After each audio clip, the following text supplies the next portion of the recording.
Chapter 354. The blessed grotto heavens were created by heaven and earth. They were born with a wisp of heaven and earth's luck. Luo Shan was no exception. As the ancestral land of the Ghost Path and the holder of the supreme scripture of the Ghost Path, Luo Shan's luck and the Ghost Path's luck could be said to be tightly connected. Now that the Ghost Emperor seal had appeared, there was nothing wrong with Luo Shan, who was a part of the Ghost Path's luck, contributing a wisp of connate luck to increase its power.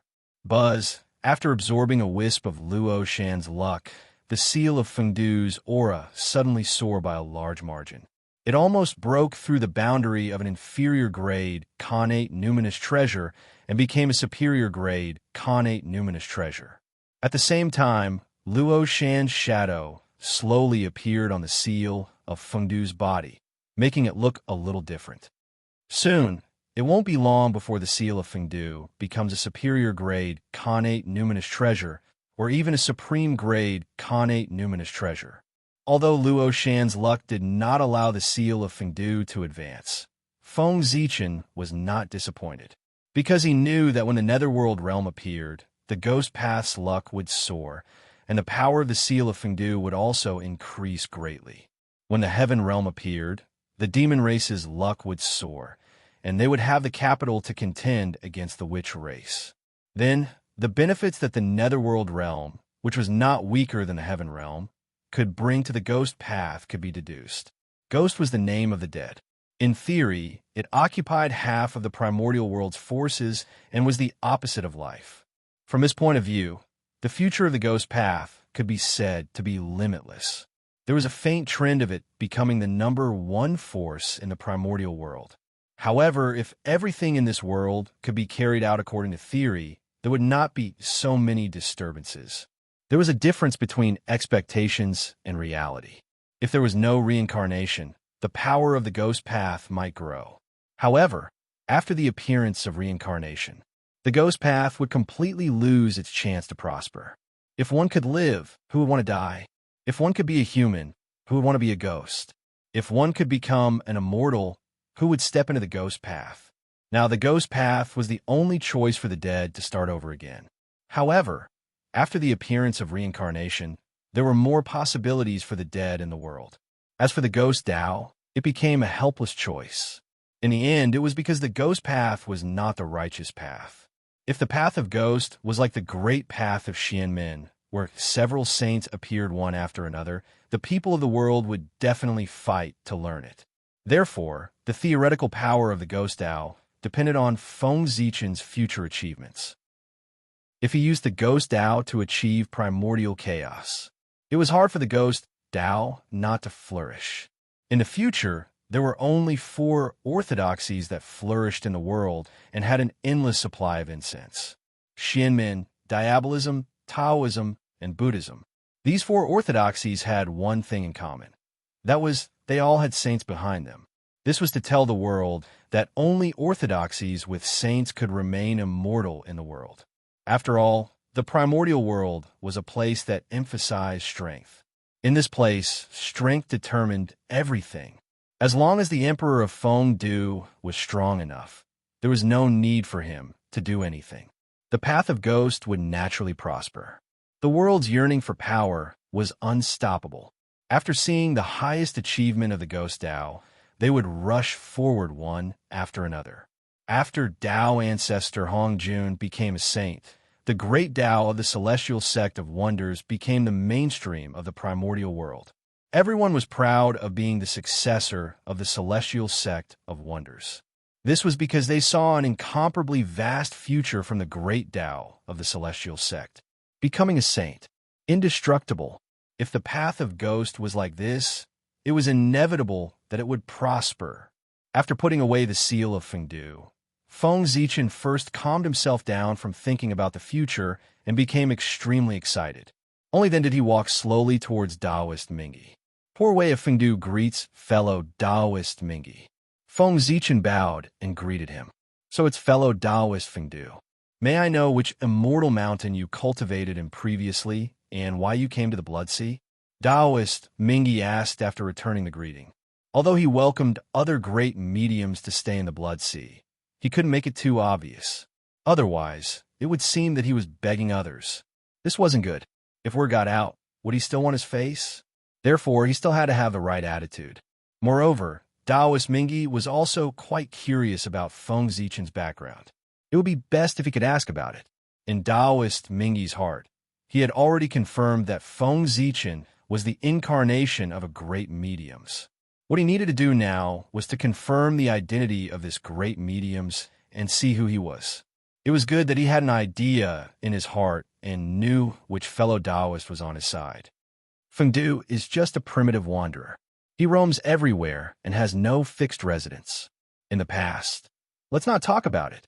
Waving his hand, Feng Zichen put on a look as if he couldn't bear to look back on the past, and said, "Fellow Taoist, you must be joking."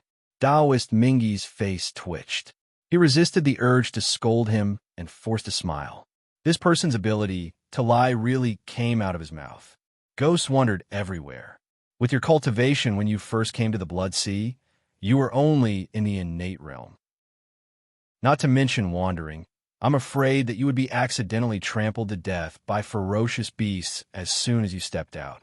If this incarnation had not been condensed in the Blood Sea, Taoist Mingi would have read his name backwards. When Feng Zichen condensed his soul, his cultivation was only in the innate realm. Taoist Mingi was not a fool. How could he not see that this was an incarnation condensed by a great mediums? The Blood Sea was a dangerous place. Even Tai Jingxian had to be careful when they came. You were just a small innate realm cultivator. If you swaggered through the Blood Sea, wouldn't you be telling others that there was something wrong with you? However, Taoist Mingi only thought these words in his heart and did not say them out loud. Feng Zichen's attitude had already made it clear that he would not reveal his true identity. If these words were to be said, other than making the two of them fall out directly, it would be useless. Of course, Taoist Mingi also knew in his heart that if it was so easy to find out the other party's true origin, the other party would not have hidden so much previously. But in the end, he still had to give it a try. If he succeeded, his goal would be achieved. That would be a profit. If he failed, it did not matter. The other party was in the Blood Sea. There would be a day when he would give himself away. Taoist Mingi did not believe that the other party's identity could be hidden forever, right? If it really could not be done, there are only so many great mediums in the primordial world. If he compared them one by one, he would eventually be able to find out. Here, Poor Wei has to apologize to you first. Without your permission, Feng Du settled down in the Blood Sea without your permission. I hope you can forgive me. After a while, Feng Zichen suddenly apologized to Taoist Mingi. As everyone knew, the Netherworld Blood Sea was Taoist Mingi's territory. He had settled down here without giving any notice. Even if he was chased out by Taoist Mingi, he deserved it. No matter how he talked about it in the primordial world, he would not be able to make any sense. No one would stand on his side. Feng Zichen's actions were like secretly running to someone else's land, thinking that it was not bad, and directly building a house there.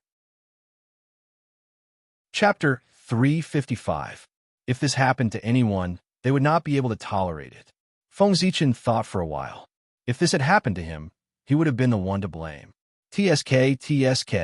If someone settled down on Ziwei planet, not to mention a home, he would tear that person down. If he was already like this, what about others?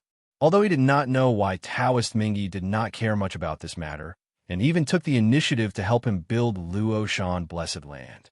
But he still had to apologize. After all, no matter what, he was in the wrong in this matter.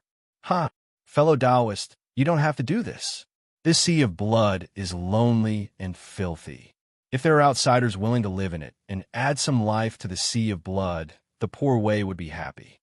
Why are you angry? Taoist Mingi replied with a loud laugh. Feng Zichen's attitude made him very satisfied. Therefore, when he spoke, he could not help but have some feelings. The sincerity in his tone was touching. Unfortunately, Feng Zichen did not appreciate it at all. Instead, he felt that he had become stupid from practicing martial arts.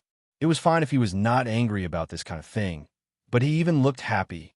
It was really strange. Originally, Feng Zichen had planned to spend a lot of money to dispel Taoist Mingy's anger.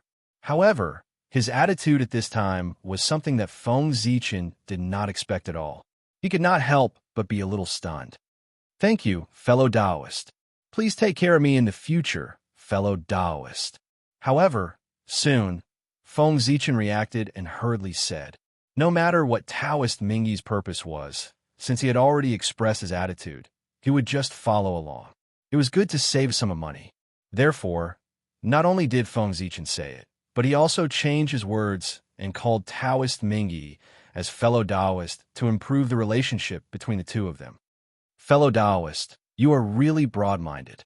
You are far from comparable to Fengdu." In the end, Feng Zichen added a sentence. It could be considered as him saying it from the bottom of his heart. This sentence was true. Taoist Mingy could not even care about this kind of thing. His breadth of mind was indeed far from what Feng Zichen could compare to. Looks like rumors can't be trusted so easily. Seeing how happy Mingy Taoist was, Feng Zichen praised him again. After all, she owed him a favor. Even if he praised her a few more times, she would not lose a piece of flesh. "You're exaggerating, fellow Taoist. You and I are neighbors, so we should help each other. There's no need to be so polite." After being praised by Feng Zichen, Mingy Taoist not only felt complacent, but also blushed as he spoke. To prehistorical powerful beings, as long as it didn't involve the fundamental competition of the great Tao, they still cared about their reputation. Even the saints were no exception to this. Just like that, the two of them started chatting and exchanging some cultivation experiences. Although it was said to be an exchange of cultivation experiences, in reality, it was Taoist Mingy who was speaking and Feng Zichen who was listening. The gap between them was too great. Taoist Mingy was one of the top 10 great mystical abilities in the primordial world. He had once heard of the Tao in the Purple Cloud Palace and was friends with the saint. He was an old monster who had lived for countless years. His experience, his accumulation, his comprehension of the great Tao, and his understanding of heaven and earth, even 10 Feng Zichen added together could not compare to him. Fortunately, Feng Zichen had the inheritance of Pangu and the inheritance of the 3,000 Chaos Fiend gods. His understanding of the great Tao was more advanced. When Taoist Mingy was talking, he could interject from time to time and share his own opinions so that the scene would not be too awkward and turn into a one-man show for Taoist Mingy. Feng Zichen's goal was to ease his embarrassment.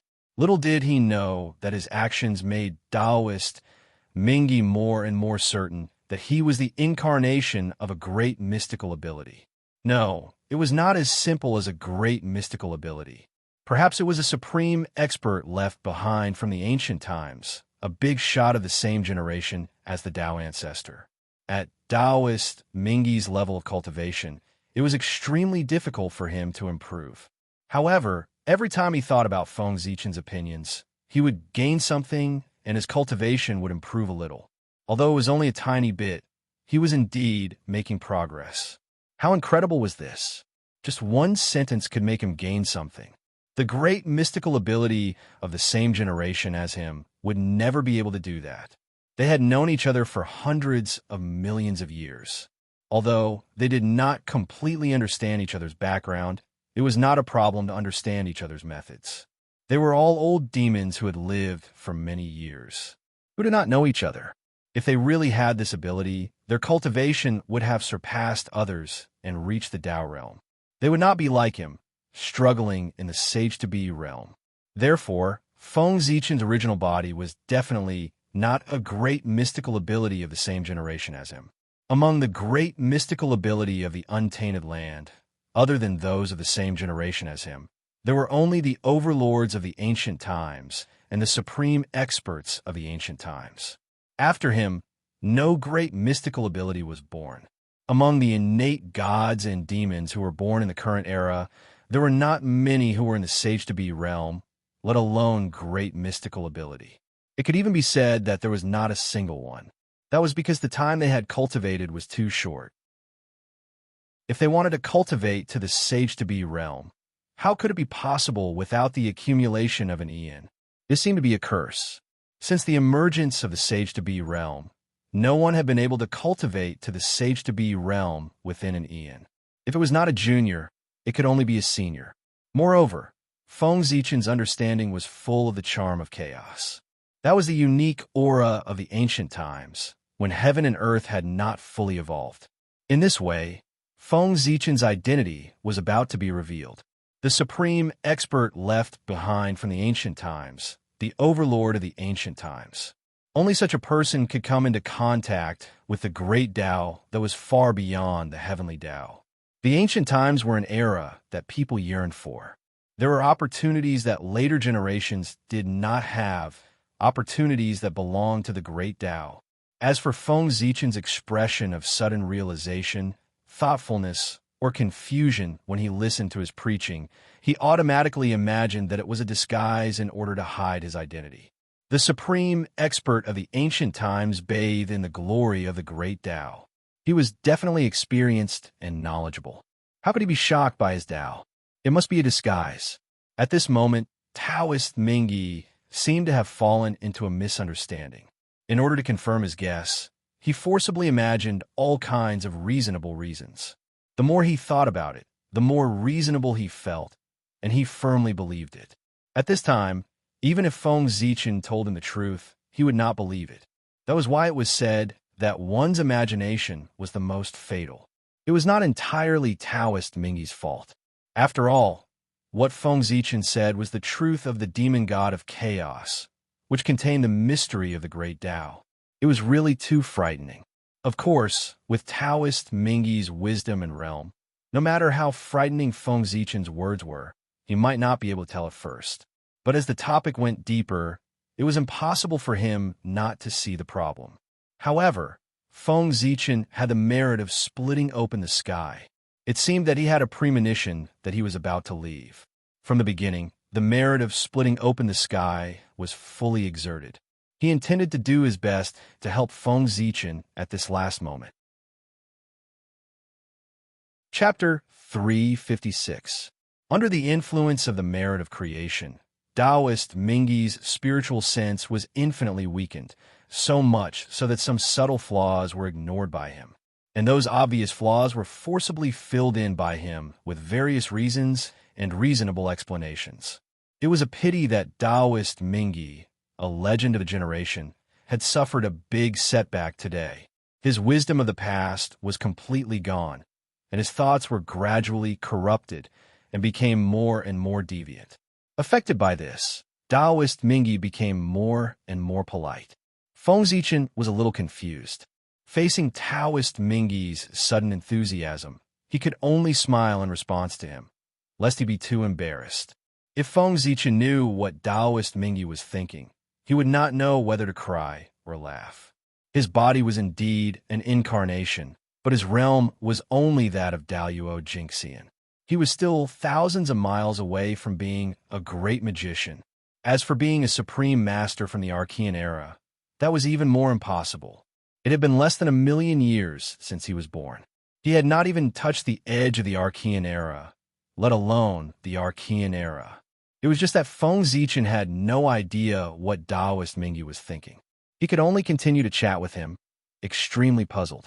What's going on with Taoist Mingyi? Why is he becoming more and more enthusiastic? Strange, really strange. He seems to have misunderstood something. Gradually, Feng Zichen tasted a hint of meaning from Taoist Mingyi's words. He seemed to have a great misunderstanding and regarded himself as a peerless master. At this moment, Feng Zichen was speechless. He was not a fool. On the contrary, he was very smart. Especially now, with the blessing of the merit of creation, his wisdom had reached an unimaginable level. Taoist Mingyi's abnormality, of course, could not be hidden from him. Along with Taoist Mingyi's words, Feng Zichen understood the cause and effect, but he did not explain anything. Taoist Mingyi's misunderstanding was only good for him, and there was no harm. Since he had misunderstood, he would let him continue to misunderstand. The most important thing now was to find a way to leave so that he would not be exposed. Things like realms could be concealed for a while, but not forever. The gap between Daluo Jingxian and the sage-to-be was obvious. Daluo Jingxian saw a completely different world and had a completely different understanding of the heavenly Tao. If they continued to talk, Feng Zichen's brain would run out of ideas, and he would be exposed. Therefore, he had to leave. He had to leave quickly. Before he was exposed and Taoist Mingyi was fully convinced, he had to leave quickly. It was hard to imagine what kind of unwise thing Taoist Mingyi would do when he realized the truth and flew into a rage out of humiliation. Come to think of it, it would definitely be very terrifying. At the very least, it would not be something that a Daluo Jingxian level incarnation like him could bear. With this thought in mind, Feng Zichen hurriedly searched for one or two plausible primordial chaos theories from Panga's inheritance. Following Mingyi Taoist's words, he suddenly spoke. Then, when Mingyi Taoist was about to comprehend something, Feng Zichen said directly, "Brother, poor Wei has just come to the Blood Sea and is not familiar with this place. Therefore, I plan to take advantage of my free time to travel around the Blood Sea and familiarize myself with the situation here. Therefore, if you have nothing important to do, poor Wei will leave first. When everything is settled, I will come and discuss with you." After all, they were going to settle down in the Blood Sea. It was reasonable to familiarize themselves with the situation. There was nothing wrong with Feng Zichen's excuse. "Help yourself, brother. Poor Wei still has something important to do, so I won't see you off. I hope you won't blame me." Now, Taoist Mingyi's mind was completely attracted by the primordial chaos theory that Feng Zichen threw out. He only wanted to comprehend it as soon as possible. How could he tolerate anything else? Therefore, in the face of Feng Zichen's request to leave, he did not even think about it and directly agreed. Stepping into the primordial chaos Tao realm had become Taoist Mingyi's obsession. Anything related to it could firmly attract his mind. Moreover, it was the primordial chaos theory that Pangu had passed down. If not, even if Taoist Mingyi did not accompany Feng Zichen to travel the Blood Sea, he would have personally sent him out. How could he be like now? His tone was full of impatience, and there was a hint of wanting to drive him away. It had to be said that Feng Zichen was really crafty. He had completely figured out Taoist Mingyi's thoughts. On the one hand, he had completely attracted Taoist Mingyi's mind by throwing out the primordial chaos theory, so that he would not have the time to care about his departure. On the other hand, with the primordial chaos theory, Taoist Mingyi's understanding of him as an ancient supreme expert would undoubtedly be deeper and more convinced. "Brother, poor Wei will leave first." After bowing to Taoist Mingyi, Feng Zichen turned and walked out. After this, his treatment in the Nether Blood Sea would undoubtedly be much better. It would also be more convenient for him to do things in the future. That was before he became a great divine power. It was better for him to not meet Taoist Mingyi, so as not to expose his background and cause big trouble. After leaving Taoist Mingyi's place, Feng Zichen did not return to Luoshan. Instead, he quickly rushed towards the depths of the Blood Sea. At the same time, his divine consciousness was also crazily gushing out, covering every place he passed. He seemed to be looking for something, and also seemed to be sensing something. That's right, Feng Zichen was looking for something. He was looking for the Nether Realm. In the past, Pangu opened the sky, the chaos shattered, and the innate clear and turbid chi were born. The innate clear chi was light and agile. It floated up, forming the sky and giving birth to the heaven realm. The innate turbid chi was thick and heavy. It sank down, turning into the earth and giving birth to the nether realm. The heaven realm was in the sky. The nether realm was naturally on the ground. And the deepest part of the earth was the deepest part of the Nether Blood Sea. The nether realm was in the Blood Sea. Otherwise, why would the Blood Sea be called the Nether Blood Sea? The nether realm had long existed. It was just that the opportunity had not arrived and had not appeared. Just like how the demons wanted to establish the heavenly court, the heaven realm was born. The nether realm would only appear when Hutu transformed into reincarnation.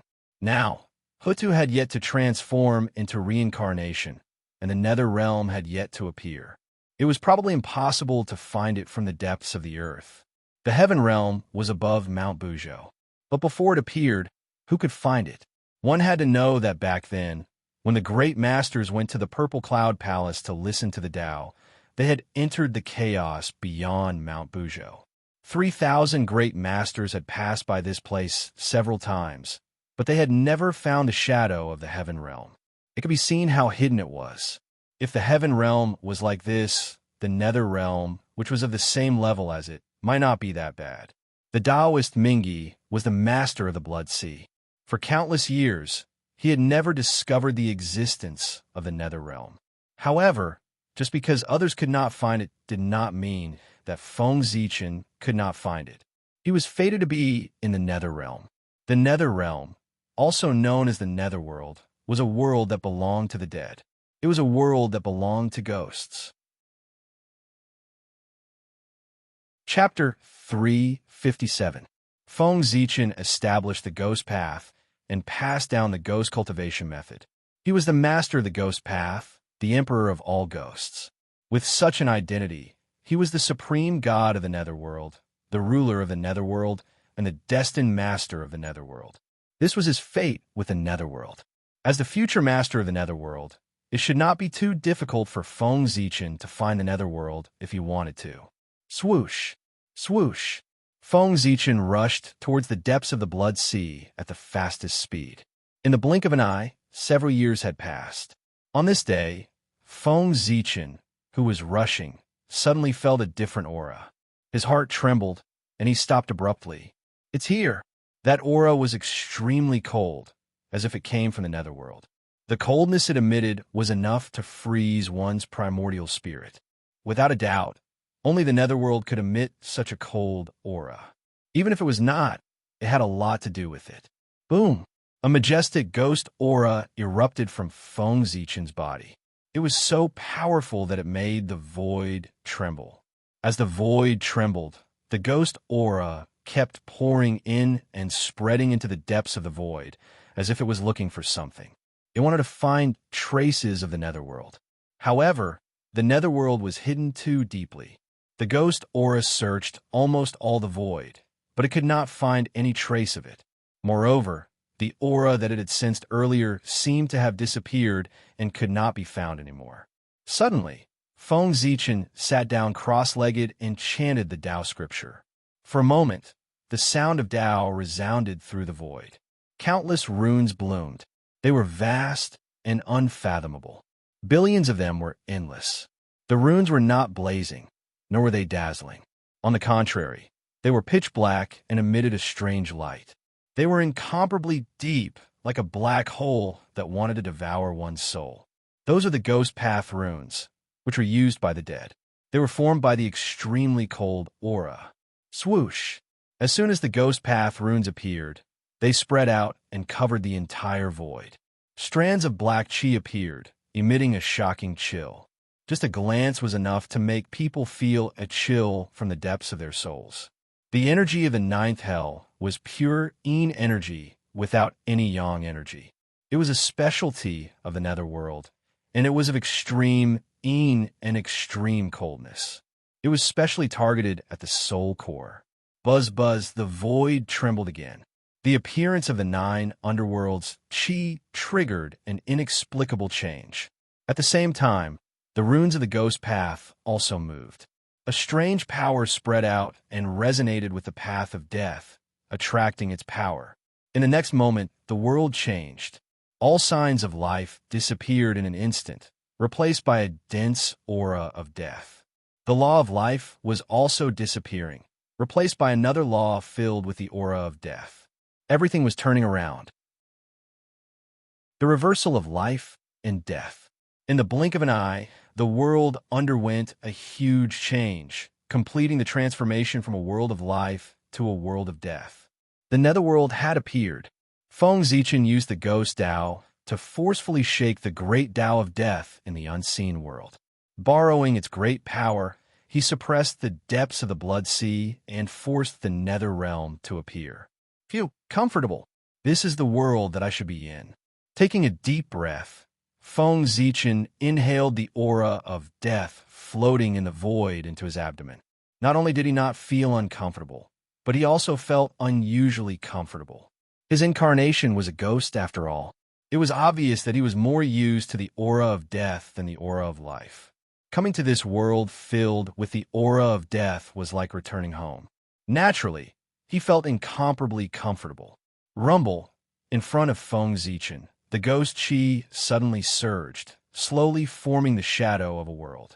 That was the netherworld, because from that blurry image, Feng Zichen vaguely saw a huge gate. The gate of hell, the supreme treasure of the netherworld, the legendary gate to the netherworld. It was the gate to the netherworld.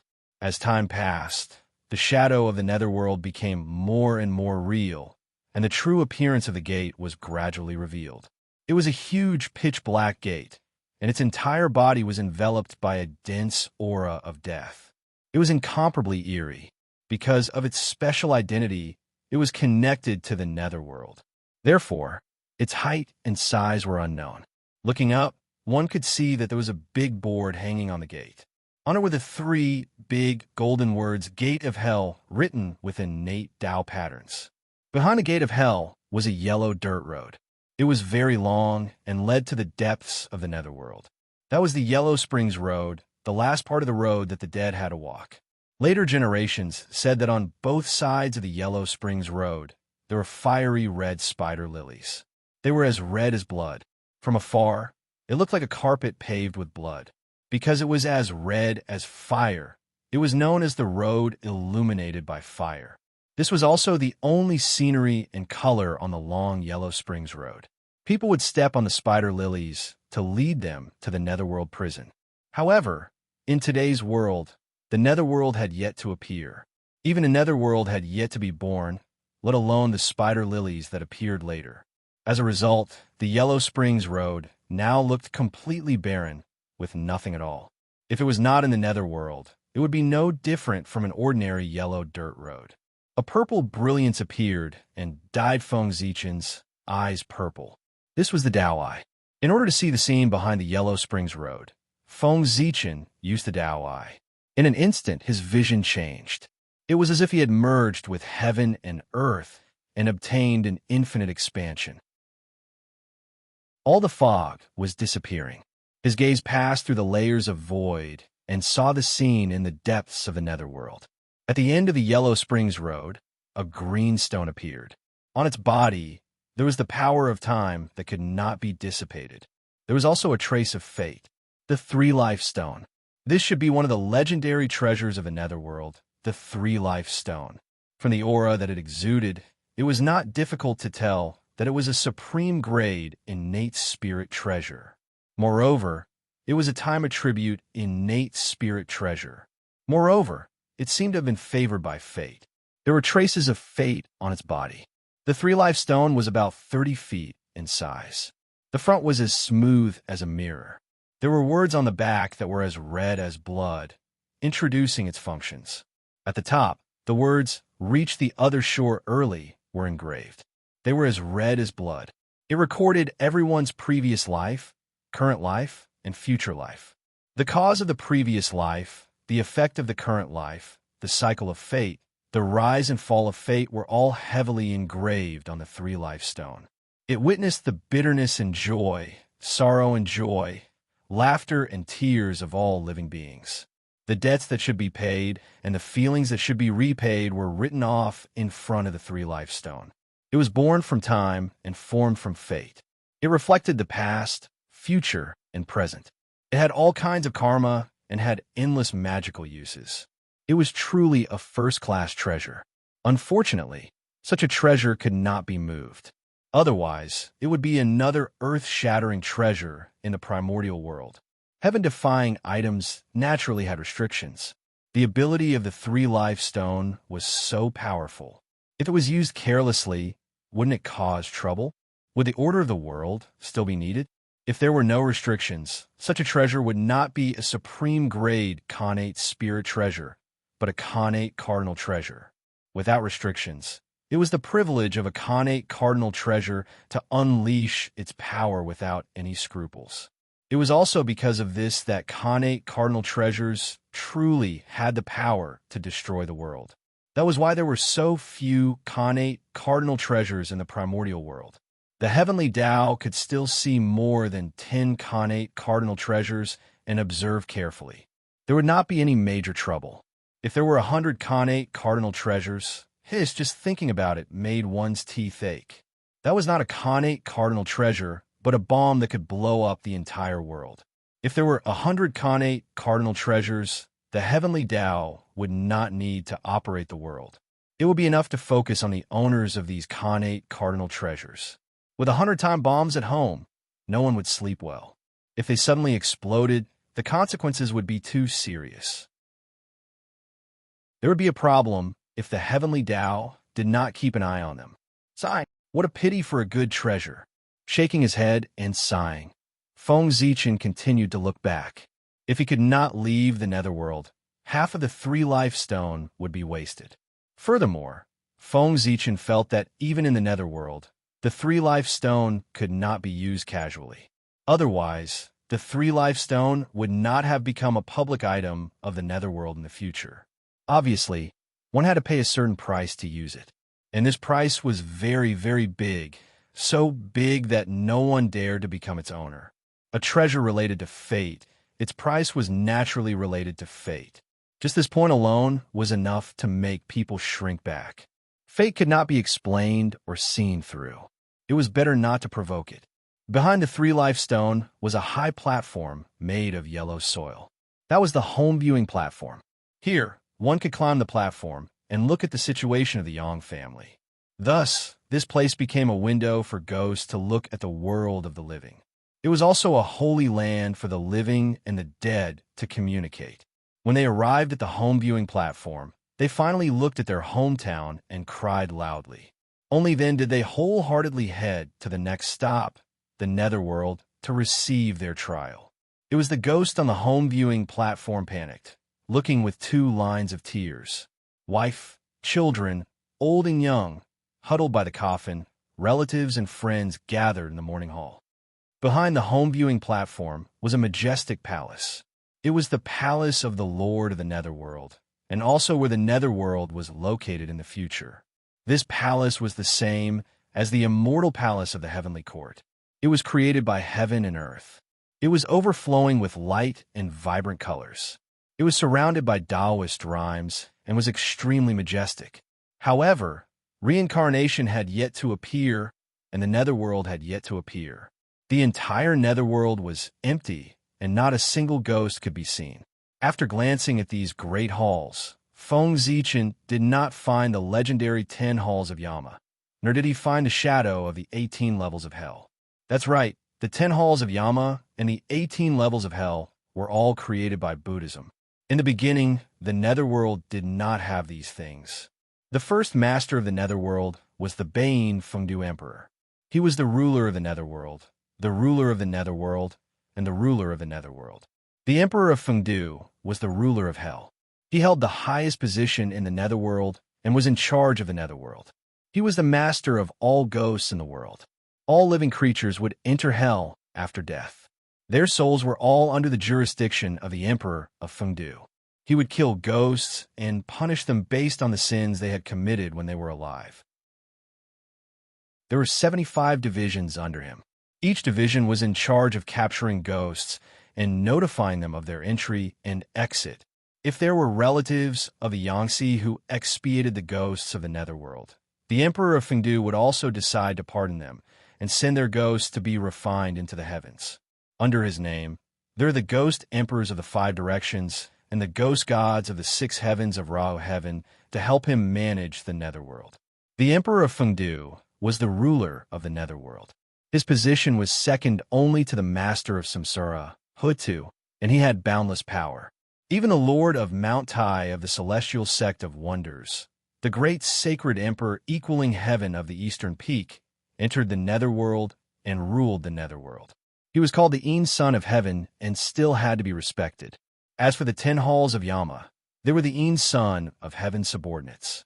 Even the Een Son of Heaven had to listen to the Emperor of Fengdu, let alone them. In order to plan the Netherworld, Buddhism first sent out the 10 halls of Yama and then established the 18 levels of hell. They worked hard and finally perfected the rules of the Netherworld. The 10 halls of Yama divided power and greatly increased the speed of the Netherworld's operation. The Netherworld was indeed better than the previous model. The appearance of the 18 levels of hell was even more significant. It divided sins into 18 levels, causing people to enter according to their sins. It showed the fairness of the heavenly Tao. The original Fengdu hell was not as perfect as the 18 levels of hell. The heinous and evil people, as well as ghosts and demons, were all imprisoned in the Fengdu hell, never to be reincarnated. The Fengdu hell was more terrifying and sinister than the 18 levels of hell in the Buddhist world. However, it was not as fair as the 18 levels of hell. Buddhism had contributed greatly to the development of the Netherworld. However, before Buddhism could receive the fruits of victory, the celestial sect interfered. Not only did they incorporate the 10 halls of Yama, but they also took over the 18 levels of hell. If not for Ksitigarbha Bodhisattva's help in stabilizing the Netherworld, Buddhism would have suffered a double loss this time. There's always a higher mountain.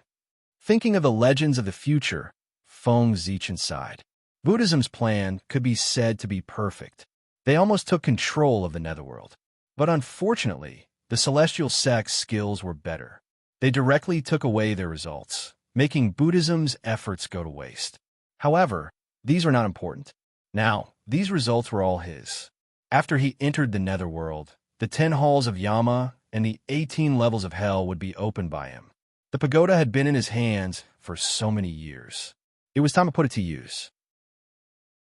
He believed that the 18 levels of hell formed by the pagoda would definitely be more perfect than the ones opened by Buddhism. With this thought in mind, Feng Zichen looked towards the center of the Netherworld. That was the Ghost Emperor's bedroom, which was also his future residence. Suddenly, from the corner of his eye, Feng Zichen saw a mirror. With just a glance, he almost fell into it. Under the reflection of the mirror, all his sins from birth until now were reflected. One by one, they appeared in his heart and questioned him. Even merit could not stop it. This tribulation was born from the heart. External forces were useless. Fortunately, Feng Zichen had always done things with a clear conscience. A mere heart-examining tribulation was not a problem for him. In just a few days, he regained his clarity and broke through the tribulation. At this moment, when he looked at the mirror again, he was completely unaffected. So, it's the mirror of karma. No wonder it's so capable. In front of him, there was a high platform with a mirror on it. The platform was 10 feet tall, and the mirror was big. It hung to the east, and 7 words were written on it. There are no good people in front of the mirror of karma. It was the treasure of the Netherworld, the mirror of karma. All karma had retribution. This was what the mirror of karma could do. Good souls did not have to come to the mirror of karma, because there were words on the platform. There were no good people in front of the mirror of karma. If a good person died, his spirituality would be bright. In front of the mirror of karma, there was only emptiness. It was only because there was no shadow in his heart that he could not see his true form clearly. Chapter 358. The light of the good soul became brighter and brighter. The greater the virtue, the closer it was to the heavenly court. There was no need for them to come here if they wanted to investigate the merits and demerits of the various palaces. Hence, the Retribution Mirror was also known as the Retribution Mirror. The Retribution Mirror was formed by the spiritual chi of heaven and earth. When a mortal's soul came here, it could illuminate their appearance and not hide at all. However, this was not the Retribution Mirror's power. People lived from young to old and had many sins in their lives. However, people were also spiritual beings. They understood what they did. As the saying went, they knew it in their hearts. They remembered all the sins of their lives in their hearts. They knew what they were doing. Their actions were not ordered by their hearts. The most evil in their lives came from their hearts. In front of the Retribution Mirror, all kinds of sins appeared. Even if one was protected by virtue and was not tainted by negative karma, one still could not escape the Retribution Mirror. The Retribution Mirror targeted the sins in one's heart. This matter had nothing to do with virtue or cultivation. It came from the heart. It was a tribulation of the heart. Only with a clear conscience could one break through it. No matter how powerful one's magic power was or how much virtue one had, as long as one felt guilty, one would have nowhere to hide under the retribution mirror. The retribution mirror revealed its true form and secretly supplemented the scriptures. Laws were selfless, and young people were punished for their evil deeds. What a heaven-defying treasure! Even Daluo Jinxian would lose his soul for a moment if the retribution mirror accidentally shone on him. After witnessing the might of the retribution mirror, Feng Zichen could not help but sigh. When experts fought, a moment of absent-mindedness could decide everything, not to mention a moment of absent-mindedness. The outcome could be reversed in an instant. The might of the retribution mirror could be seen from this. However, like the three-live stone, the retribution mirror could not leave the underworld. Otherwise, it would be another earth-shattering treasure. Feng Zichen withdrew his gaze from the retribution mirror and continued to look ahead. Just then, a fork in the road appeared at the back of the underworld. Feeling curious, Feng Zichen followed his senses and looked at one of the paths. That is hellfire. At the end of the path, Feng Zichen saw a fiery domain. It was huge, even bigger than the great wide world. It was filled with black flames, burning fiercely, but it wasn't hot. Instead, it emitted a chill that penetrated one's soul. That was hellfire, a supreme, true flame born from the quintessence of the netherworld. It possessed boundless might, extreme and extreme coldness, and it was one of the 10 great true flames of the primeval era. The fire domain was boundless, as if it was connected to the 9 underworlds. There was no end in sight, and the closer one got to the core of the fire domain, the stronger the hellfire became. Before he even got close to the core of the fire domain, Feng Zichen felt a bone-piercing chill. It followed his gaze and burned toward him. He was forced to withdraw his gaze and advance. So strong. The power of this fiery domain is so strong. Even if Daluo Jinxian came, he wouldn't be able to last long in the core of the fire domain. At most, he would be burned to ashes in 100 years. Feng Zichen said with lingering fear as he mobilized his dermic powers to extinguish the hellfire that was burning towards him. Without a doubt, in the netherworld, the only place that could have such a terrifying scene was hell. This fire domain was the legendary hell. It was the original hell, the hell that was born spontaneously from the quintessence of the netherworld. Before the netherworld was in charge of hell. The Buddhists used it as the foundation to create the 18 levels of hell. Anyone who bore karma would be sent to hell after death and suffer the pain of the hellfire burning their souls. The heavier the karma, the closer one was to the core of hell, the heavier the pain. Daluo Jinxian couldn't escape either. It was created by heaven and earth. It's really dangerous. Just the contact made Feng Zichen understand that if he didn't have a supreme treasure to protect himself, even he couldn't break into this hell. If he wasn't careful, he might fall into it and be in danger of dying. Hell was the prison of the netherworld. It was a place to imprison and punish the souls of the dead who had sinned deeply in their lives. It was an important part of the operation of heaven and earth. It showed that good and evil would be repaid. It was the embodiment of the justice of the heavenly Tao. This was an important place in the primordial world. No matter how dangerous or terrifying it was not an exaggeration. If it wasn't strong, how could it show the greatness of the heavenly Tao? Feng Zichen looked at hell with slight fear and retracted his gaze. No matter how strong hell was, so what? In the end, it was still his. At the end of the other road, as Feng Zichen expected, was the bridge of helplessness. After drinking Meng Po's soup and crossing this bridge, one could be reincarnated. There were 3 bridges, all paved with bluestone.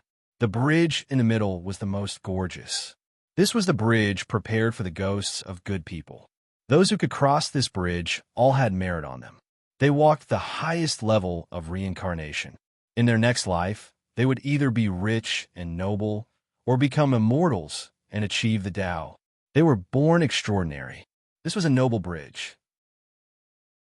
Those who could cross this bridge would definitely be nobles in their next life, no matter what happened in this life. The bridge on the left was ordinary and did not look outstanding. This was a bridge prepared for ordinary people.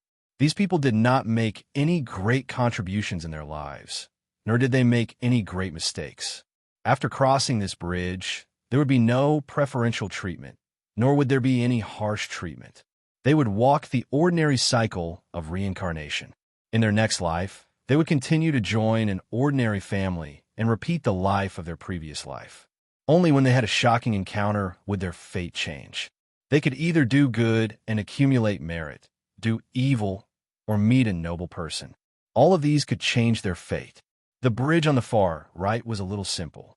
The huge blue stone was full of mottled traces. It was very desolate. This was a bridge prepared for evil people. Those ghosts who were entangled in negative karma would pass through this bridge after returning from the punishment of hell and enter the worst reincarnation. In their next life, they would be animals like cows, horses, pigs, and sheep, or plants like flowers and trees. In short, they would no longer be humans. The bridge of helplessness, the bridge of helplessness. In the future, the bridge of helplessness's reputation could be said to be the greatest among the treasures of the netherworld, second only to the 6 paths of reincarnation. This was not because its power was stronger than other treasures. Instead, it was because there were too many sad and beautiful love stories about it. The bridge of helplessness, the parting of the previous life, the meeting of this life, and the reunion of the next life. Thinking of the legends of the future, even Feng Zichen could not help but look at the bridge of helplessness a few more times. Unfortunately, in front of the bridge of helplessness, it was empty, not to mention infatuated men and resentful women. Even Meng Pe could not be seen. Even Goddess Pingxin had not been born, let alone Meng Pe. The entire nether realm was silent. That was not right. There was still sound. Under the bridge of helplessness, the river of forgetfulness flowed. The river of forgetfulness was also the legendary Yellow Spring. Corresponding to the Milky Way in the sky, it was the most terrifying river in the world.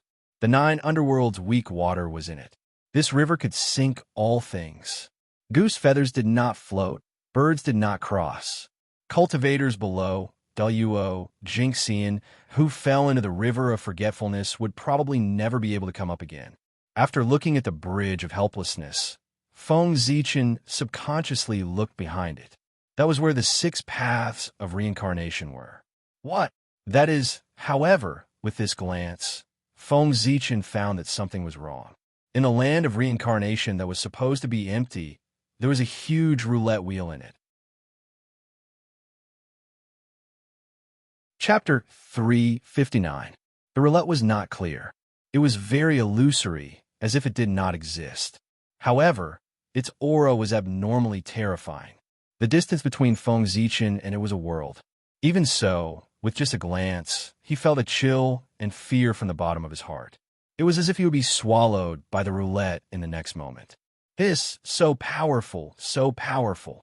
Sucking in a breath of cold air, Feng Zichen was so shocked that he took a few steps back.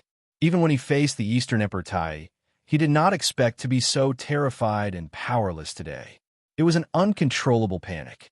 In front of this roulette, he felt extremely small, as if he was facing the heavenly Tao.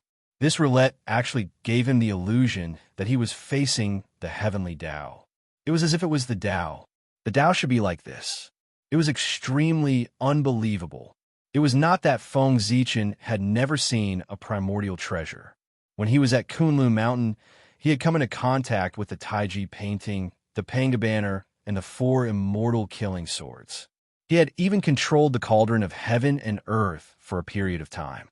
However, the feeling that these primordial treasures gave him was far less powerful than the roulette in front of him. But how is this possible? Primordial treasures were already the peak of the primordial world. Heaven-splitting treasures were the peak of the peak. In the primordial world, there should not be any more powerful treasures than them. However, this roulette did it. Its aura far exceeded that of a primordial treasure, but it was not like a primordial treasure. It was between the two and was very strange. Moreover, this was not what shocked Feng Zichen the most. What shocked him even more was that this roulette was obviously not complete. It was still in the incubation stage. Its figure was extremely illusory, as if it would shatter with a poke. It was also like a ball of the origin of the Tao, constantly evolving. This formless appearance was telling Feng Zichen that it was not complete. The strength that it was displaying now was far from perfect. It had not been completely born, but it already had the strength that far exceeded that of a primordial treasure. If it was truly born, how terrifying would it be? It would probably not be weaker than a primordial treasure. When it was truly born, it might be called the number 1 primordial treasure. 6 Paths of Reincarnation Disc. This must be the 6 Paths of Reincarnation Disc.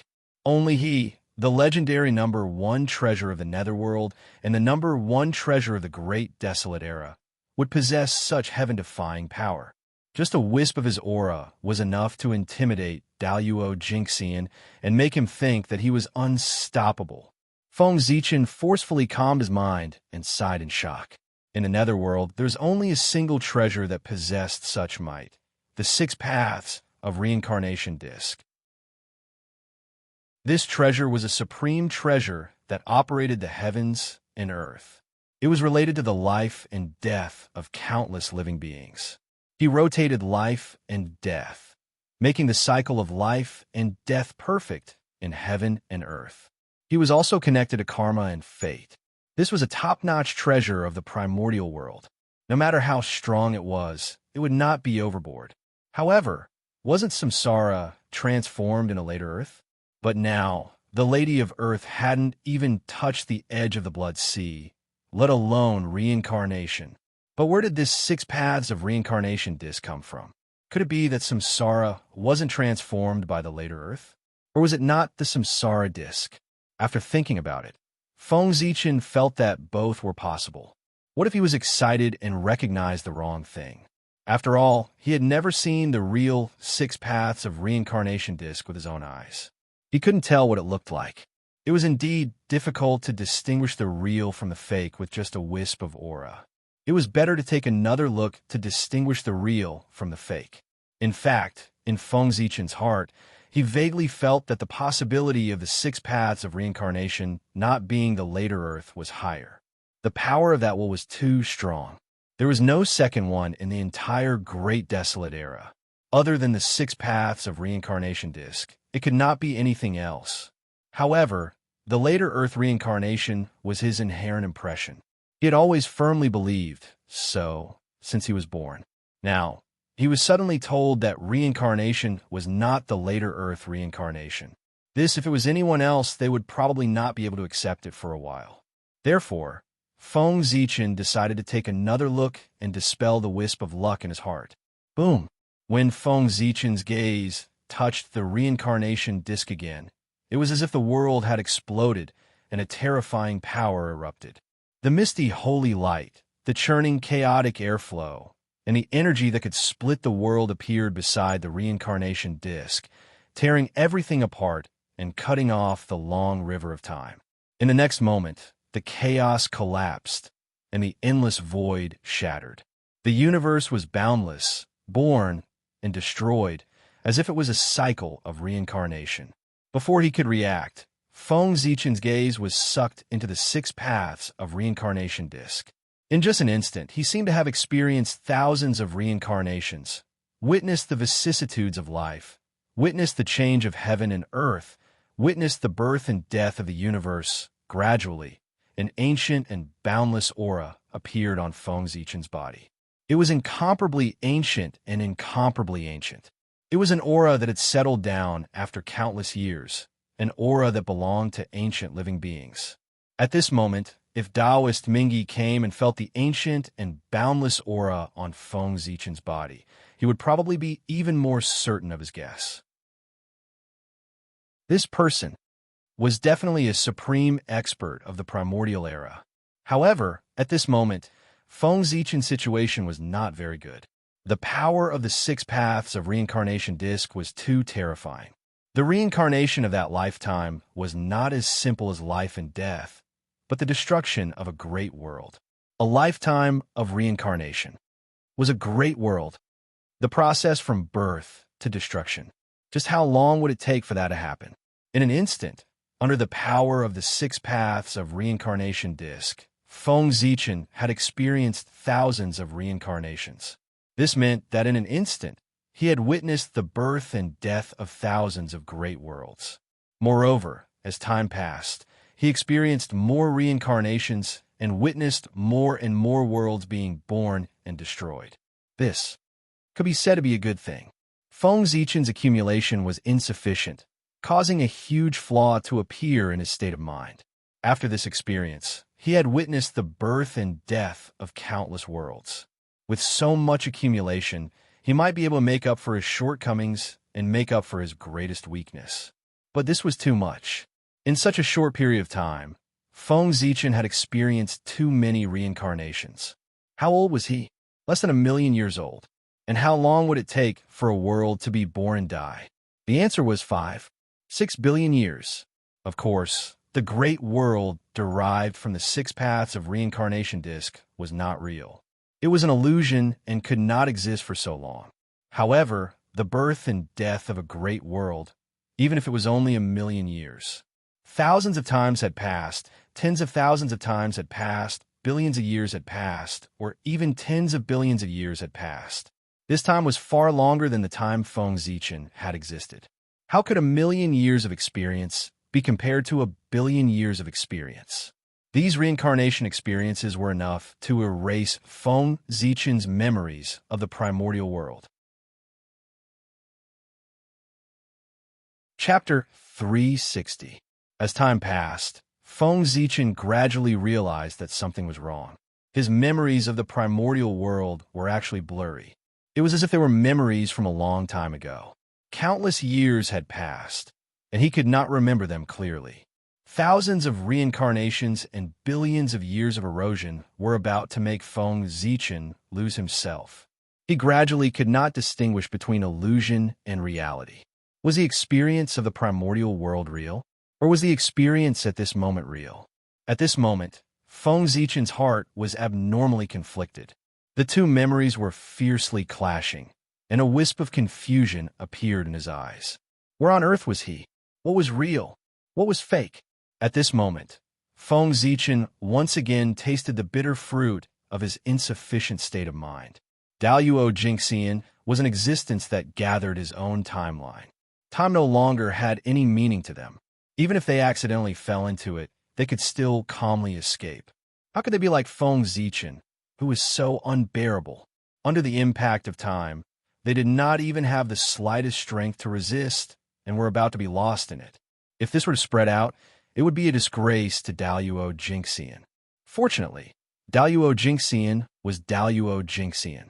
At the moment when his life was threatened, Feng Zichen's primordial spirit could not help but tremble, waking him up abruptly. Not good. After coming back to his senses, Feng Zichen immediately understood his situation. Before he could think carefully, he was about to cut off the gaze that had fallen into reincarnation and cut off his connection with the six paths of reincarnation. Dong, dong, dong. At this moment, a melodious bell rang, interrupting Feng Zichen's actions. That was Hongmeng Daozhou. Under the influence of the bell, Feng Zichen's heart immediately calmed down. No matter how heaven and earth changed, how time changed, how the universe was born and destroyed, the endless reincarnation could no longer affect him in the slightest. He seemed to have transcended from the cycle of reincarnation and experienced the thousands of reincarnations from the perspective of a bystander. At the same time, the merit of creation was also shining, releasing its power to its heart's content. It raised Feng Zichen's perception to the limit, helping him to comprehend the birth and death of the universe and the principle of reincarnation. Just like that, Feng Zichen was immersed in Tao enlightenment. His state of mind was rapidly growing. The experience of thousands of lifetimes was enough for him to see through everything. This was a once-in-a-lifetime opportunity. It was believed that after this, Feng Zichen's state of mind, which was caused by his rapid breakthrough, would completely disappear. It would be completely made up for, and he would even be one step closer.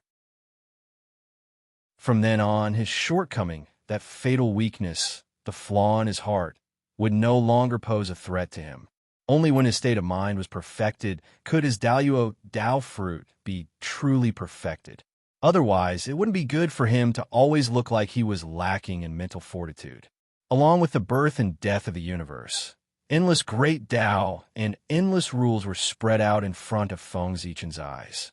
Between the birth and death, there was a great opportunity, a great creation, the birth and death of the universe. The great Tao was born and destroyed, and the rules of heaven and earth were the same. Watching the entire process was the greatest fortune and opportunity. Let's ask, in this world, was there any greater creation than personally experiencing the birth and death of the world? No, the creation of heaven and earth was the greatest creation. If not for this, Pangu wouldn't have thought of opening the sky to prove his Tao. Personally experiencing these reincarnations, the birth and death of the universe, brought immeasurable benefits to Feng Zichen. His realm was soaring, and his comprehension of the Tao was becoming deeper and deeper. With the help of the Hongmeng Daozhong and the merit of creation, this great crisis that was enough to make Feng Zichen's heart skip a beat was turned into a shocking opportunity. Fate was really unpredictable. 3 days later, Feng Zichen, who had experienced countless reincarnations, finally woke up. A wisp of purple light bloomed from his eyes, and it was exceptionally bright. At a glance, it was as if he had seen all the changes in the world and seen all the ups and downs of fate. Only 3 days had passed, but Feng Zichen had spent hundreds of millions of years in the cycle of reincarnation. Now that he had escaped from the cycle of reincarnation, he couldn't help but feel as if a lifetime had passed. Reincarnation is really magical. After cutting off some unimportant memories, Feng Zichen completely regained his senses. At this moment, his heart was filled with shock. Reincarnation was too terrifying. The experience of 3 days was equivalent to countless years of his bitter cultivation. Such a powerful ability was countless times stronger than the great Tao of time and space. Although the great Tao of time and space could also speed up cultivation, it was obvious that it couldn't help people hone their state of mind. From experience just now, the great Tao of time and space seemed to be wrapped in the path of reincarnation. No, not only the great Tao of time and space, it seemed that all the great Taos in the world could be found in the path of reincarnation. To be exact, the path of reincarnation was a process, a continuous cycle. From nothing to something, and from something to nothing, this process was called reincarnation. Reincarnation was a circle. There was no beginning and no end. It could also be said that the beginning was the end. Whether it was the life and death of the people, the destruction of the stars, or the birth and death of the universe, it was a continuous cycle, and it was also a kind of reincarnation. If one couldn't reach the great Tao and transcend, no one could escape the fate of reincarnation. The primordial world was no exception. Feng Zichen raised his hand, and Hongmeng Qi appeared, turning into 1 yuan, divided into 2, and developed 3. All kinds of innate runes were born, intertwined, and evolved into innate Qi, forming an extremely small world in his hand. As soon as this world was formed, before it could develop, it shattered and turned into a ball of Hongmeng Qi again. This was also a reincarnation. After experiencing 100 reincarnations, Feng Zichen more or less understood the principle of reincarnation. Just now, he was testing his path of reincarnation, using the Hongmeng Qi to deduce the birth and death of the world. Unfortunately, his understanding of the path of reincarnation was too shallow, causing the world to be destroyed as soon as it was born. Otherwise, the evolution of that small world would definitely be more perfect. Stars would be born, and even life would be born. Thousands of races would compete for hegemony, forming a perfect reincarnation. The mystery of the path of reincarnation was something that people yearned for. Putting away his unnecessary thoughts, Feng Zichen looked at the 6 paths of reincarnation disk again. Comprehending the path of reincarnation was not something that could be done overnight. However, with the help of the 6 paths of reincarnation disk, the speed of comprehending the path of reincarnation would undoubtedly be greatly accelerated. At this point, there was nothing to doubt. That disk was undoubtedly the number 1 treasure of the primordial world, the 6 paths of reincarnation disk. It was not created by Hutu, but by nature. Its power was boundless, and it was a supreme treasure that pushed the cycle of life and death. Thinking about it, although Hutu's cultivation level was not the strongest in the primordial world, it was still among the top. How many people in the primordial world were at the great perfection of sage to be? Chapter 361. However, compared to the 6 paths of reincarnation, Hutu's power was not enough. The 6 paths of reincarnation was an existence that was comparable to a chaos supreme treasure. It was countless times more powerful than a connate supreme treasure. Hutu's cultivation was only at the peak of the sage to be. She could not even create a connate supreme treasure, let alone a chaos supreme treasure. Not to mention him, even the complete innate origin of the saint's Tao into heaven and earth could only barely strengthen one innate cardinal treasure. If the origin was damaged, it would at most be a supreme grade connate spirit treasure. A chaos supreme treasure was the highest level of the known magic treasures. It was unsurpassable and far from being something that could be refined by humans.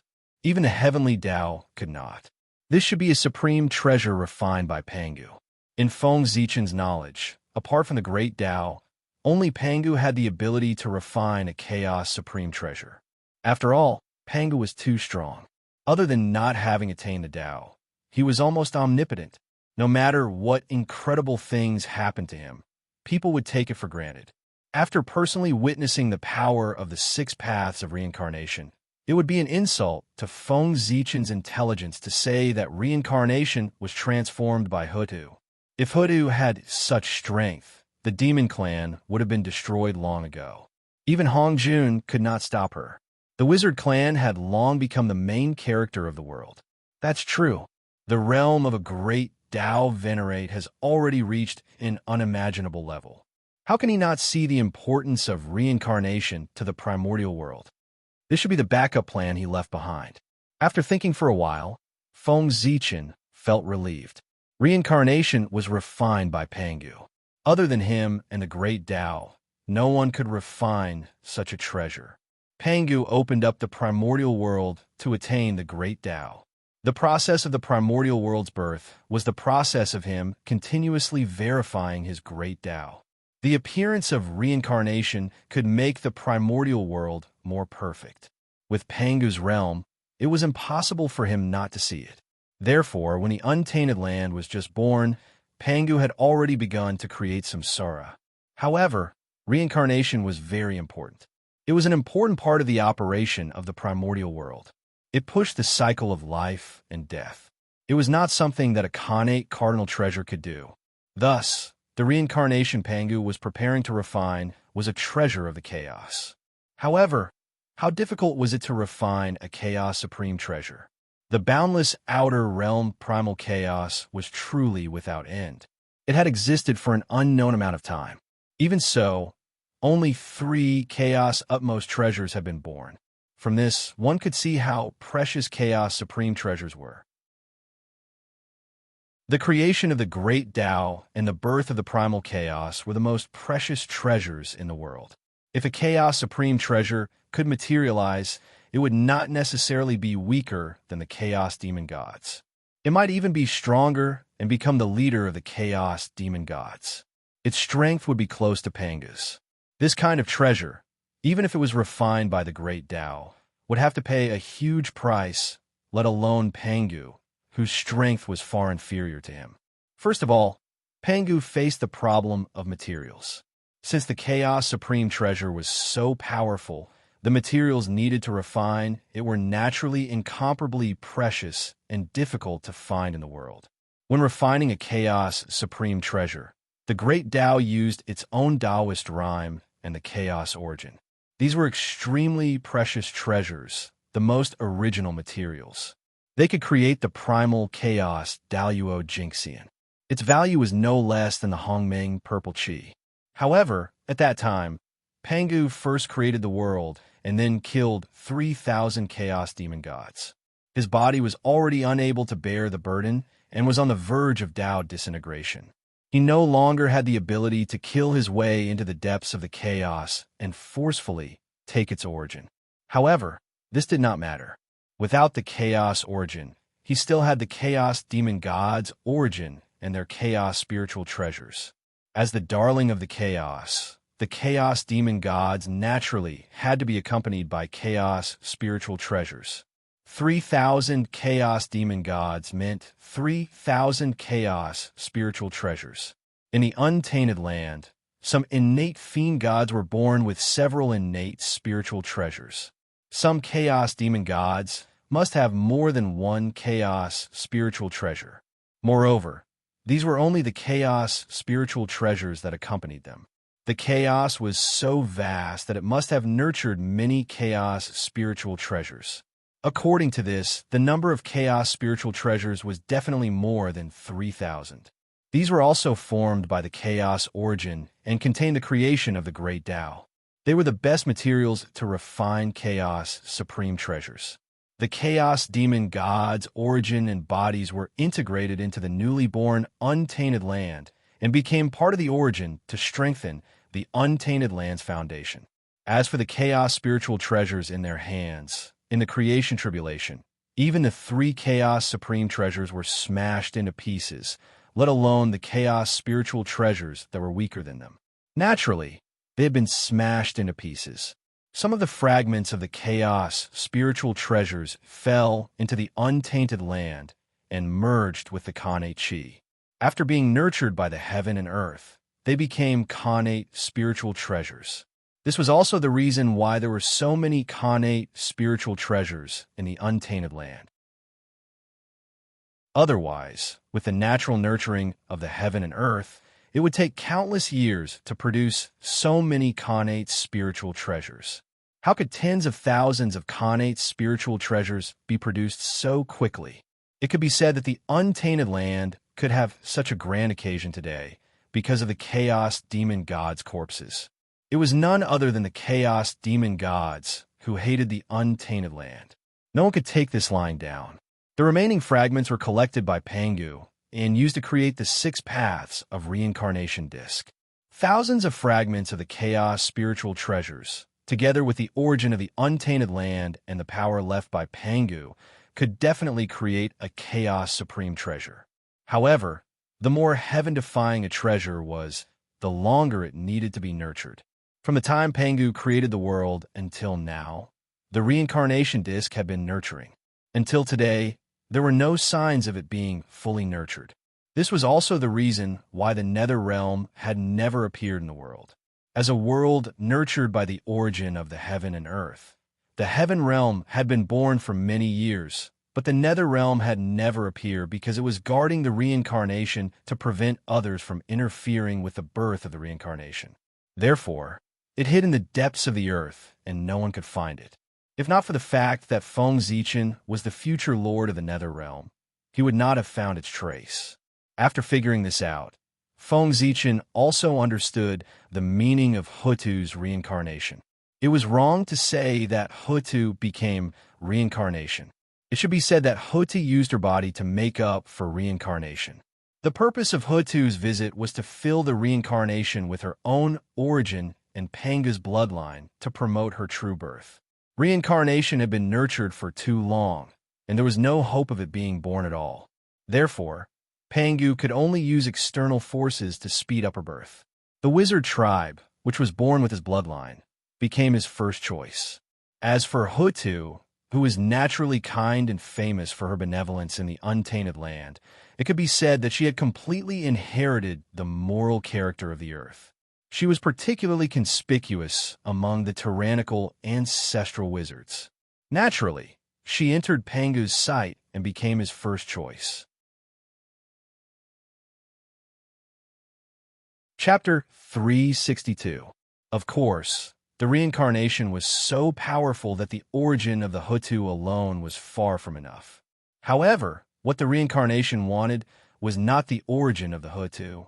What he wanted was the bloodline of the Pengu and the Hutu. The Hutu was like a primer, using her sacrifice to absorb the power of the Pengu scattered in the primordial world. Her innate origin was nothing, but the power left behind by the Pengu was different. In the world, apart from the power of the great Tao, only the power of the Pengu scattered in the primordial world could accelerate the birth of reincarnation. This was an incredible power, a power beyond the imagination of the world, almost omnipotent. For some unknown reason, after the primordial world was opened, the Pengu could not appear in the world, let alone directly interfere with the development of the primordial world. Therefore, the Pengu could only use guidance to indirectly promote the development of the primordial world. Feng Zichen was like this when he obtained the world tree, and so was the Hutu's reincarnation. This was all because the Pengu was indirectly changing the primordial world through them. The primordial world is far more complicated and unfathomable than I thought. Even the Pengu has all kinds of scruples and can't act as he wants. Looking at the reincarnation, Feng Zichen couldn't help but frown. At this moment, he was convinced that the Pengu situation might not be as good as he had imagined. Whether it was the world tree or the creation of reincarnation, the Pengu could do it himself. After all, it was too simple for him. He could do it with a wave of his hand. It was very casual, but he didn't. Not only did he not do it himself, but he also spent a lot of effort to ask others for help. This was very unreasonable. How could he leave such a big matter related to the development of the primordial world to others? What if others messed it up? This was not impossible. In the future, Feng Zichen had never heard of the world tree. From this, it could be seen that the matter of the world tree had been messed up. Moreover, the primordial world was used by the Pengu to verify his own great Tao. Of course, the stronger it was, the better. However, Feng Zichen came from the future. He was very clear about the future of the primeval world. Ever since Pengu opened the sky and the liches and demons ruled the world, the primordial world had been improving. It could be said that each era was more dazzling than the last. Countless experts emerged. Even his cultivation realm had expanded from Daluo Jingxian to primordial Daluo Jingxian. This grand occasion reached its peak during the Lich era. Dao Ancestor, Dao Integration. The 6 sages reside in the world. The heavenly court guarded the vast starry sky. The sorcerer tribe suppressed the boundless land. The great divination masters roamed the world unhindered. This was an extremely glorious era. There were as many quasi-saints as dogs, and Daluo Jingxian could be found everywhere. Throughout the history of the primordial world, there had never been an era as resplendent and exciting as this one. But after the glory, there was boundless darkness. Since the end of the Great Witch-Demon War, the history of the Untainted Land could be said to be a history of decline. Every time the cultivation tribulation passed, the level of the Untainted Land would regress a step, and the area of the Untainted Land would shrink. The cultivation environment was also getting worse and worse. During the Lich era, Daluo Jingxian could only be regarded as an expert. Only quasi-saints could shake the world. If one wanted to dominate a region, one could only hope to become a great divine ability. During the apatheicized era, Daluo Jingxian was an incredible expert. Quasi-saints could already be called peerless experts. Great divine ability was a legend. During the journey to the west, Daluo Jingxian became a legend. Tai Jingxian could dominate a region. Quasi-saints did not appear anymore, and great divine ability became a myth. After the journey to the west, immortals were the peak. The decline of the Untainted Land was simply shocking. Of course, this was not what Pengu wanted. But even so, Pengu did not appear in the Untainted Land to interfere with the progress of the Untainted Land. It was related to his own path. If not for the huge restrictions or his own situation, Feng Zichen did not believe that Pengu would not appear. Judging from the development of the Untainted Land, It was inevitable that Pangu could not directly interfere with the untainted land. That was why Feng Zichen cultivated the Tree of World, and Hutu turned her body into reincarnation. That's right. That's normal. Thinking of this, Feng Zichen felt a little relieved. No matter how strong Pangu was, he had not proven the great Tao after all. There was also a limit. First, he opened up the untainted land, then killed 3,000 demon gods, and finally turned his body into heaven and earth. After doing so many things in succession, Feng Zichen did not believe that Pangu did not pay a price at all. He was seriously injured and had to sleep in the depths of the untainted land to recuperate, leaving only a wisp of divine consciousness to take care of the untainted land. That was reasonable. Otherwise, the 3,000 chaos demon gods were too useless.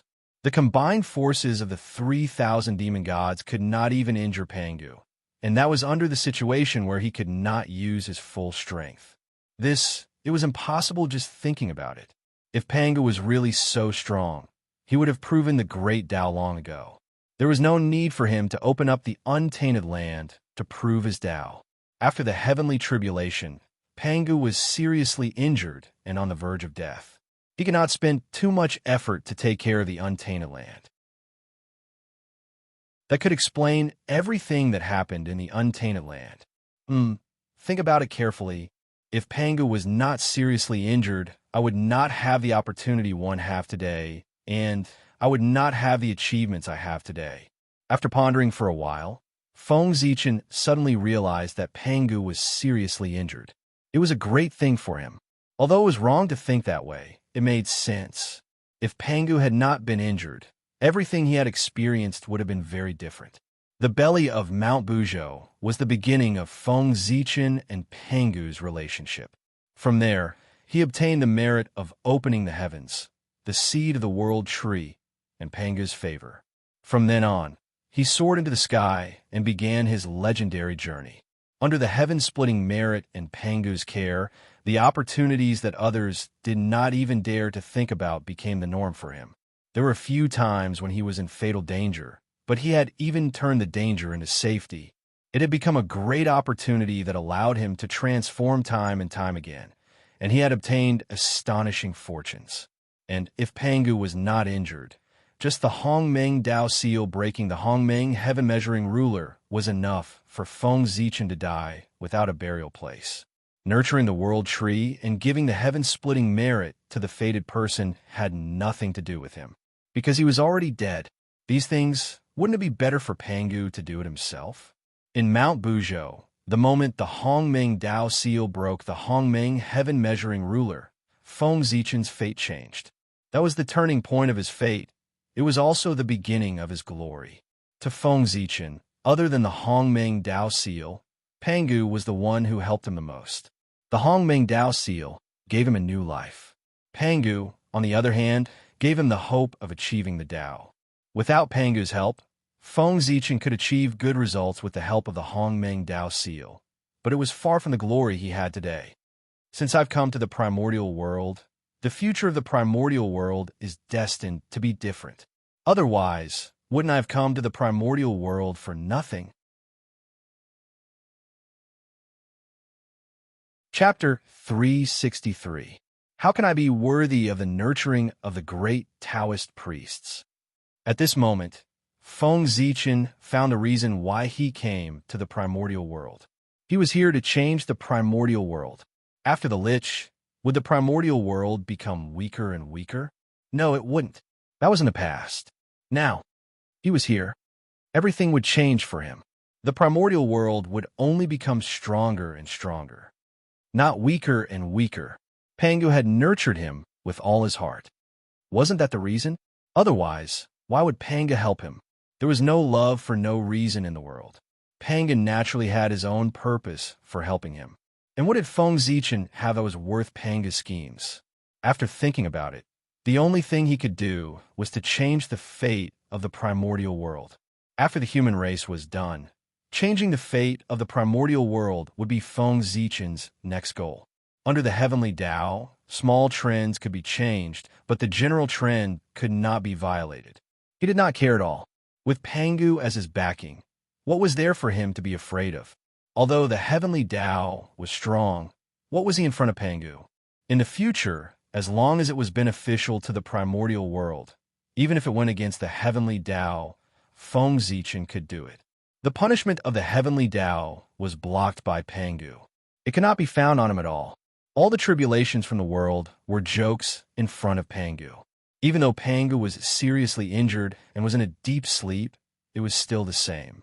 The primordial world was created by Pangu. How could he suffer the backlash of the primordial world? There must be a countermeasure. Being bitten by something one created was something that only happened at a low realm. The higher the realm, the less likely it was to happen. When it came to Daluo Jingxian, such a thing would never happen. They were all old monsters who had been around for many years. They could not consider anything. They would definitely eliminate this possibility. Do not underestimate any Daluo Jingxian. He was an existence that had achieved the Tao. Every person who could cultivate to this level was an outstanding talent who stood out from the countless creatures in the untainted land. They must have unimaginable wisdom. Feng Zichen was motivated again after he understood the path ahead and strengthened his belief. Pangu had helped him achieve Tao, so he could not let him down. Furthermore, even if it was to repay the kindness, he had to make the primordial world stronger. Moreover, as a member of the primordial world, it was his natural duty to make the primordial world stronger and more perfect. There was no need to consider too much. He was born here, grew up here, and fought here. Naturally, he should devote his life to it. It was the same for the human race and the primordial world. If humans did not betray him, he would not betray the human race.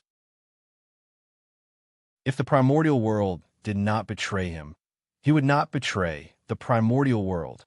If people respect me, I will return the favor tenfold. If someone destroys 1 grain of mine, I will take 3 bushels from him. This was Feng Zichen's principle. However, that was a matter for the future. Now, Feng Zichen's top priority was to nurture the world tree. This was the heavy responsibility that Pangu had given him, and it was also the test that Pangu had given him. Only by doing well would he be recognized by Pangu and become his spokesperson in the primordial world. At the same time, he would obtain unimaginable benefits. Mount Buzhou was broken, and the sky collapsed. The origin of the primordial world was damaged because of this. Even though Nuwa had mended the sky and supported the level 4 heavenly pillar, the grade of the primordial world would inevitably decline. Therefore, the world tree was needed. If the world tree was used to support the sky, not only would the origin of the primordial world not be damaged, but it would also be replenished. The world tree was a chaos spirit root, the top spirit root.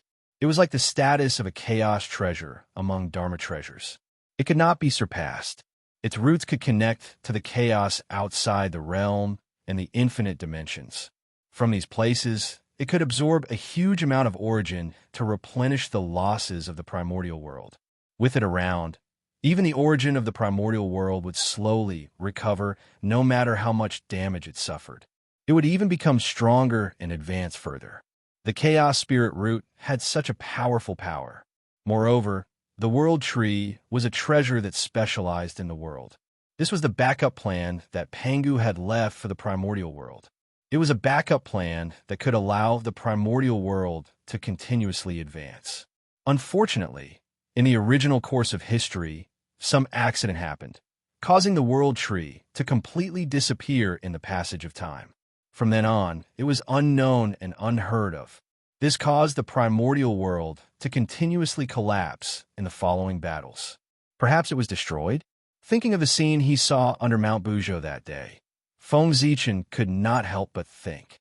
Under the erosion of their murderous aura, even primordial chaos Daluo Jingxian would not be able to hold on for long, let alone the seed of the world tree that had not yet grown up. Destruction was its ending. However, Feng Zichen came. Everything had changed. The world tree had passed the most dangerous stage and had grown to the half-step primordial chaos. In the primordial world, there are not many things that could destroy it. As long as it grew to the level of primordial chaos, it would be able to barely support the primordial world. At that time, Feng Zichen's mission would be considered completed. Rumble. Outside the gate of hell, the nine nether chi was mighty and rushed toward Feng Zichen, forcing him to take a few steps back. It was not until he was far away from the nether realm that the restless nine nether chi calmed down. It seems that as long as the 6 paths of reincarnation disc is not completed, the nether realm will not allow outsiders to enter. Just now, Feng Zichen wanted to enter the nether realm with his identity as the future lord of the nether realm and see what was going on. But who knew that as soon as he approached the gate of hell, before he could do anything, the 9 nether chi that was wandering around the nether realm suddenly changed and slammed toward him like a huge wave. The oppressive cold air could freeze one's soul. Even with Feng Zichen's current realm, facing such an oppressive cold, he could not help but feel danger. Not daring to take it head-on, he hurriedly dodged to the side. The power of this cold air was not inferior to the attack of a saint. It should be driven by the origin of the nether realm. Reincarnation was born in the nether realm. In order to protect him, any existence that approached the nether realm would be attacked by the nether realm. According to Feng Zichen's calculations, if he was not the future lord of the nether realm, this attack would have killed him instead of just forcing him to retreat. Reincarnation was too important, it could not be disturbed. Therefore, reincarnation did not appear, and the nether realm did not appear. Even Feng Zichen, the lord of the nether realm, could not step into the nether realm at this time. However, he was still different from others. At the very least, when he approached the nether realm, he would only be expelled, not attacked. World Tree Go. After staring at the nether realm for a while, Feng Zichen suddenly had a thought and summoned the world tree. The nether realm was right in front of him. If he did not go in and take a look today, he would not be satisfied. Not to mention the many treasures that were born in the nether realm. Just observing the birth of the 6 paths of reincarnation at a close distance was also a great fortune. It was of great help to him in comprehending the path of reincarnation. Chapter 364. So, this nether realm, if he could enter, it was better to make a trip there. Because the current reincarnation was not perfect during the process of his birth, all the mysteries would be revealed and constantly deduced to approach perfection. And when the reincarnation was completely born, his power would be restrained. Other than his master, outsiders could only feel his strength, but they would no longer be able to sense the path and truth contained in him. Therefore, this was the best time for Feng Zichen to comprehend the path of reincarnation. If he missed it, he would definitely regret it for the rest of his life. Entering the nether realm, regardless of whether he succeeded or not, he had to give it a try so that he would not leave any regrets. Yes, Feng Zichen could not enter the nether realm, but that did not mean that he had no other way. The world tree was the way he thought of. As a top-grade spiritual root that coexisted with the world, it was the instinct of the world tree to connect with other worlds. His roots could ignore all boundary walls and obstacles and enter any world at will. This was the world tree. If it did not have such power, how could it be called the chaos spiritual root? Of course, the world tree was magical, and the nether realm was not weak. Now, the world tree was far from reaching its most perfect state. Facing the powerful nether realm, it might not be able to break through its defense. But how would he know if he did not try? If he succeeded, there would be a great creation. If he failed, there would be no loss. Anyway, nothing would happen, so why not give it a try? Silently, the world tree walked out of the chaos bead and came to Feng Zichen's side, standing in the void. Whoosh! A root stretched out from the world tree, broke through the layers of void, and rushed toward the interior of the nether realm. Sensing the invasion of a foreign object, the will of the nether realm immediately reacted. It mobilized the surrounding aura of the 9 underworlds and rushed toward the roots of the world tree. At the same time, in the deepest part of the ancient hell in the nether realm, a ball of white flames appeared. With an aura that could freeze everything, it flew out of the nether realm and headed toward the roots of the world tree. It was the fire of hell, the purest fire of hell. The chill on its body was not the innate chill, nor was it the chill of the 9 underworlds, but the chill released by the path of extreme Een. This ball of hellfire was no longer composed of 9 hell's chi, but of innate extreme Een origin. Its essence had long been sublimated. This was the most terrifying hellfire that could burn a golden immortal to death. The change in color from black to white was a sign of the limit. Hellfire surged towards him. Its power was strong enough to make Feng Zichen's expression change. He didn't dare to let it get close to him. Unfortunately, its opponent was not Feng Zichen, but the Tree of World, the nemesis of all energy, the World Tree. As a supreme spiritual root nurtured by chaos, the World Tree could devour all forms of energy, no matter if it was good, bad, congenital, or acquired. As long as it did not exceed his tolerance, he could devour it and turn it into nutrients for his growth. The World Tree could even directly devour the violent chaos chi, let alone the hellfire derived from the innate extreme Een origin. It was the best tonic for the World Tree. Crack, crack. Wherever the hellfire passed, a powerful chill was released. The void was condensed, making cracking sounds. Then, it turned into fragments and fell. However, such a powerful force was completely useless against the Tree of World. Instead, it was suppressed by the Tree of World, and it could not even put up a decent resistance. As soon as the hellfire touched the roots of the World Tree, the roots of the World Tree swept across and blasted it into pieces before it could do anything. Then, without waiting for the hellfire to condense again, the rest of the roots of the World Tree whizzed over and devoured it. Along the way, the 9 hell's chi that came with the hellfire was also devoured by the World Tree. Although the Nether Realm was strong, it was only a part of the primitive world. It was far less powerful than the primitive world. In addition, reincarnation hadn't started. Most of its power was limited to nurturing reincarnation. As a result, its power that was comparable to a saint's could not be used. It could only barely reach the half-step primordial chaos level. This power was more than enough to deal with Feng Zichen. However, it was far from enough to deal with the World Tree, which was also a half-step primordial chaos level. In an instant, the World Tree broke through the layers of defense of the Nether Realm and came to its side. A soft light bloomed on the roots of the World Tree. It seemed to have thousands of colors, including all the colors in the world.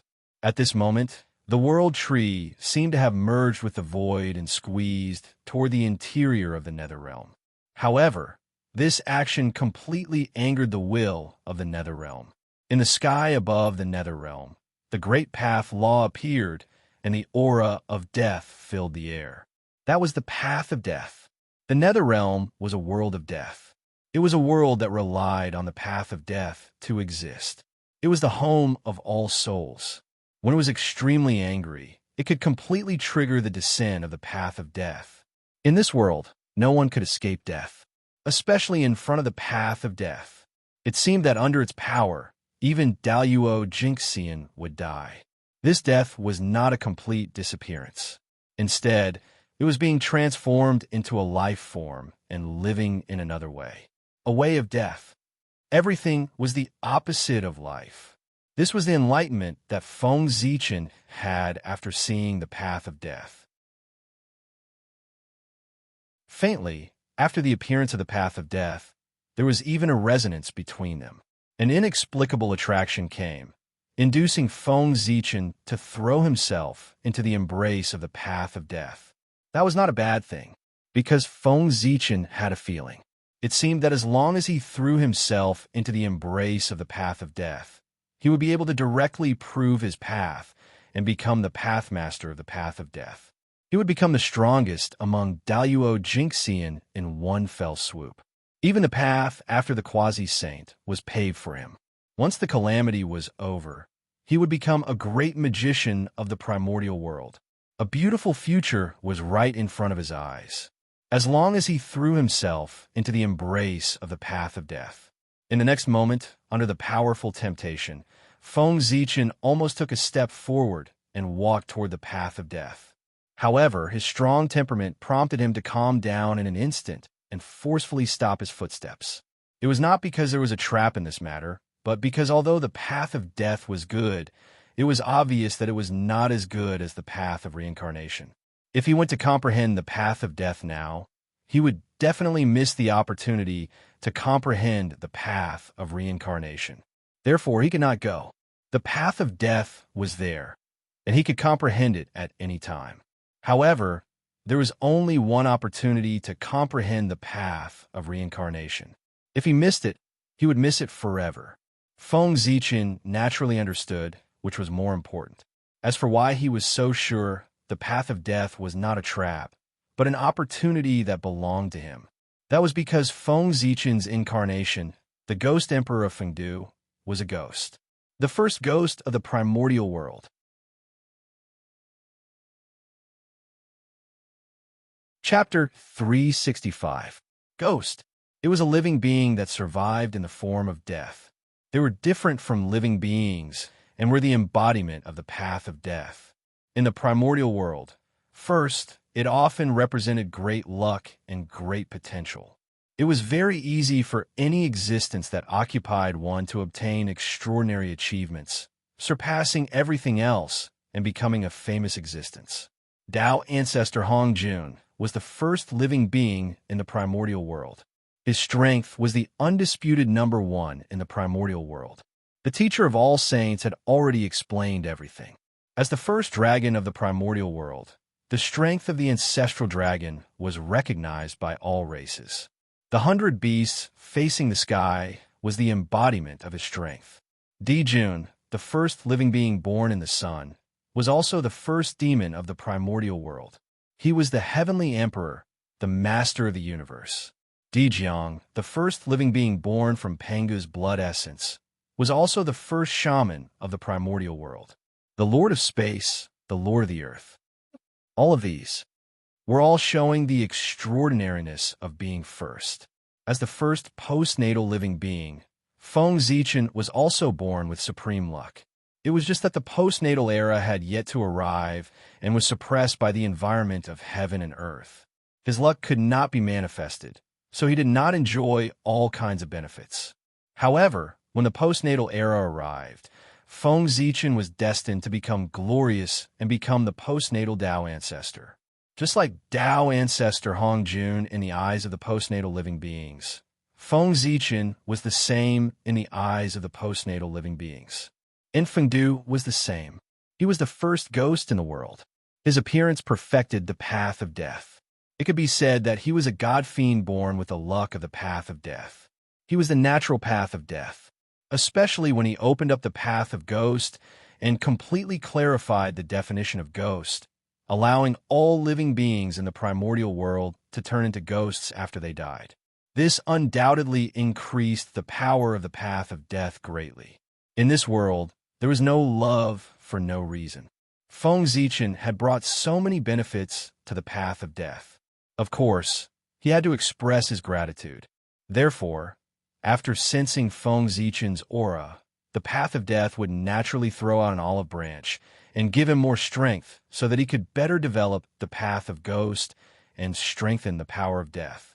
As long as Feng Zichen's Fengdu incarnation was still around, the Tao of Death would always favor him, because he had become the spokesperson of the way of death in the primordial world. Therefore, as long as he wanted to, he could attain the Tao any time. He had become the Death Tao Lord. As for the Tao of Death, it wouldn't care about such things. It was fine as long as Feng Zichen was alive. As long as he was alive, he represented the life side of the path of death. He would always exist and strengthen the path of death. Therefore, as long as Feng Zichen was alive, everything would be fine. In order to let him live well, the path of death didn't mind releasing his authority to him, allowing him to attain the path at any time. The great Tao of heaven and earth had no wisdom. The meaning of their existence was to stabilize the order of the untainted land and become stronger. Becoming stronger was their only pursuit, and those who could satisfy their pursuit were bound to receive their full support. This was why the Tao of Death was so friendly to Feng Zichen, because Feng Zichen could make him even more powerful. The Tao of Death, with his body, Fengdu incarnation, It had a heaven-sent opportunity. If he didn't take it this time, there would be a next time and a time after that. No one could take it away. It could only belong to him. But reincarnation, it was different. That was the opportunity that Pangu had prepared for the Hutu and the wizard race. No one could take it away. Saints couldn't, and Feng Zichen couldn't. Therefore, for the sake of the path of reincarnation, the path of death could only be put behind. While Feng Zichen was hesitating, the path of death in the netherworld made a move.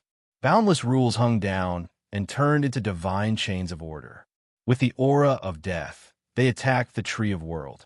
That power was enough to make a quasi-saint's expression change. Unfortunately, it encountered the tree of world. That was a treasure born from chaos. There was no concept of life and death at all. The only thing that remained was chaos. So what if it was born? So what if it was dead? For creatures born in chaos, it was completely meaningless. They had long transcended life and death. They were no longer in the category of life and death. In their eyes, there were only things that existed and things that didn't exist.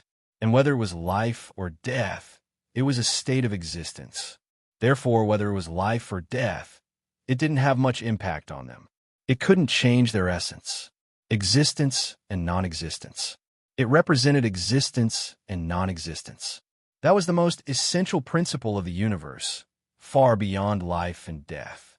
As long as it still existed, there were infinite possibilities. And if it didn't exist, it was nothing. There was nothing, and it was completely cut off. Therefore, what could make the creatures of chaos despair and fear did not exist. Death was meaningless to them.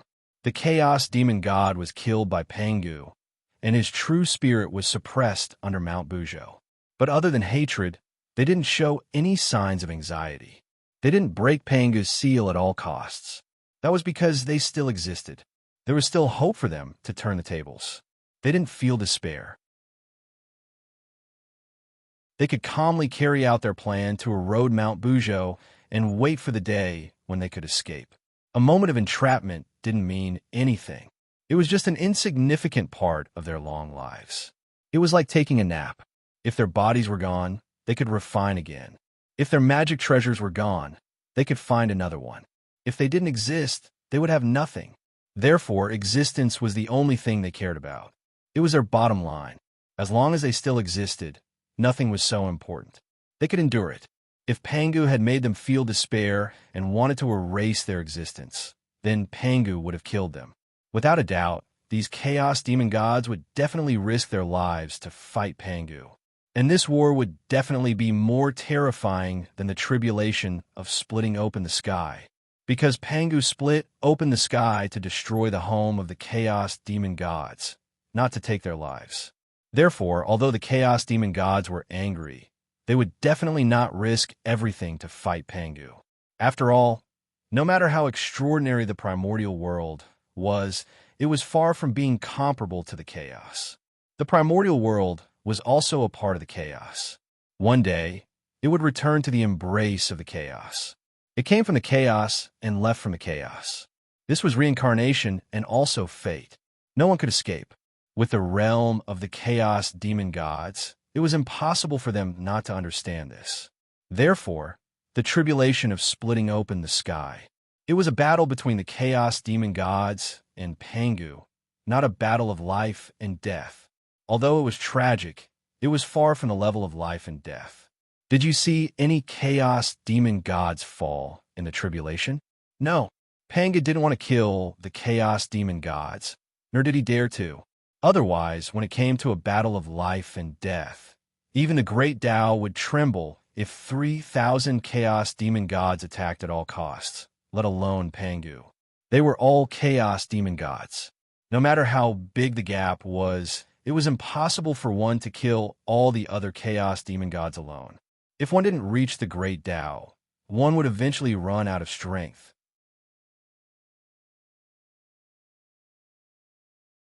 Chapter 366. The chaos demon gods wanted to destroy the primordial world only because they could not take it lying down. It was not that they did not want to destroy the primordial world. They would die. Imagine if someone destroyed your home and brazenly built a new house on the old side of your home. and even live there openly. Who would be able to tolerate this? Of course, the chaos demon gods could not tolerate it. If they did not destroy the primordial world, they would definitely not take it lying down. Moreover, the primordial world was right under their noses. They had been watching it all this time. It was really disgusting. It was better to destroy it. Out of sight, out of mind. A dispute of personal feelings would not involve the root. Therefore, although the primordial world seemed dangerous, it could always exist in the chaos. Because the chaos demon gods did not have the courage to put all their eggs in one basket. In their opinion, it was stupid to sacrifice everything in order to destroy the primordial world. In their understanding, in this world, other than the chaos, there was no world that existed forever. Perhaps, even the chaos will be destroyed one day. From nothing to nothing, from nothing to something. It was a fateful cycle that no one could escape. The primordial world was destined to be destroyed. It was just a matter of time. It was not worth it to sacrifice everything in order to destroy a world that was destined to be destroyed. The chaos demon gods were not fools. Of course, they would not do it. However, they were still very happy to cause some trouble for the primordial world so as to make things difficult for Pangu. After all, this would allow them to vent the anger in their hearts. Moreover, the more anxious Pangu was, the easier it would be for them to vent their anger. That was also the reason why the chaos demon gods kept harassing the primordial world. They did not necessarily want to destroy the primordial world. Perhaps they just wanted to cause trouble for the primordial world. No matter what, the primordial world was the place where Pangu developed his Tao. If they really destroyed him, they would have a death feud with Pangu. The feud of blocking the Tao would not end until they were dead. That was not a joke. If they really destroyed the primordial world, perhaps the chaos demon gods would not be happy. Pangu's revenge was not something that anyone could bear. In a high-level confrontation, unless the bottom line was touched, it was very difficult for a life-and-death battle to occur. On the one hand, it was because at their level, there are not many things that they cared about. On the other hand, it was also an extremely important aspect. The higher one's cultivation level was, the harder it was for one to die.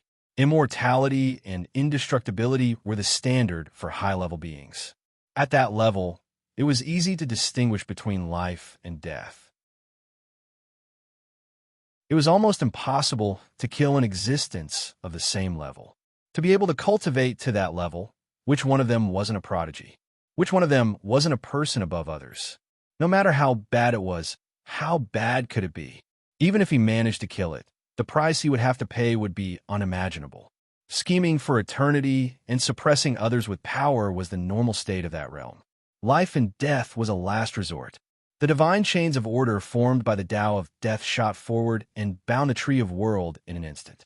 The terrifying origin of death spread out and surged into the world tree's body, trying to wipe out its vitality and pull it into the embrace of death. However, the world tree had no concept of life and death. The so-called origin of death was also one of the nutrients it needed to grow.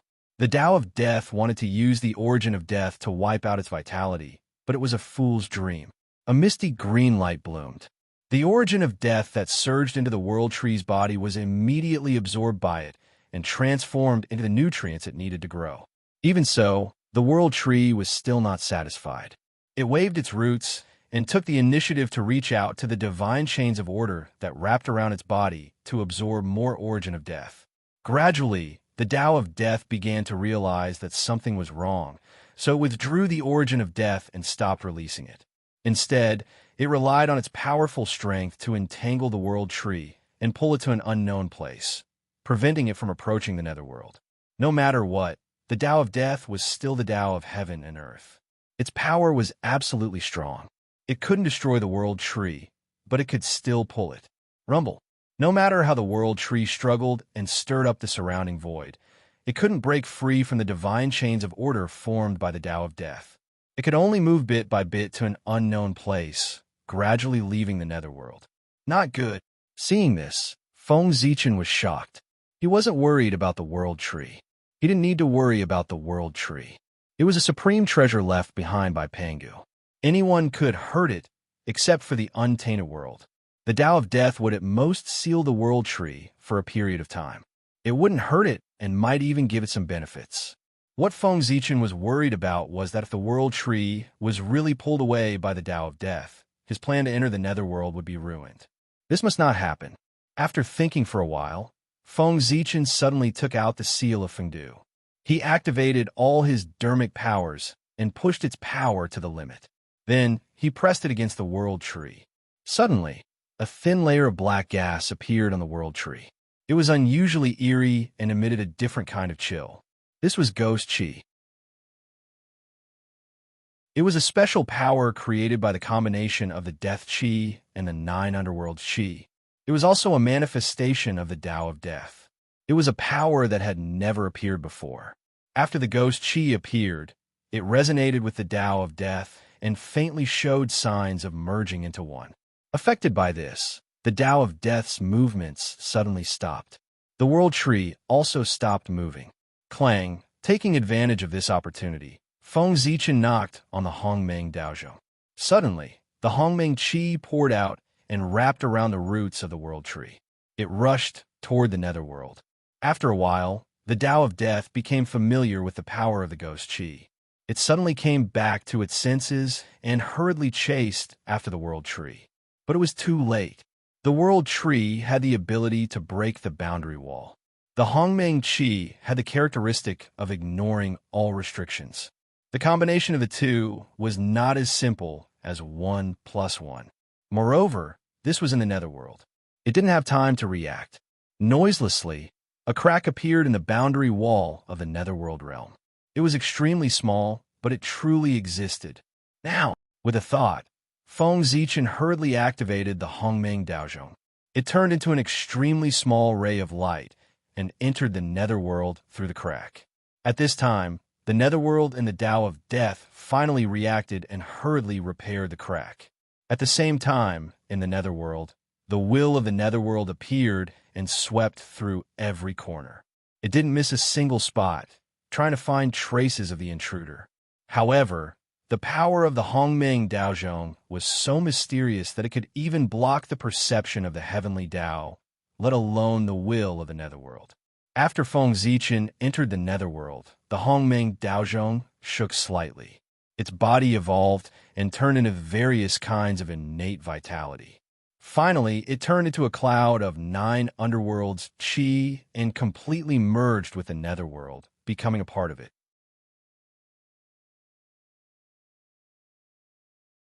Chapter 367. The Vastful swept through the nether realm again and again, but it did not find the slightest abnormality. It was as if no one had barged in just now. After a long time, the will of the nether realm, which could not detect any abnormalities, slowly retreated. The nether realm also returned to its calm state. After a long while, the aura of the 9 nether that Feng Zichen had transformed into moved and slowly floated toward hell. That's right, it was either reincarnation or hell. The moment he entered the nether realm, an inexplicable call suddenly came from the depths of hell. It was as if there was something extremely important to him there, constantly tugging at his mind and urging him to rush there. This feeling was a whim, a long-lost whim. In a trance, Feng Zichen understood, there, in the depths of hell, there was a treasure that was fated to be with him. Most cultivators were extremely sensitive to things related to themselves. Regardless of whether it was good or bad, they would often be able to sense it in advance and feel it in their hearts before it happened. This was called a whim. This was the instinct of cultivators, and it was also one of the benefits of cultivation. There was no need to cultivate, and one could naturally have it. Moreover, it would become stronger as one's realm increased. It was because there were all kinds of incredible benefits that the people of the world would rush to cultivate and think of all ways to improve their cultivation. The pleasure brought by the improvement of one's realm would not be understood if one had not experienced it. That feeling was incomparably wonderful. After hesitating for a moment, the curiosity in his heart prevailed in the end, leading Feng Zichen to walk in the direction of hell, collecting a spirit treasure. It should not take much time. Feng Zichen was not surprised that there was a treasure in hell that was fated to be with him. He was the emperor of Fengdu, the original master of hell. Everything in hell belonged to him. Wasn't it normal for him to sense the birth of a treasure in hell? The nether realm was empty. There was no sign of life. Everything remained the same as before. Along the way, Feng Zichen did not encounter any obstacles. Very smoothly, he arrived outside hell. At this time, Hongmeng Daozhong shook again, and Feng Zichen's body suddenly changed. The 9 nether chi turned into hellfire, and he wobbled into hell. Moreover, as he continued to go deeper into hell, the color of the hellfire he transformed into became darker and more powerful. This was to harmonize with the surrounding environment to prevent the hellfire from backfiring. In the end, Feng Zichen was only the future lord of hell. Now he was not. He had to wait for the nether realm to appear. Only by relying on the providence of opening up the ghost path would he be able to rightfully control hell and the nether realm. With his current strength, without the support of the karmic rank, it would be quite troublesome to deal with the fire of hell in the depths of hell. It was better to keep a low profile. If things got out of hand, you would not only have to deal with hell, but also the netherworld. Huff! Huff! The vastness of hell far exceeded that of the upper-class world. It was comparable to any heaven in the heaven realm. With Feng Zichen's speed and the help of Hongmeng Daozhong, it took him several years to reach the core of hell, where the treasure was located. This is, looking at the huge black ball of light in front of him, Feng Zichen was a little shocked for a moment. What was that? The black on its body was so pure. There was not the slightest flaw. It was so black that it made people despair. Especially the aura on its body, it was different from before. It was no longer the chill unique to hell, but evil, the ultimate evil in the world. Looking at it, Feng Zichen felt as if he had seen despair and all the evil in the world. In the depths of the black ball of light, he even saw endless sins and the chilling karma. It was as if it was a collection of evil, bearing all the sins in the world, so much so that it gathered unimaginable karma. It was the embodiment of evil, the source of sin, and the beginning of despair. Just by looking at it, Feng Zichen felt that he had been infected by its power. He fell into the abyss of despair and continued to sink deeper and deeper. Despair, endless despair. As far as the eye could see, there was nothing but despair. Even the future was dark and hopeless. His heart was silent. His Tao gradually lost its vitality. Under the power of this ball of light, Feng Zichen's Tao heart was sinking and gradually walking towards death. Boom! Just as Feng Zichen's life was about to be threatened, the black ball of light suddenly changed and let out a loud roar, waking Feng Zichen up from his despair. Hiss! So powerful! After coming back to his senses, Feng Zichen could not help but break out in a cold sweat. The netherworld was indeed the world of death. It was extremely dangerous and full of dangers. If he was not careful, even Daluo Jingxian would be in danger of dying. After a while, Feng Zichen looked at the black ball of light again and found that everything was different. At this moment, what enveloped it was no longer the endless evil and despair, but the Tao and truth. That was the Tao of evil. It was the Tao of sin. It was the Tao of despair. It was also the Tao of death. All kinds of great Tao appeared on its body and turned into rules, explaining the truth of great Tao to Feng Zichen. The origin of hell. In a trance, Feng Zichen understood the origin of this thing. It was the innate origin of hell, the foundation of hell.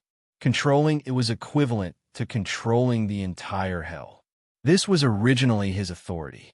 It was also because it sensed his aura that the origin of hell would appear and attract him.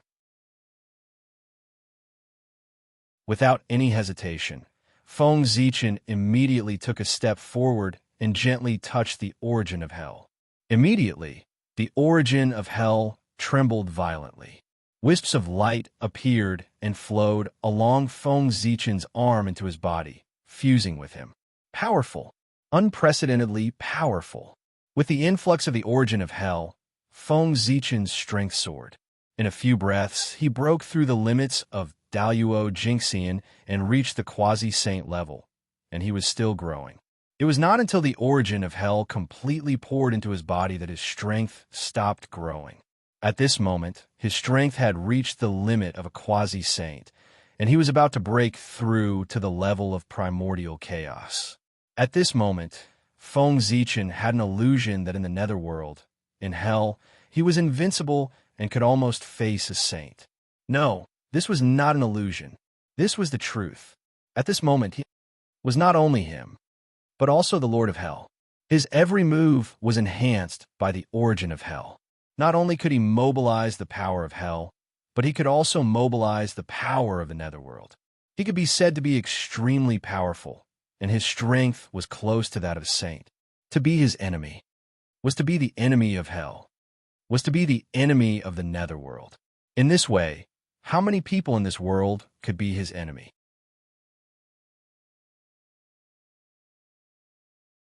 Chapter 368. What a pity! After a long while, Feng Zichen said with a face full of regret. Such a powerful force naturally had restrictions and could not be used as he wished. This power came from hell, from the netherworld, so it could only be used in the netherworld. Out of the netherworld, all the mighty forces would disappear. He, Feng Du, was still an ordinary golden immortal. That's right. It's an external force, so why ask for too much? In just an instant, Feng Zichen adjusted his mentality. The power of hell was just icing on the cake for him.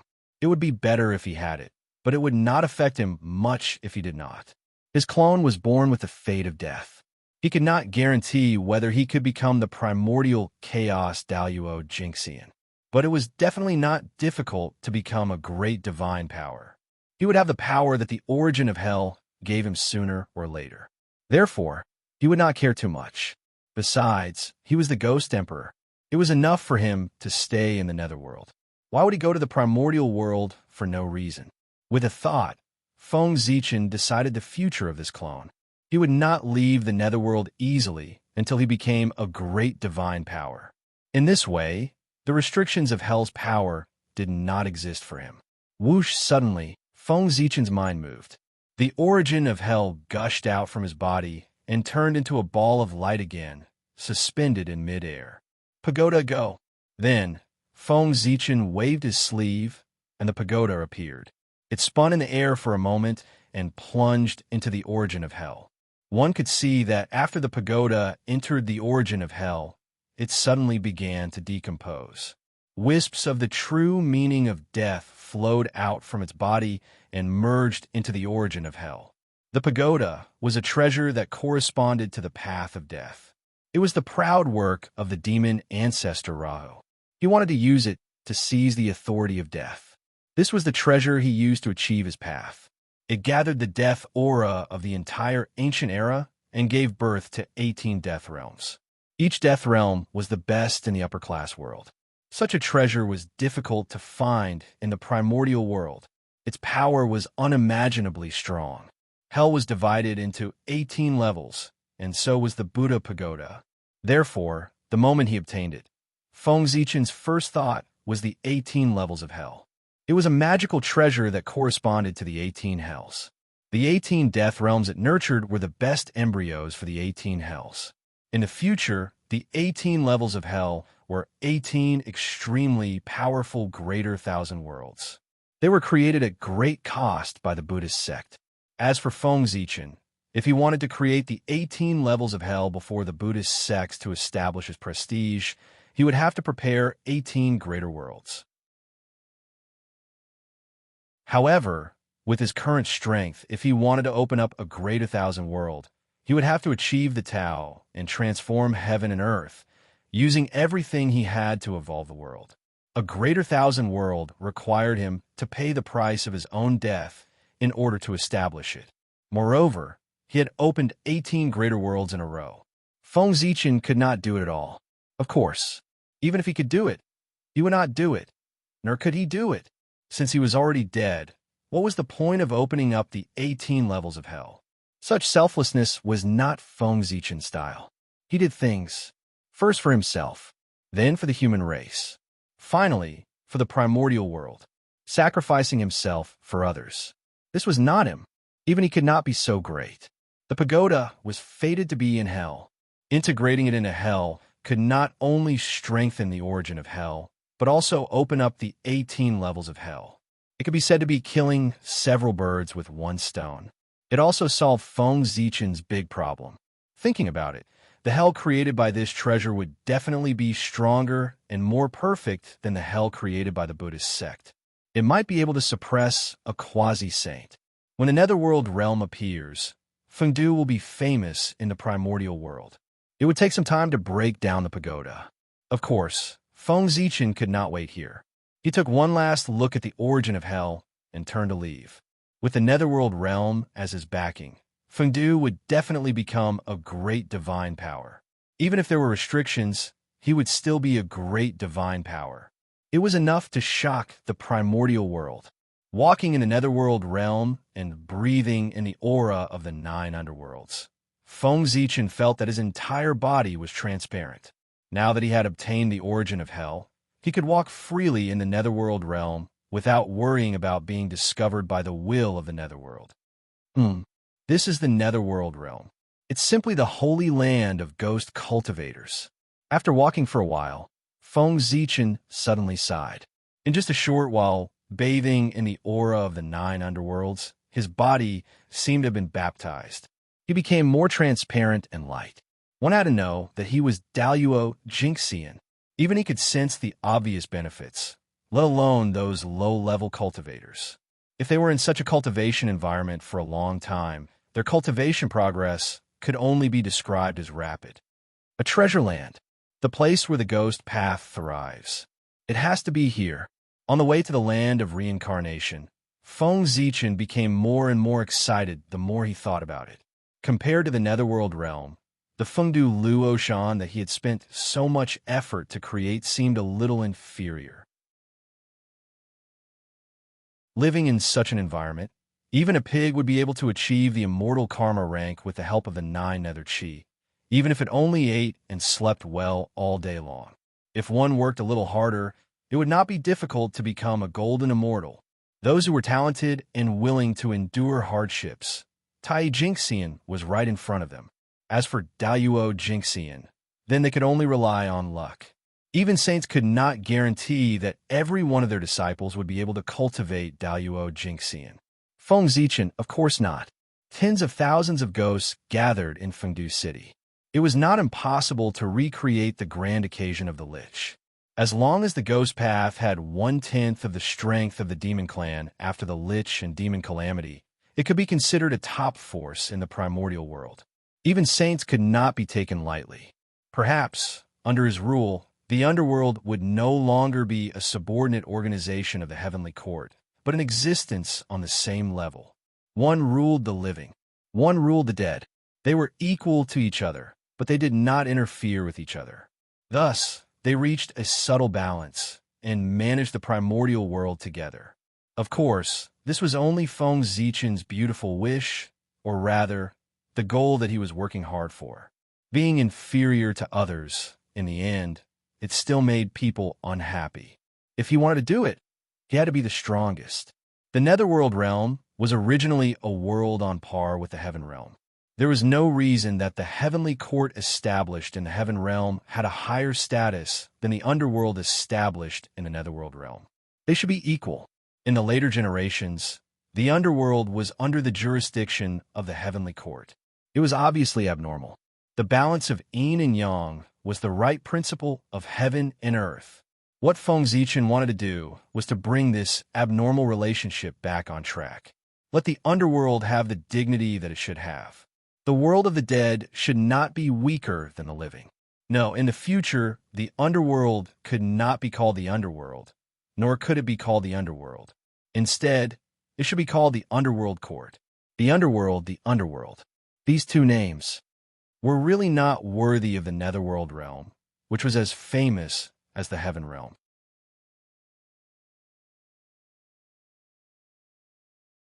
Chapter 369. In Court. This title was domineering. If it was spread out, it would also sound good. Otherwise, if he called himself the Een Master of the Underworld, he would be inferior to the heavenly court in name. How could he compete with him? Since he wanted to compete, then he had to start from the basics. First of all, he could not be weak in terms of reputation. It did not matter if he did not have a strength, but he had to show off his reputation. The name represented the luck of heaven and earth. It could not be taken lightly. This was a magical power that could often play an unexpected role. The future of the primordial world, it will change in my hands. Feng Zichen was a little excited when he thought of the future separation of heaven and earth. If this matter was successful, he would have completed a part of his plan to change the primordial world. The Court of the Underworld was a major event that would change the primordial world. The fate of the primordial world would be controlled by him. How could this not be exciting? Anyone in this situation would not be able to remain calm. Moreover, Feng Zichen had also thought of a way to let the Court compete with the Heavenly Court. The reason why the Heavenly Court could shock the primordial world was because of Zhouxing, Dijun, Tai Fushi, and the endless demon race. If the Court wanted to compete with him, they could only borrow the power of the Magi. In the primordial world, only the Magi could compete with the demon race and even faintly defeat them. Moreover, there was an inseparable relationship between the Magi and the netherworld. Hutu, that was the lord of Samsara. Her status was even higher than Fengdu, the lord of the netherworld. She was not inferior to a saint at all. She was the true, supreme, karmic position of the world. With him around, the Magi could also be said to be the master of the netherworld. If the Magi moved into the netherworld, they would have the 6 paths of reincarnation, the 12 ancestors of the Magi, and the experts of the Magi. The Court was the true Court, and it could completely compete with the Heavenly Court. Perhaps this was the beginning of the change in the fate of the primordial world. Wait, the Magi, the netherworld. Thinking of a relationship between the Magi and the netherworld, Feng Zichen's mind suddenly stirred as he discovered a shocking secret. The netherworld was the holy land of ghost cultivators. The 9 underworlds' chi could temper the primordial spirit. Living in the nether realm for a long time, even if one did not cultivate much, under the influence of the 9 underworld chi, one's origin spirit would slowly become stronger. However, the sorcerer tribe did not have primordial spirits. No, it was not that the Magi did not have primordial spirits. It was just that his primordial spirit was too weak. In the process of cultivation, it was absorbed by his powerful physical body and became a part of his body. If the shamans were allowed to live in the nether realm, it was hard to say what would happen to those powerful shamans. However, there was a high chance that the newborn Magi would be baptized by the 9 nether chi and give birth to essence souls. They would be no different from other living beings in the primordial world. This, thinking about it carefully, the birth of the netherworld seemed to have been specially prepared for the shaman tribe to make up for the shaman tribe's flaws. Otherwise, why did the shamans benefit the most? If that's the case, it's not unreasonable. The Magi are the descendants of Pangu after all. It's only natural that they take care of them. It was human nature to leave some benefits for their descendants. If it was Feng Zichen, he would do the same. There was nothing incomprehensible about it.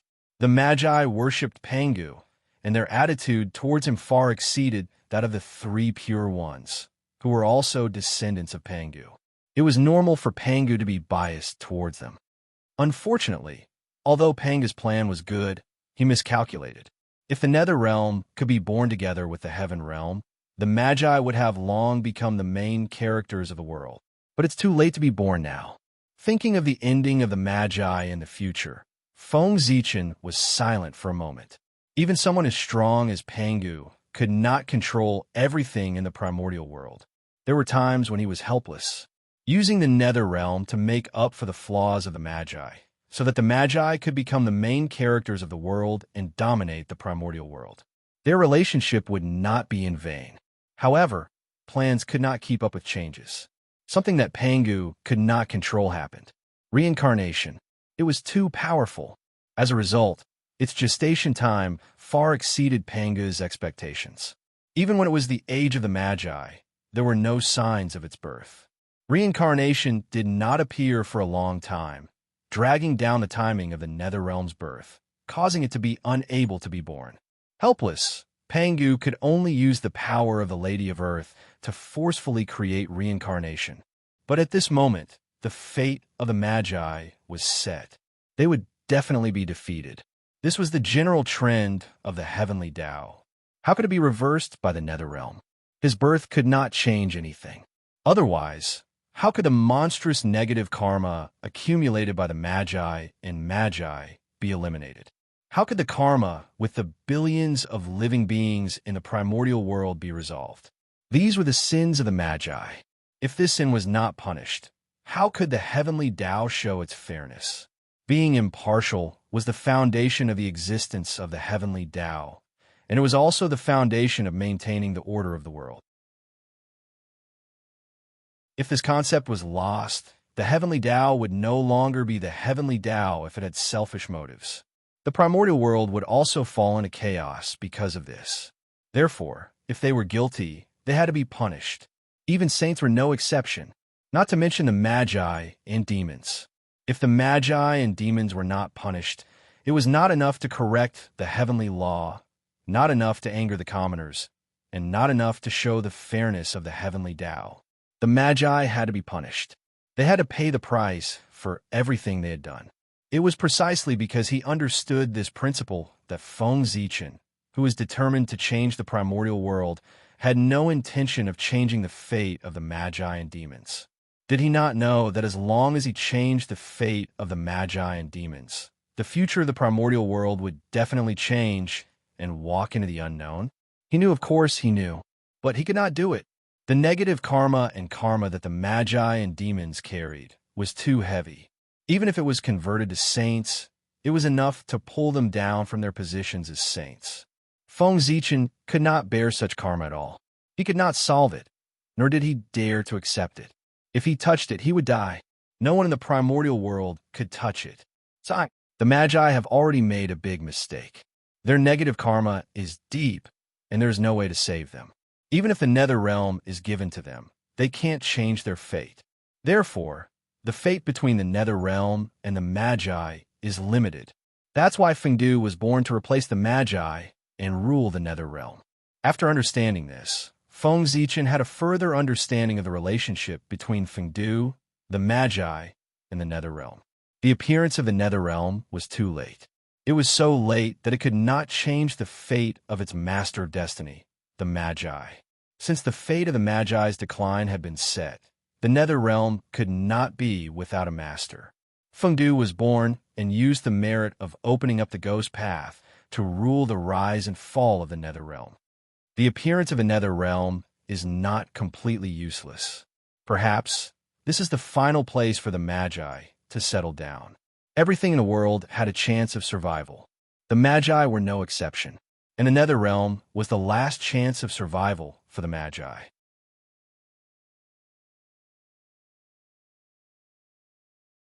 Chapter 370. According to this calculation, when the netherworld realm appears, the position of the realm lord is not fated with me. At this point, Feng Zichen suddenly discovered a cruel fact. His incarnation of Fengdu was born a little early. At this moment, it was not his turn to be the lord of the netherworld. The netherworld was the world that Pangu had prepared for Magi. Now that the Magi had not lost their destiny, the position of the lord of the netherworld naturally belonged to the Magi. It had nothing to do with Fengdu. When the Magi declined and were convicted of the primordial world, it would be the time for Fengdu to appear and take charge of the netherworld. Now, the netherworld. It was the Lady of Earth's, the Magi's. In that case, then let him have an era. As if thinking of something, Feng Zichen suddenly laughed out loud. So what if he gave the position of the Lord of the netherworld to the Magi? How many years could they hold it for? In the end, everything was still his. Moreover, with the Magi ruling the netherworld, they could help Feng Zichen resist the pressure of the demon race. It was more convenient for him to hide behind the scenes and plan. Compared to the Yin court that Fengdu presided over, the Yin court that the Magi presided over was the real Yin court. It had the power that even the heavenly court could not defeat. Even if in the future, after the Magi calamity, the Ing court could only have 1% of the current Magi's strength. It would be enough for Feng Zichen to brag about for the rest of his life. From now on, Feng Du will be the Lord of Hell. He will stay in Hell peacefully and wait for the future development. In an instant, Feng Zichen made a decision in his heart. He would make way for the Magi. If things cannot be done, then he would not do it to avoid unexpected variables. As for Feng Du, it was better to be his own Lord of Hell. After the Magi calamity, he would come out to take over the Netherworld and clean up the mess left behind by the Magi. Moreover, staying in Hell and being in close contact with the Magi, he could also give advice to the Magi and increase their future vitality. In this way, it could be considered worthy of his identity as a Magi. In the primordial world, the Chaos Fiend God was a legend. Liches were the unsurpassable pinnacle. Any force that could reach 1% of their strength was enough to dominate the primordial world. If he could reach 1/10 of their strength, then destruction was not far away. After much difficulty, they finally removed the 2 huge mountains that had been pressing down on their heads. How could the Saints tolerate the existence of another powerful force like the Shaman and Demon clan suppressing them?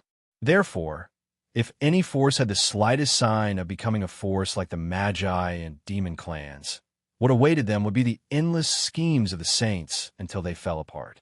The era of the Sage. The Sage was the supreme being. Their will was the will of the heavens. Even the world had to follow it, let alone all living beings. Forces like the Shamans and Demons would no longer exist. They were the last glory of the primordial world. After that, they could no longer see each other. However, how could the Saints control this world? As the saying goes, as long as the Saints were alive, the bandits would not stop. He was the greatest thief in the wilderness. It had been stealing the origin of heaven and earth. To strengthen itself, the weaker the primordial world was, the more disadvantageous it was for all living beings. However, it was more advantageous for the Saints, because the weaker it was, the easier it was to control. Only when the origin of the primordial world was constantly weakening and its level was constantly regressing could the Saints better control the primordial world and seek benefits for themselves. The Saints hoped that the primordial world would continue to weaken. There was no doubt about this. Everything that happened in the later generations had already proved it. During the era of the Shamans and Demons, the Saints were the highest karmic position in the primordial world. They were the peak of the primordial world. Other than that, they did not have many privileges. The primordial world, it was still under the control of the Shamans and Demons. It did not have much to do with the Saints. During the era of the gods, the primordial world was further weakened. The Saints became the rulers of the primordial world. Whoever held the karmic position in the world was determined by their will. The primordial world was completely under the control of the Saints. After the god investiture tribulation, the primordial world was shattered again, and its level fell. At this moment, the authority of the Saints had increased exponentially. Even the heaven and earth tribulation, they were all affected by them. The so-called journey to the West calamity was like a joke compared to the previous calamities. It was too easy and too simple. It was completely born because of the agreement of the Saints. The calamity could be triggered at will. At this moment, the power of the Saints could be seen. Speaking of which, although the Saints were powerful, they were under the control of the heavenly Tao. They could not be considered free and unfettered. No one would like this feeling of not being able to control themselves. Not to mention, the Saints who had reached the peak of the primordial world, they would definitely think of a way to get rid of the restrictions of the heavenly Tao. If Feng Zichen was in their position, he would do the same. What? I tried my best and worked hard to cultivate to the Saint realm. It was so that I could not be affected by 10,000 tribulations. I could do whatever I wanted and be free. In the end, after I became a saint, I realized that under the control of the heavenly Tao, it was true that I could not be affected by 10,000 tribulations. The rest was fake. They did not even have freedom, let alone being free. Who could tolerate this? What was the purpose of their hard work in cultivating? Therefore, they wanted to change and escape from the control of the heavenly Tao. In order to escape from the heavenly axiom, the best way was to weaken its strength. Only when the heavenly Tao weakened would their resistance not be so powerless, and they had the possibility of escaping. Therefore, the primordial world suffered. In order to weaken the heavenly Tao, under the intentional or unintentional calculations of the saints, the primordial world shattered again and again. Before the saints became saints, they might have the determination to develop the primordial world. However, after becoming saints, their hearts must have changed. The feeling of not being able to control oneself was not good. In order to escape for freedom, it was not too difficult to understand that they attacked the primordial world. However, understanding was one thing. This did not mean that Feng Zichen agreed with their actions. Their positions were different. Their perspectives on the problem were naturally different. The saints had indeed benefited from weakening the primordial world. But what about the living beings in the primordial world? When the primordial world retreated, they would be the first to be affected. As the world changed, the cultivation environment became worse and worse. In the past, the celestial immortals who could easily cultivate to become celestial immortals became legends in the future. Such an impact could not be said to be small. Therefore, what right did they have to pay for the benefits that the saints received? This was a great thief, the origin of heaven and earth, the foundation of all living beings. And this was what Feng Zichen wanted to change. The primordial world was the primordial world of all living beings, was not the primordial world of saints. How could he let them take whatever they wanted? Of course, if Feng Zichen wanted to change all of this, he had to at least have the cultivation of primordial chaos Daoyuo Jingxian to be able to fight against saints. Otherwise, he would be courting death. Therefore, in the future, he still had a long way to go.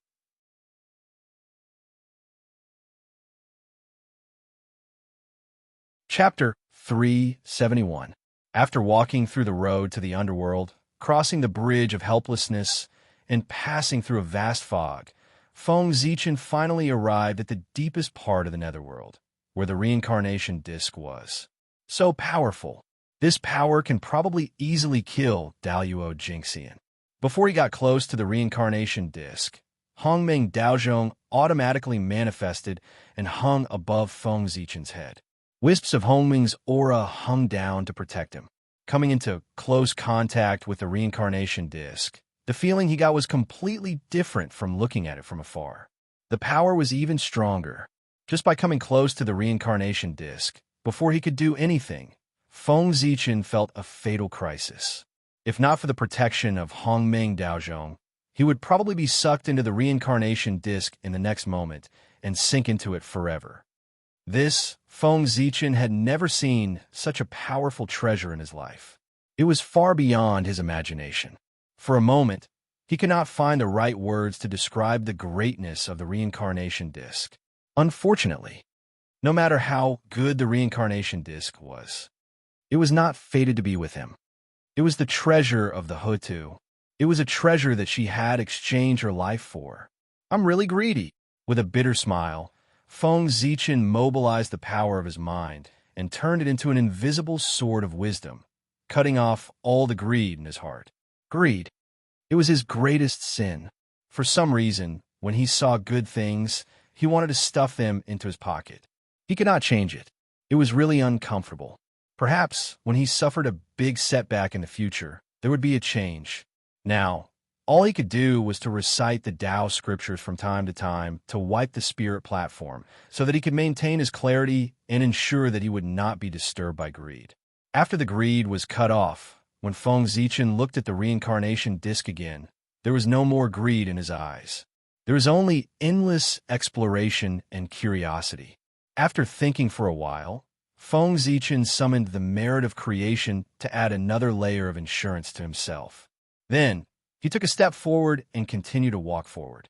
Since he wanted to comprehend the great Tao of reincarnation, the closer he got, the better.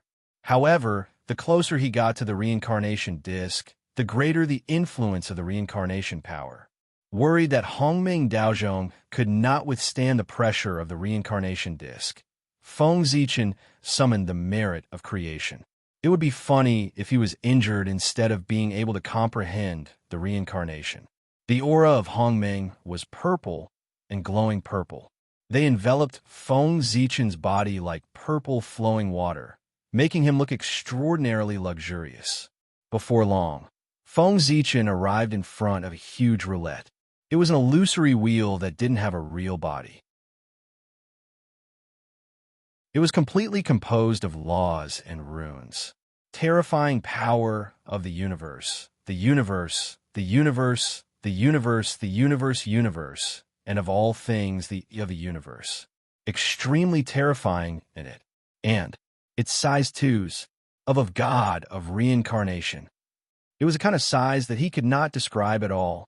If he had to make a comparison, he could only say that the reincarnation disc was bigger than the world tree and smaller than the great Tao. It was between the two and was far bigger than the concept. His power spread throughout the entire void, connecting every place in the primordial world. It was as if everything in the primordial world was under his control. There's no six paths? It seems that the six paths were not born innately, but were created by Hoodoo. Walking forward, Feng Zichen looked at the reincarnation disc for a moment. He did not find the legendary six paths, so he could not help but speculate. The six paths of reincarnation cared about the fate of all living beings in the primordial world and determined their achievements in the next life.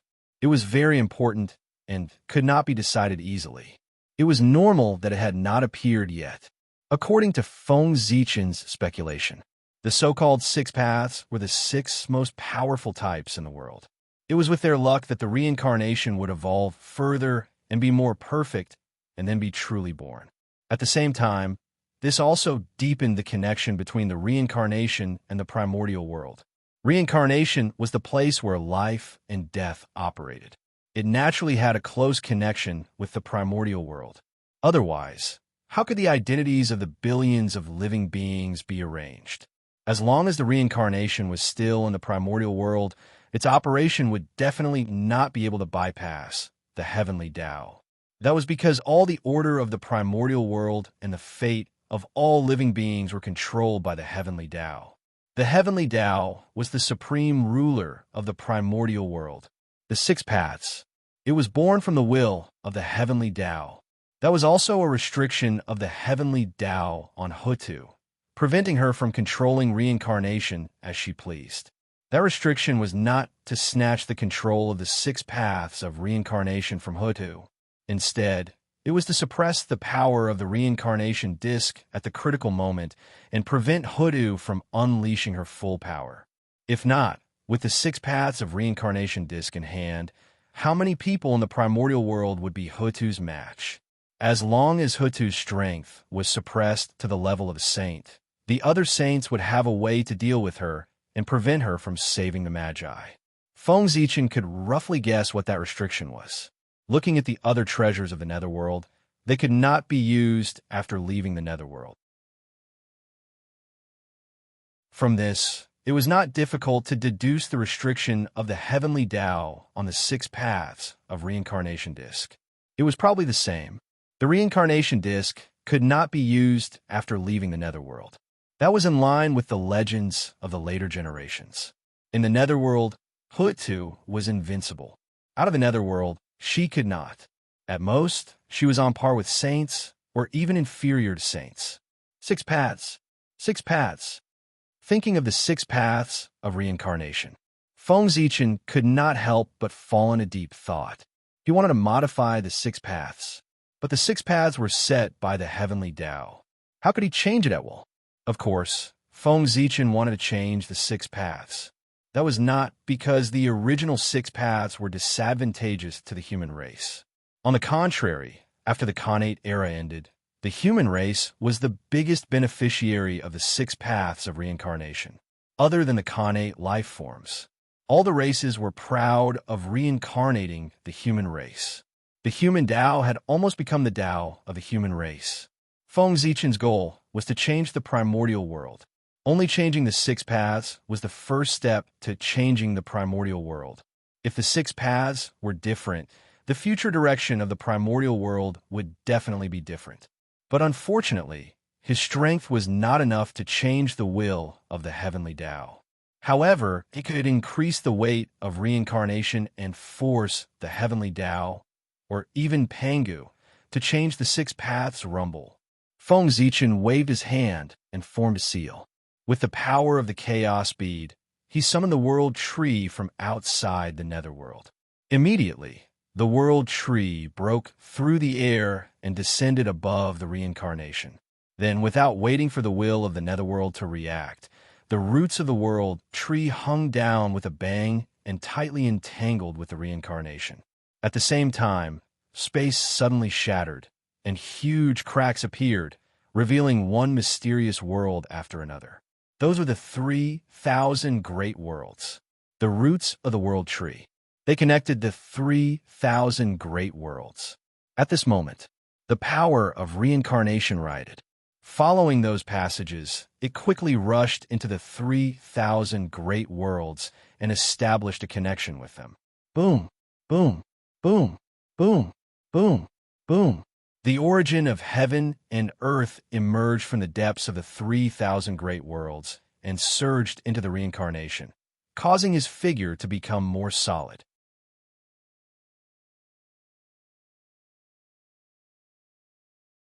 Chapter 372. In the sky above the nether realm, the will of the nether realm that had just appeared noticed this scene. After pausing in the air for a moment, it slowly retreated. His duty was to protect the reincarnation wheel and not let it be hurt. But now, the actions of the world tree were obviously helping the reincarnation evolve. Not only was it harmless, but it was also beneficial to it. The will of the nether realm. Naturally, he would not interfere in this matter. Buzz, buzz, buzz. At this moment, the entire void suddenly shook. Then, a supreme power descended and enveloped Feng Zichen. Heavenly Path. Feng Zichen immediately understood the origin of this power when he felt such a strong oppressive force. The Heavenly Path had descended. It was not the first time Feng Zichen had dealt with the Heavenly Path.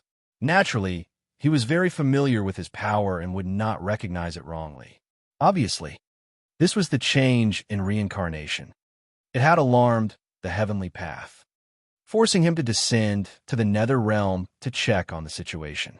However, Feng Zichen obviously did not expect that the commotion caused by the change in reincarnation was not only this. Perhaps the next change was his real purpose. After the heavenly Tao descended, another gaze descended and stared at this place. In an instant, the aura in the nether realm changed. The oppressive feeling brought about by the descent of the heavenly Tao had completely vanished and was replaced by a mighty and vast aura. Buzz.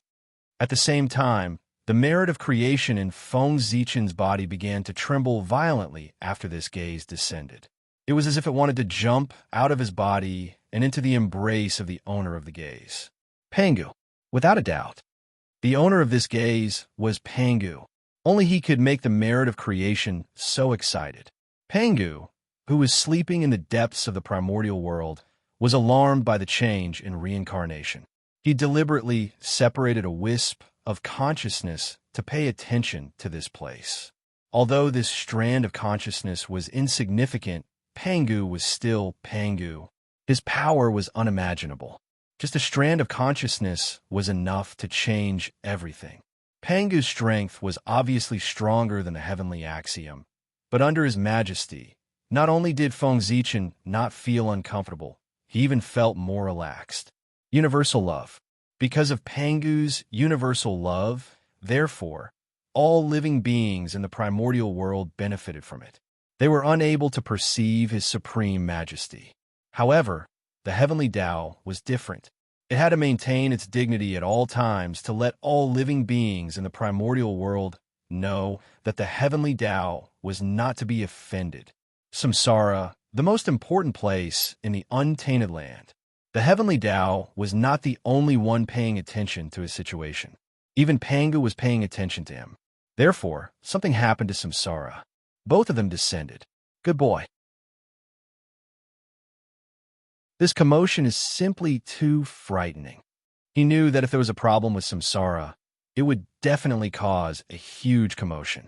However, Feng Zichen did not expect the heavenly Tao and Pangu to descend together.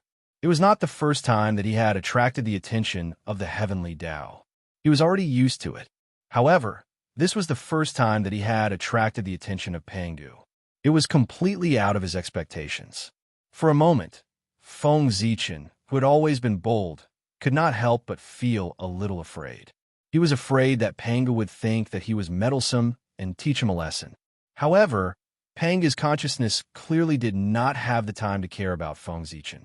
His attention was all on the reincarnation disc, guiding the connection between the reincarnation disc and the 3,000 great worlds. Be it the reincarnation disc, the 3,000 great worlds, or the world tree, they were all extremely important to the primordial world. They cannot be lost.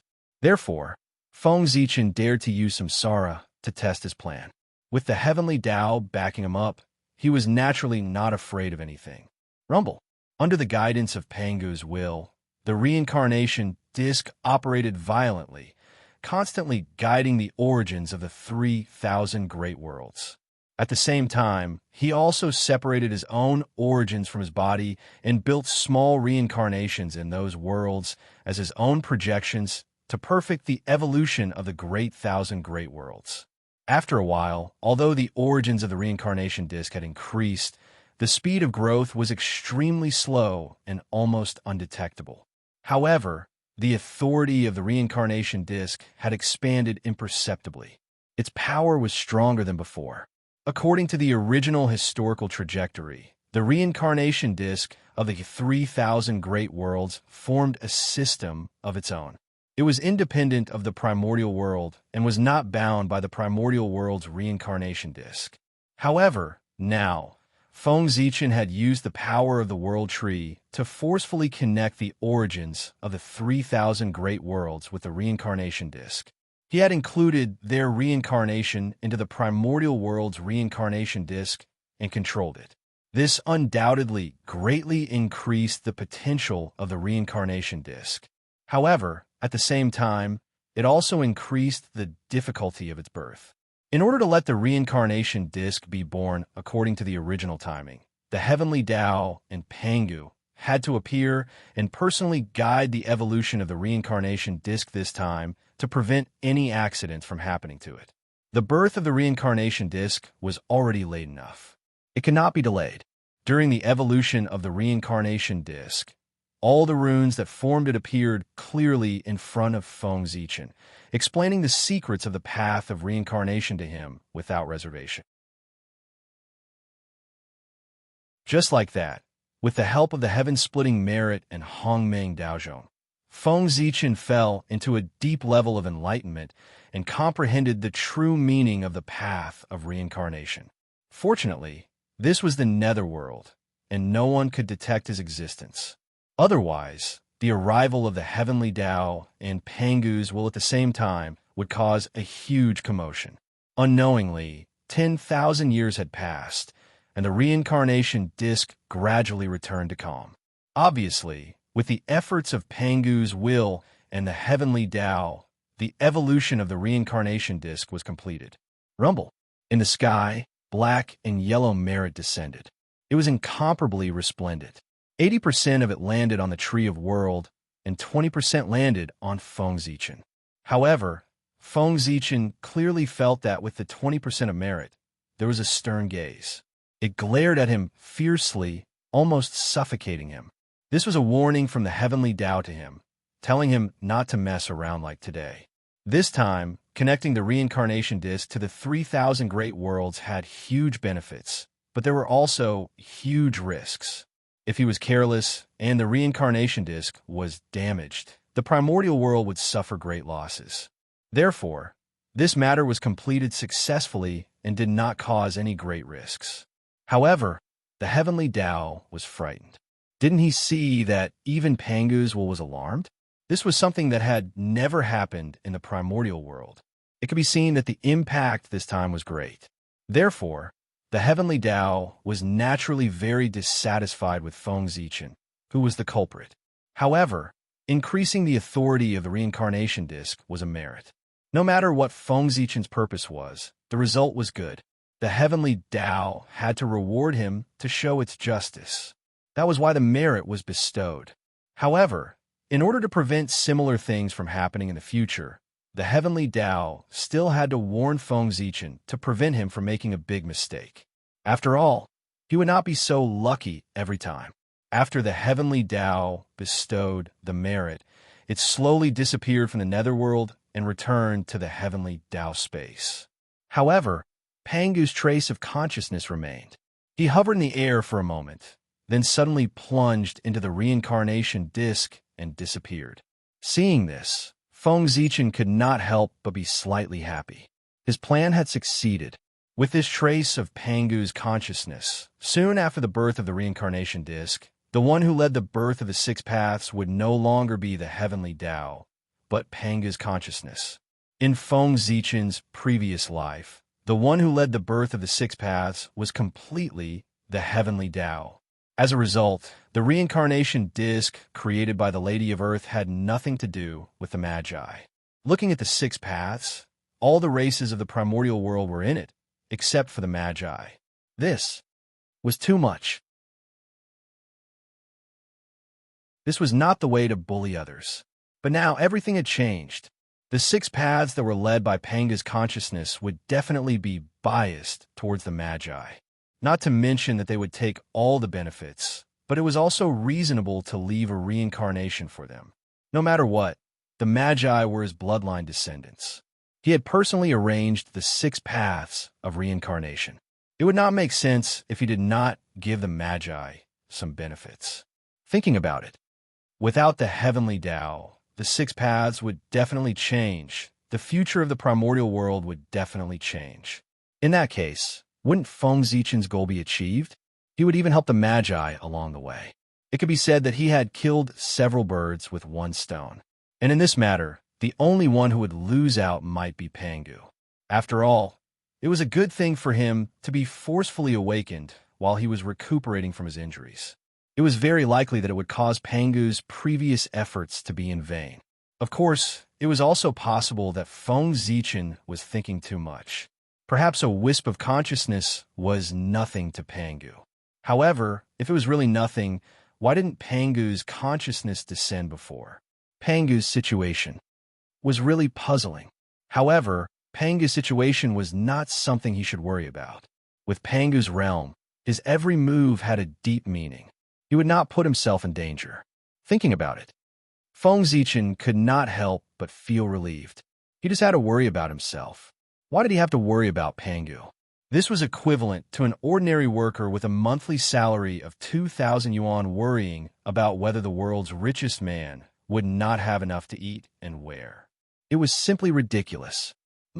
He suddenly relaxed. Feng Zichen suddenly realized that something was wrong. He actually had a connection with the reincarnation disc and could control a trace of his power. Although this bit of power was less than 1% of the reincarnation disc, it was still an extremely powerful force. It could do many things and even interfere with reincarnation through it. His heart skipped a beat. Feng Zichen understood the reason. This was the benefit he obtained from increasing his reincarnation authority through the world tree. With his help, reincarnation had obtained great benefits. Naturally, he had to return the favor and thank Feng Zichen. And this bit of authority was the benefit that the reincarnation disc gave him. I didn't expect that helping the reincarnation disc evolve would have such benefits. What a pleasant surprise. This matter could be said to be completely out of Feng Zichen's expectations. His heart was naturally filled with joy. Now, he might not be able to see the benefits of this bit of authority, but in the future, the impact would be great. It would be absolutely convenient to scheme against people. Just as Feng Zichen was happy, a goddess with a sad face was approaching the Netherblood Sea.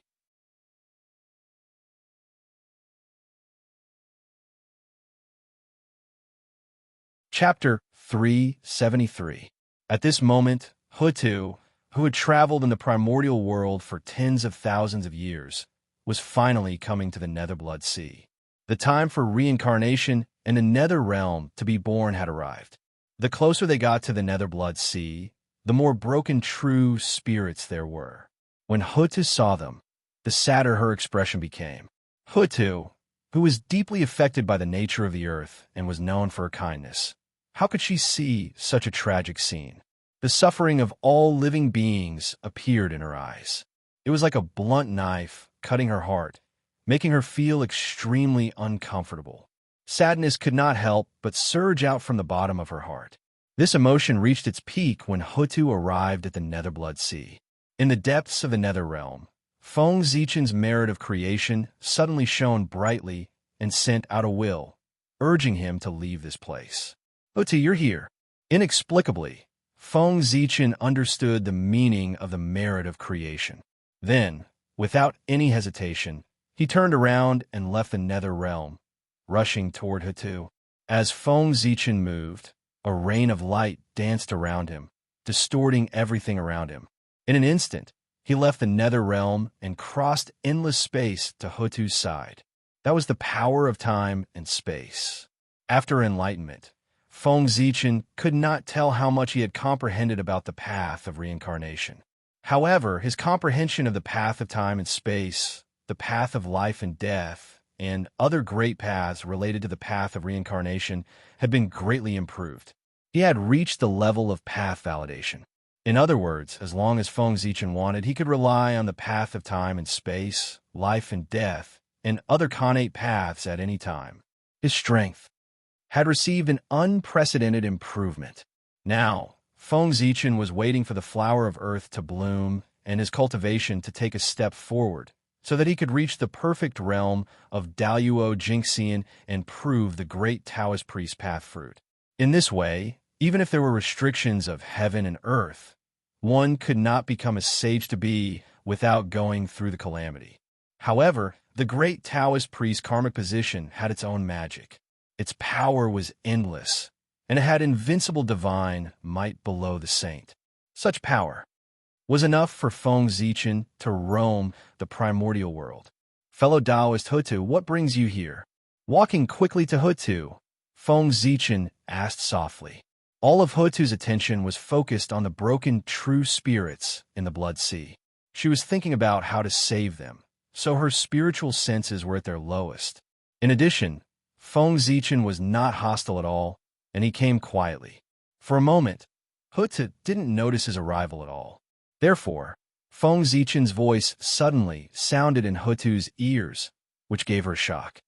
Ah, fellow Taoist, why are you here? And you came so quietly.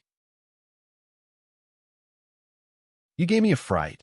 Hearing that familiar voice, Hutu was startled at first. Then she recovered and couldn't help but complain. As he spoke, he turned to look at Feng Zichen.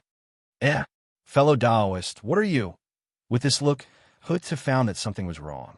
Feng Zichen's appearance had changed, and even his Pangadao body, which was envied by the Magi, had disappeared without a trace, leaving only a primordial spirit. But his primordial spirit, how did it come about? Hutu, who was extremely familiar with the path of the God Fiend, naturally knew its drawbacks. That was, it couldn't refine the primordial spirit. This was a technique that specialized in cultivating the true spirit. Therefore, at this moment, Hutu's heart was filled with confusion. If it weren't for the aura of the God Fiend Dao ancestor on Feng Zichen's body that couldn't be faked, she would have suspected the identity of the person in front of her. Fellow Taoist, I'm fine. This is a connate primordial spirit that I refined by chance in the netherworld Blood Sea.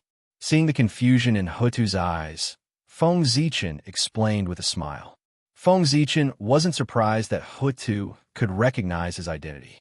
The merit of opening heaven could hide from almost everyone in the primordial world, but couldn't hide from Hutu, because this was her destined master.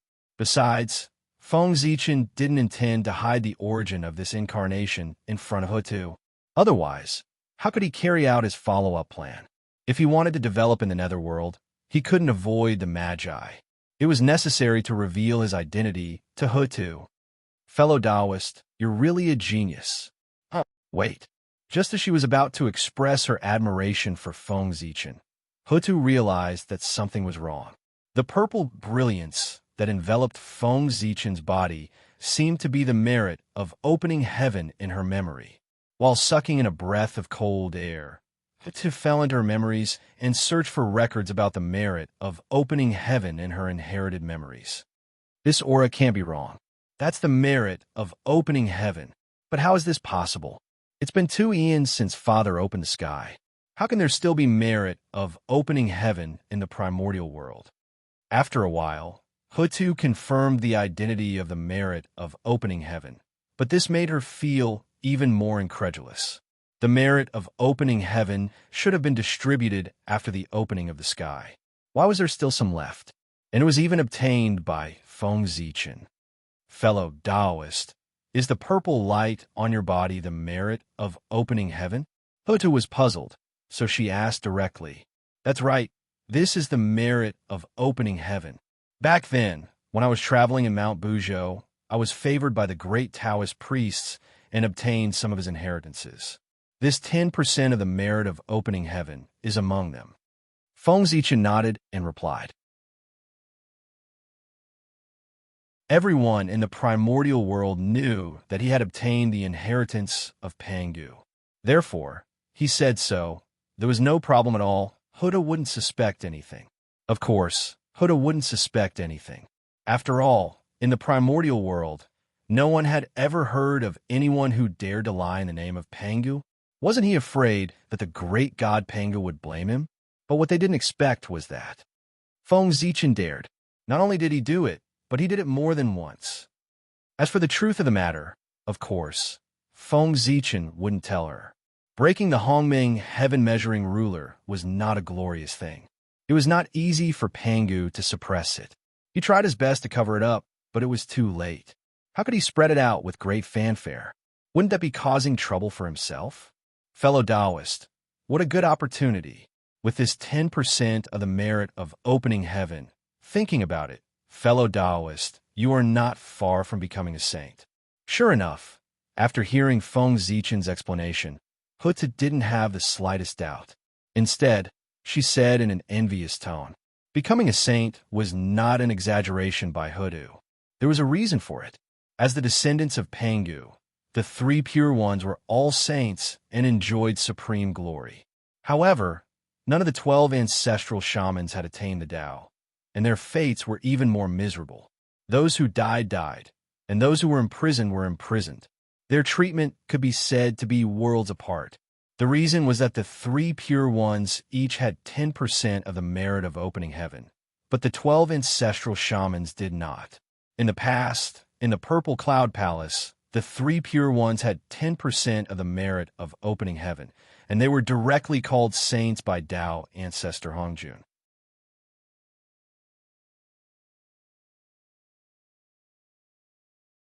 Chapter 374. From then on, everyone in the primordial world knew that 10% of the merit of splitting the heavens could send someone to the position of a saint. Unfortunately, the merit of splitting the heavens had been distributed at the beginning of the splitting of the heavens, and no one could find it. However, they did not expect that Feng Zichen actually had 10% of the merit of splitting the heavens. What a great opportunity! This luck was really enviable. Even Hutu was extremely envious. Now was different from the past. In the past, they could not use the merit and could only integrate it into the luck of the Magi. But now, after obtaining the inheritance of the path of the fiend gods, their true spirits had all kinds of mysteries. They could use the merit to cultivate. Thinking of this, Hutu's heart ached even more. If they had obtained the inheritance of the path of the fiend gods earlier, the 20% of the merit of splitting the heavens that Father God had left for them would not have integrated into the luck of the Magi. Instead, it would have created 2 saints for the Magi. In this way, the situation in the primordial world would not be like today, where the Magi and demons were separated. The demon clan had long been destroyed by the Magi. Sigh, it could only be said that fate was playing tricks on them. Fellow Taoist, you must be joking. Hearing Hutu's slightly envious voice, Feng Zichen could not help but smile bitterly. How could he not know the effect of the merit of splitting the heavens? If this 10% of the merit of splitting the heavens really belonged to him, he would have long hidden in the chaos outside the heavens to cultivate and come out after becoming a saint. Why did he have to wander around the primordial world all day and risk his life to plot and scheme? His heart was thundering. But unfortunately, this 10% of the merit of splitting the heavens, it was not his. At most, he was a tool, responsible for handing the merit of splitting the heavens to Hutu. Looking at Hutu's envious eyes, Feng Zichen's heart was full of depression. Why are you envious of me? I should be the one envious of you. This is all prepared for you by Pangu. Fellow Taoist, you don't know the inside story. Although the merit of splitting the heavens is with me, it has nothing to do with me. The owner of this treasure is not me, but someone else. After a long while, facing Hutu's puzzled gaze, Feng Zichen explained sullenly. Although he had already gotten over the departure of the heaven-splitting merit, he was still a little reluctant when things came to this. This was normal.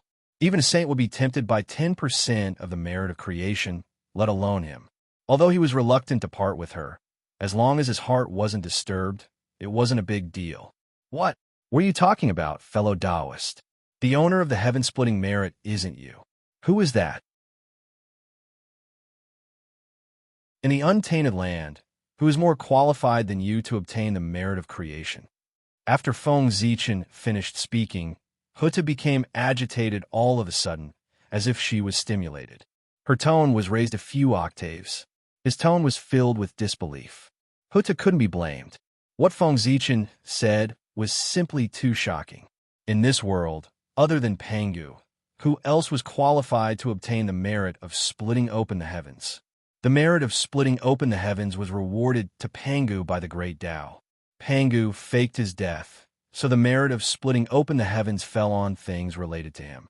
But so far in the untainted land, in addition to the 12 ancestral sorcerers and the 3 pure ones, there was also Feng Zichen in the untainted land. But even he was not qualified to obtain the merit of splitting open the heavens. Who else in the untainted land? Could it be that there were other Pangu in the vast, untainted land? Alas, in the past, I didn't know who its owner was. But today, after seeing you here, I understand. I'm afraid that the 10% of the merit of splitting open the heavens was specially prepared for you by Father. With a sigh, Feng Zichen said slowly, Me? What do you mean, fellow Taoist? How does this merit of splitting open the heavens have anything to do with me? Hearing Feng Zichen's words, Hutu was stunned. Why was it related to her all of a sudden? Fellow Taoist, you don't know. When we first met, the merit of splitting open the heavens had a reaction. It wanted to fly out of my body and run to your body. But for some reason, it suddenly stopped. Then, there was no movement. It was not until 10,000 years ago that I accidentally learned about you from Brother Di Jiang that the merit of splitting open the heavens had a reaction again and urged me to come to the netherworld Blood Sea. Today, you just arrived at the Blood Sea. The merit of splitting open the heavens urged me to come and see you. Isn't it saying that we are fated to meet? After thinking for a while, Feng Zichen said truthfully, there was nothing to hide about this matter. After calculating this matter, the Hutu had gained a huge advantage, and he had suffered a huge loss. If he did not say in exchange for a favor from the Hutu, wouldn't that be a loss on top of a loss? He would be a fool. Therefore, he had to say it so that the Hutu would know that he had suffered a great loss in this matter, so that she would owe him a favor. It was not Feng Zichen's fault for being too calculative. It was really a great loss. If he did not get back some of his losses, he would suffer for the rest of his life. This, after listening to Feng Zichen's narration, the Hutu suddenly found something different when she looked at the merit of splitting open the heavens.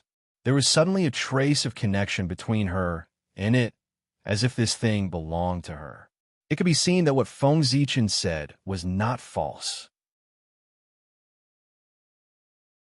However, every time the Hutu tried to call the merit of splitting open the heavens from Feng Zichen through that trace of connection, she always felt that something was missing, causing her to be unable to succeed. Fellow Taoist, this merit of splitting open the heavens is indeed, as you said, is fated to be with me. It seems that Father God specially prepared it for me. It's just that the opportunity hasn't arrived yet, so I can't take it. It seems that this thing still has to stay with you for a while. After a few fruitless attempts, the Hutu said to Feng Zichen apologetically.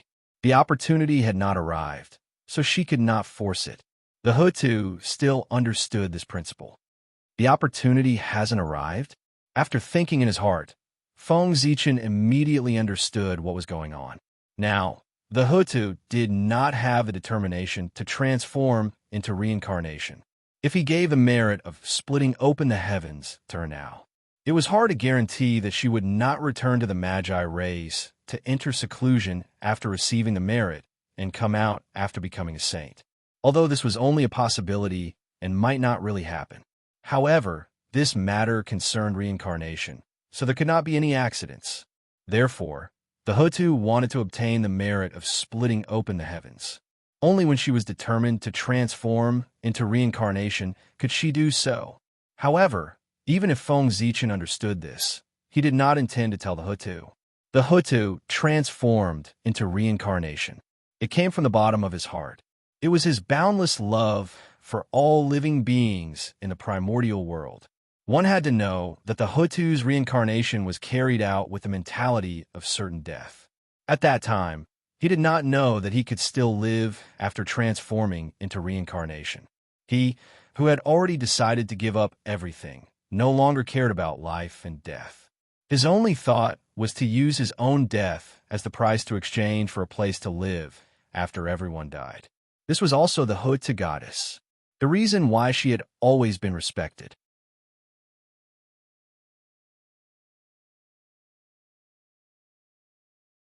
Chapter 375. In the primordial world, there were many people who cared about the common people, but only the Hutu could sacrifice herself for countless people. How could such a person not be respected by generations of people? That was why Feng Zichen could not tell the Hutu about his deduction. The Hutu turned into reincarnation. It was selfless. It was flawless.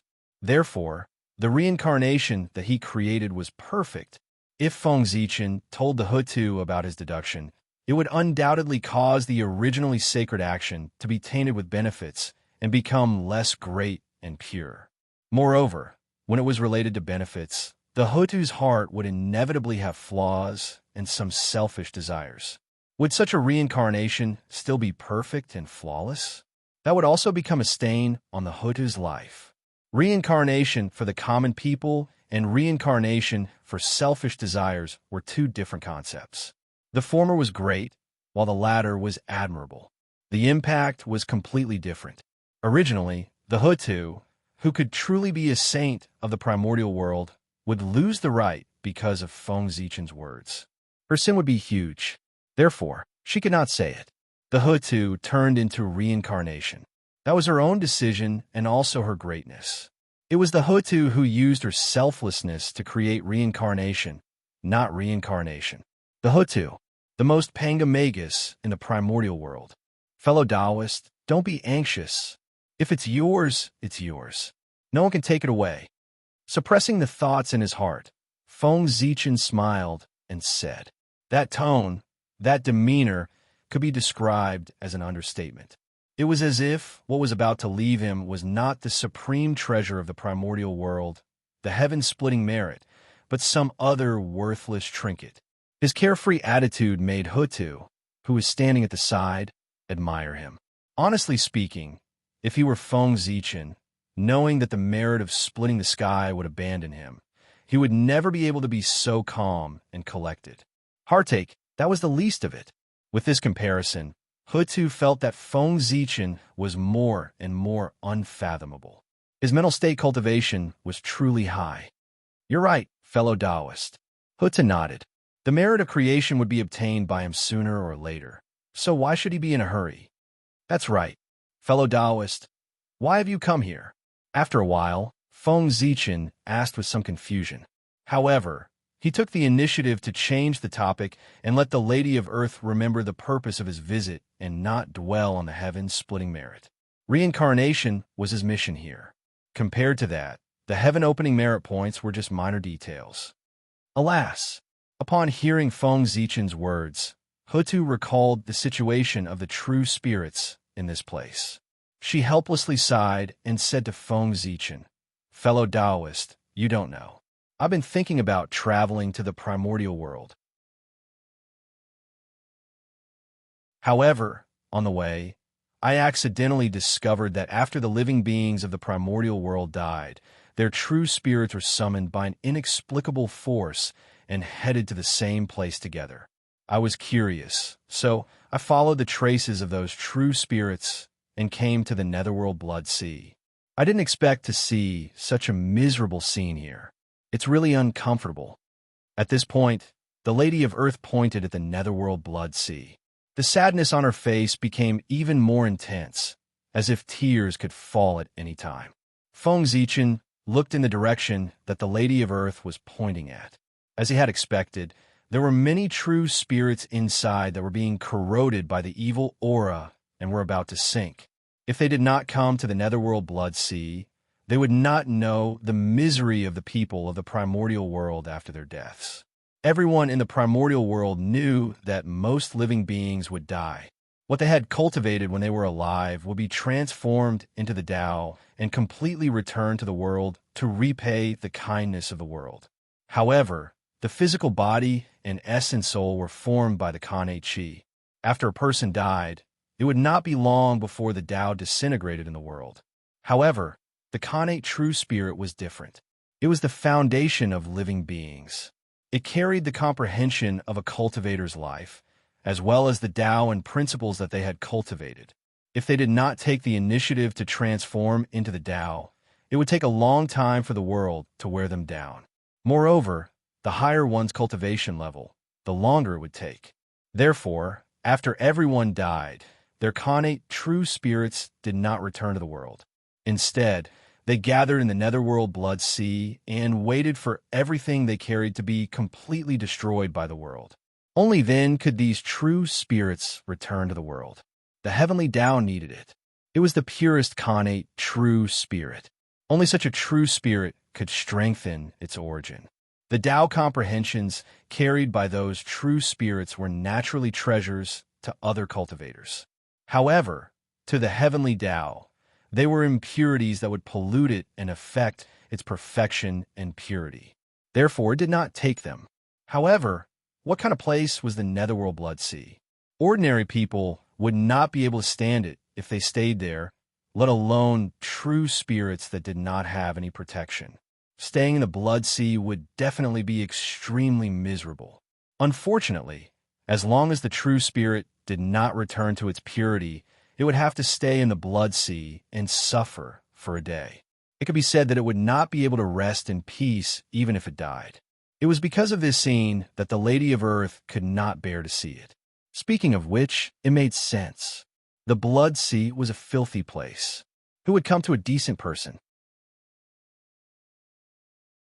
This also led to the situation of the netherworld blood sea being unknown to many powerful beings in the primordial world. Of course, Taoist Mingi understood. However, with his personality, it was already good enough that he did not have any designs on those true spirits. Why would he help them? Fellow Taoist, people have life and death. Flowers and plants have withered and flourished. The world has birth and death. Such things are all part of the great cycle of heaven and earth. They are the supreme principles of a universe. Outsiders cannot interfere. If you interfere slightly, it will cause a huge change and affect the normal operation of heaven and earth. The result will naturally be to be punished by the heavens. The price of this is not something that we can bear. After thinking for a while, Feng Zichen advised, the matter of transforming reincarnation could not be said by him. It could only be thought of by the Lady of Earth herself. The most he could do was to guide the Lady of Earth's thoughts in this direction. Just like what he was saying now, at first glance, it seemed to make sense. However, once one studied it carefully, one would find that there were many loopholes. And these loopholes, the Lady of Earth could tell. Fellow Taoist, you're wrong.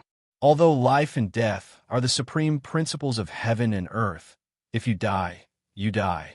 Can't you just return to heaven and earth? Why come to the netherworld blood sea and suffer the pain of corrosion? Frowning, the Lady of Earth retorted. The flowers and plants withered. They just returned to the earth. The world was destroyed. They just turned into chaos again. If a person died, they should return to heaven and earth. They should not come to the netherworld blood sea to be tortured before returning to heaven and earth. This matter, it was clearly a flaw in the heavenly Tao. As a result, all living beings were implicated. The countless living beings of the primordial world were innocent. Why did they have to pay the price for the lack of the heavenly Tao? The more she thought about it, the angrier she became. She could not help but curse at the heavens. The heavenly Tao is unfair. With its own mistakes, it implicated all living beings of the primordial world. It forced all the dead of the primordial world to suffer the pain of their true spirits being corroded.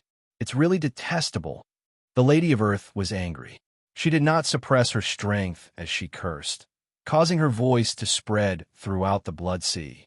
The voice was so loud that it caused the void to tremble, forming layers of ripples. It carried the blood water and set off boundless waves in the blood sea. At the same time, a blood-red lightning bolt struck down from the sky, heading straight for the Lady of Earth. However, it seemed to be worried about something. The blood-red lightning's performance was a little hesitant. In the end, it did not strike the Lady of Earth. Instead, it struck the Lady of Earth. One after another, it was exceptionally horrifying. For a moment, on the blood sea, huge waves surged into the sky, and thunder was endless. It was like the end of the world. Fellow Taoist, be careful with your words. As soon as the Lady of Earth finished cursing, Feng Zichen knew that it was not good and hurriedly advised. He was afraid that she would continue to curse and attract the attention of the heavenly Tao. At their level of cultivation, even if they were dissatisfied with the heavenly Tao, they could just curse in their hearts. However, if they cursed out loud, it would be disrespectful to the heavenly Tao and they would suffer retribution. This blood-red lightning bolt was the heavenly Tao's warning to the Lady of Earth. Originally, it was going to hit him, but considering that it was his first offense or considering his identity, it was hit beside him as a warning. However, if the Lady of Earth continued to curse, the heavenly Tao would not care too much. It would strike her down first to teach her a lesson. The might of the heavens could not be offended. In the primordial world, it was not nonsense. Especially for cultivators of high realm, it was a wise saying. Just like in the mortal world, a 3-year-old child scolded the emperor and a prime minister scolded the emperor. Could they be the same? The former smiled and passed, but the latter was going to die. So, the higher the cultivation level, the higher the status, the more one had to be careful with their words and actions towards the heavenly Tao, in case he found a reason and specifically targeted him. After all, to the heavenly Tao, Daluo Jingxian had become a parasite of the world. The more there were, the more disadvantageous it was for the development of the world. Daluo Jingxian was the main target of the heavenly Tao's elimination. Every Daluo Jingxian's origin returned to the world after the fall of every Daluo Jingxian, which was greatly beneficial to the heavenly Tao. Therefore, the heavenly Tao would not let go of any opportunity to destroy them. The Lady of Earth's actions just now were equivalent to handing a knife to the heavenly Tao, afraid that he would not attack her. If it were not for the fact that she was worried about reincarnation, she would not have died based on what the Lady of Earth had said just now. However, the heavenly Tao would have to knock down some of her origin. Why? I've already raised you into a great divine ability, and you're still dissatisfied with me? What do you want? This was probably the thought of the heavenly Tao, right? This is the so-called heavenly Tao is fair. The treatment of the descendants of Pangu is different from others. On the other side of the sea of blood, Taoist Mingi, who saw this scene, was even more dissatisfied with the heavenly Tao. Of course, he did not dare to say it out loud. He only complained in his heart. In this aspect, he had suffered a great loss. Back then, when he established the Azura sect, he had shouted that the heavenly Tao was unfair. He was seriously injured by the heavenly Tao and had to recuperate for a long time before he recovered. But now, the Lady of Earth scolded even more than him, but she was not injured at all. One could imagine how Taoist Mingy felt. I lost my composure. After venting, the Lady of Earth also calmed down. She knew that her reaction was a little too extreme. However, that was all. The Magi did not respect the world, the heavenly Tao, or Hongjun. They only worshipped Pangu. They had always regarded themselves as the masters of the primordial world, so how could they take a mere heavenly Tao seriously? This was also the reason why the Magi had no friends in the primordial world. Everyone was a Khanate god-fiend born in the primordial world. However, the 12 ancestral Magi relied on their status as the descendants of Pangu and insisted on suppressing everyone. Who could tolerate this? If they really wanted to talk about it, which of the Khanate saints in the primordial world could not be related to Pangu? Moreover, the heavenly courts only managed the primordial world on behalf of the heavenly Tao. The Magi, on the other hand, managed the primordial world in their own name. Being so domineering naturally angered everyone, causing no one to be on good terms with them. Otherwise, it would be easy for the Magi to gather a group of followers with their status as descendants of Pangu. It could be said that the conceit of the Magi was one of the reasons for their decline. They had a good hand, but played it badly. It was referring to the Magi. Fellow Taoists, the moment all living beings were born, they had karma with the primordial world. In addition, everything they experienced in their lives involved countless love and hate entanglements, as well as karma. If all these things do not dissipate and directly return to the world, it will be a burden for the heavenly Tao. Therefore, after everyone dies, they have to come to the netherworld blood sea to dissipate their karma. Seeing that the Lady of Earth had calmed down, Feng Zichen defended the heavenly Tao. This matter, it was not entirely the heavenly Tao's fault. The many great mystical abilities of the primordial world also had a part of the responsibility. It was precisely because the world was imperfect that so many great mystical abilities appeared to help the heavenly Tao perfect the primordial world. Otherwise, how could there be so many opportunities for people to attain the Tao when the world was perfect? Under the suppression of the laws of the world, Tai Jingxian was the peak. As for Daoyuo Jingxian, it could not be achieved without a supreme opportunity. In the future, although the level of the primordial world had fallen, it was undeniable that the world had become perfect. Perhaps that was also the reason why there were not many experts in the future.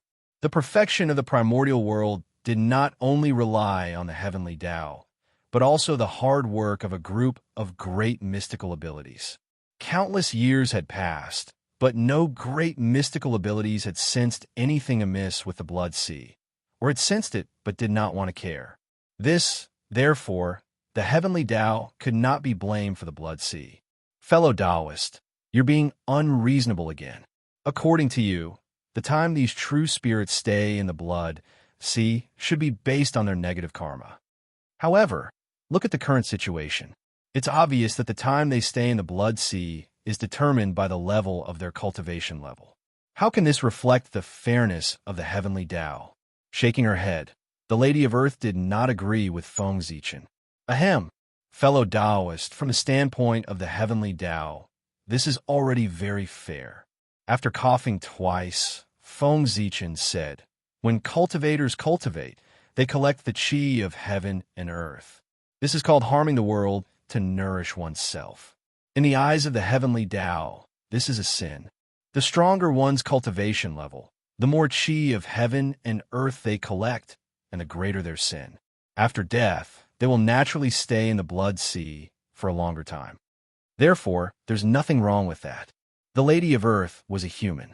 She had her own views on right and wrong, as well as a heart of good and evil.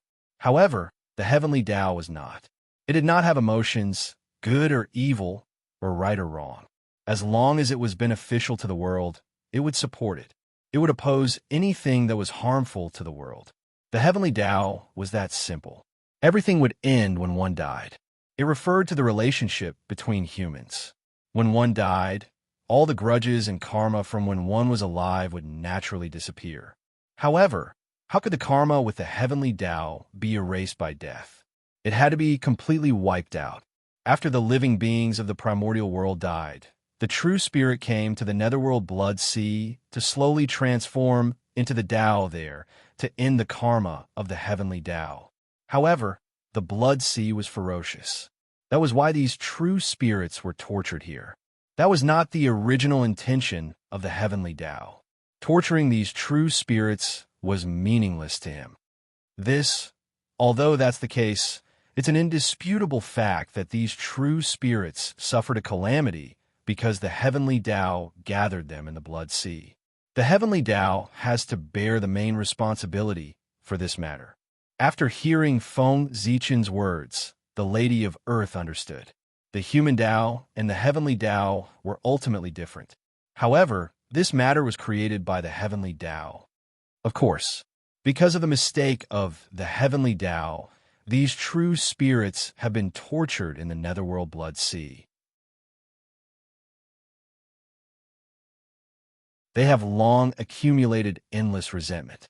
If the heavenly Tao doesn't want to be bitten by the resentment, it has to find a way to resolve this matter. Therefore, fellow Taoist, you don't have to worry. The heavenly Tao will resolve it. This time, Feng Zichen did not refute the Lady of Earth, because what he said was the truth. How can I bear to turn a blind eye to the calamity that befell all living beings? Shaking her head, the Lady of Earth said sadly. However, suddenly, her heart skipped a beat. She seemed to have thought of something and hurriedly asked Feng Zichen, "By the way, fellow Taoist, you are a person of great wisdom. Do you have a way to resolve this matter?" The Lady of Earth admired Feng Zichen's wisdom. First, it was the Tao of the God Fiend, then the Khanate, Sword Tao, and now the Ghost Tao. All of these showed his wisdom. Such a wise person might be able to think of a solution to her problem. This is easy. From now on, if any cultivators die in the primordial world, their true spirits will be shattered. In this way, the speed at which they return to the world will definitely be greatly accelerated.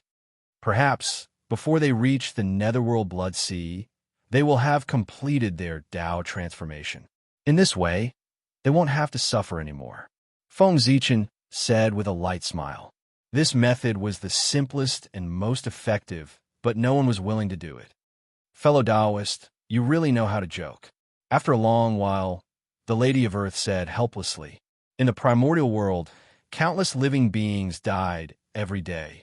If they wanted to shatter their true spirits one by one, even the powerful ones would not be able to take care of it. Moreover, if the true spirit was not destroyed, there would be hope of resurrection. You have no enmity with them, yet you shattered the true spirit of others and cut off their hope of resurrection. This was a great sin. Even the Lady of Earth was unwilling to do it, let alone the other powerful ones. Fellow Taoist, let's go. It's useless for you to worry.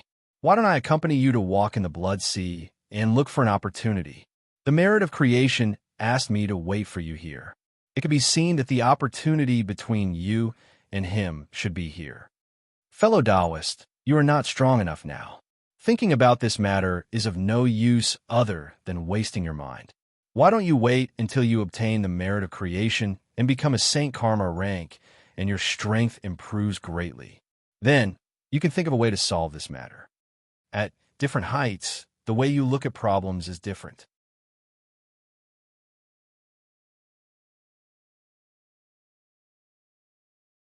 Chapter 376. That was enough. It was time to get things back on track. Therefore, Feng Zichen took the initiative to invite Hutu to the depths of the Blood Sea. This was only the edge of the Blood Sea. The situation of those true spirits was not too bad. Hutu felt that she could not accept it. If she went to the depths of the Nether Blood Sea and saw the situation there, her reaction would probably be even greater. In the future, Hutu went to the depths of the Nether Blood Sea.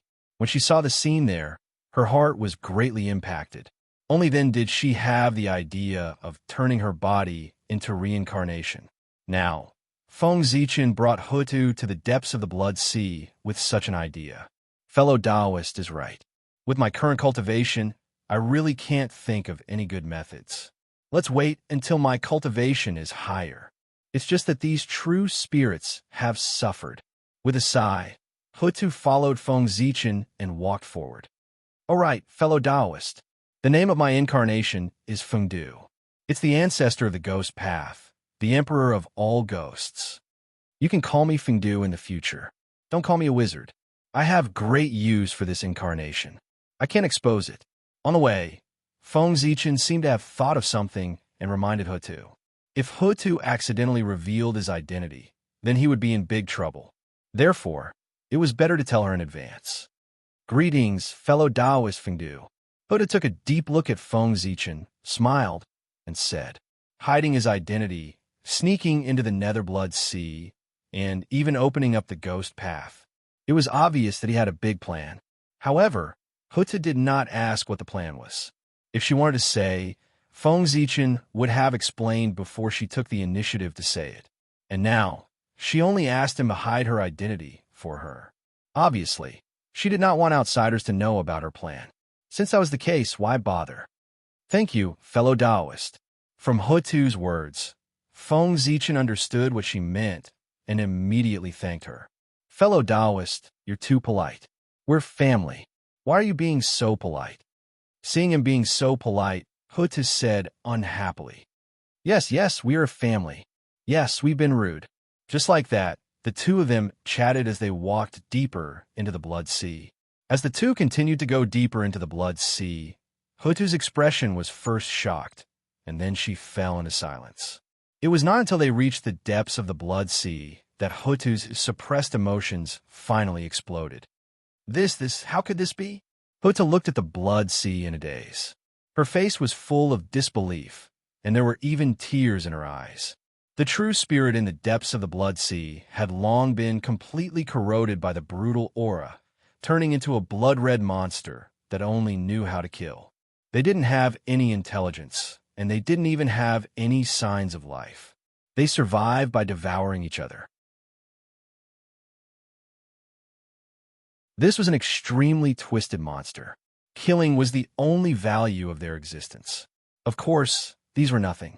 They were just some ant-like monsters that could be exterminated with a single thought.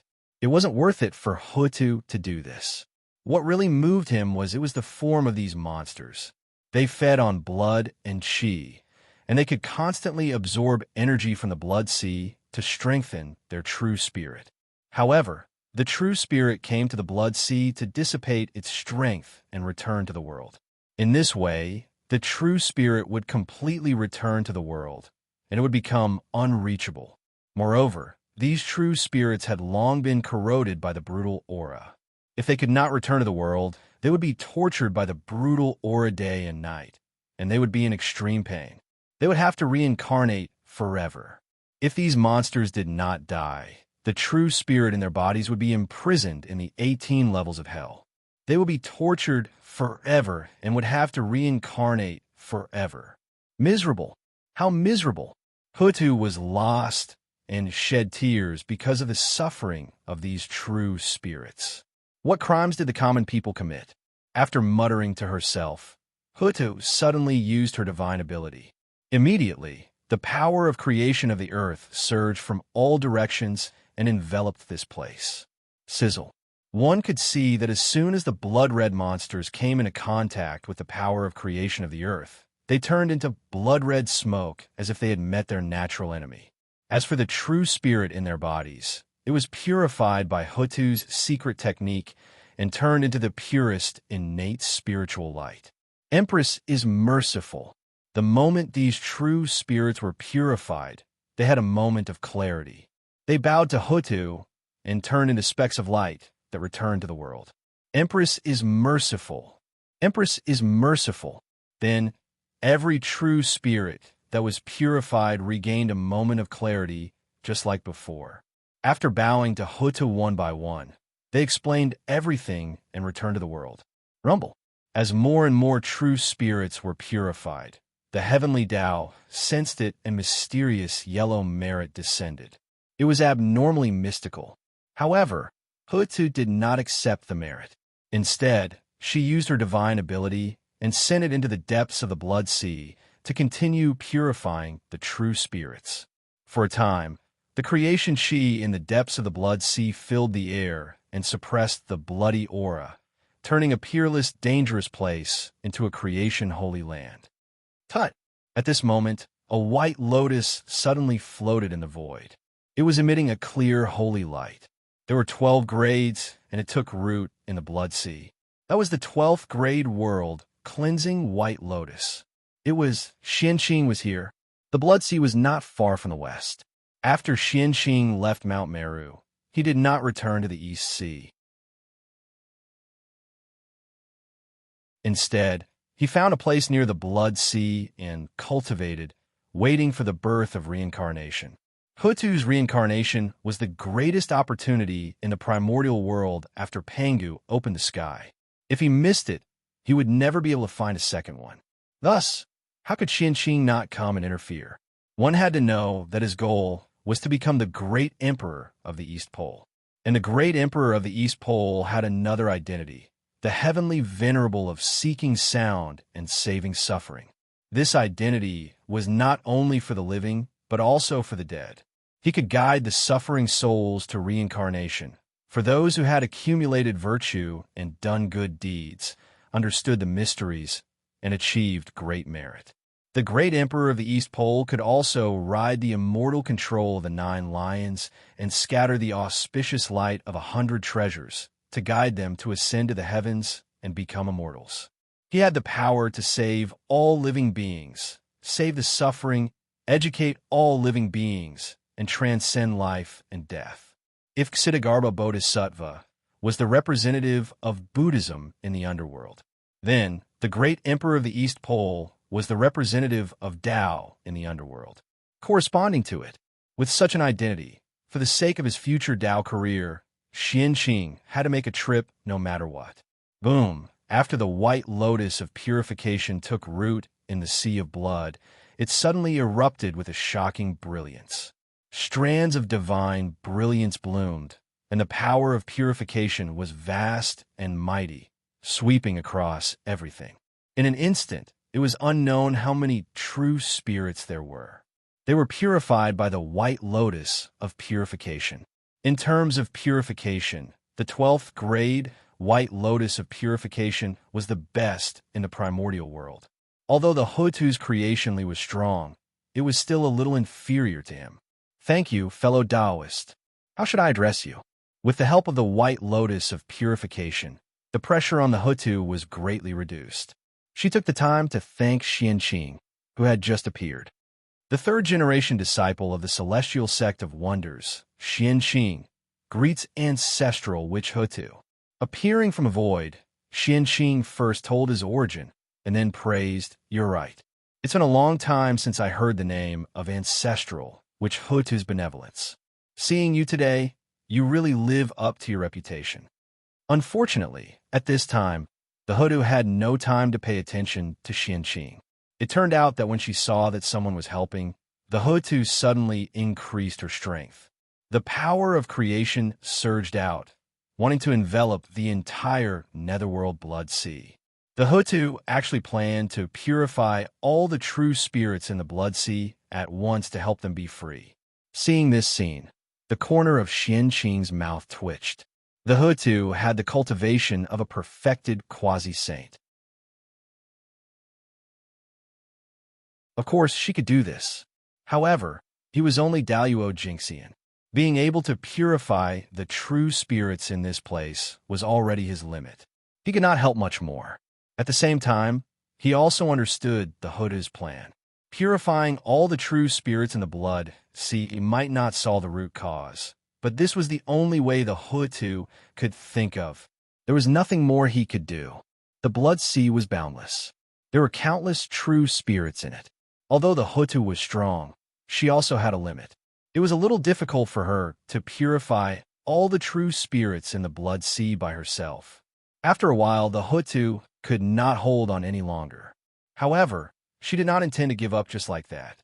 She wanted to forcefully activate her origin and continue to purify the true spirits, regardless of the risk of her strength falling. It's already so late. Why hasn't the Hutu comprehended the meaning of reincarnation? Could it be that it's really because of my appearance that things have changed and are heading towards the unknown? At this moment, Feng Zichen could not help but feel a little anxious. If the Hutu really consumed her origin, would she still be able to create reincarnation? And if the Hutu could not create reincarnation, as the culprit, she would definitely not have a good ending. The more anxious he was, the faster Feng Zichen's mind spun. In the blink of an eye, he thought of a way. Ancestral wizard Hutu, let the poor way help you. Xianqing suddenly roared and activated the pure white lotus with all his strength. At the same time, Feng Zichen also secretly strengthened the power of the pure white lotus. Hua hua hua. A white light flashed, and a large number of lotus flowers suddenly bloomed in the blood sea. They almost covered the center of the blood sea and continued to spread out. After the lotus flowers appeared, they had been circulating between life and death. And with every birth and death of the lotus flowers, some of the hostility was dissipated. Seeing this scene, the Hutu seemed to have understood something and could not help but fall into deep thought. At the same time, her movements also stopped. Seeing this, Feng Zichen could not help but let out a sigh of relief. It was good that she had comprehended something. When the Hutu figured it out, it would be time for her to incarnate into reincarnation. The cycle of birth and death was also a kind of reincarnation. Xianqing had already extinguished the lotus flowers and performed the reincarnation of the lotus flowers to remind the Hutu. At the same time, by doing so, he also ensured that he did not interfere too much with the Hutu. He did not tell the Hutu anything. He only used his supernatural power. The Hutu could comprehend the meaning of reincarnation from it. That was because her talent was amazing. What did it have to do with others? The flowers withered and flourished. The world was destroyed and reborn. This was reincarnation. It was the truth of heaven and earth. It was also the process of the cycle of the universe.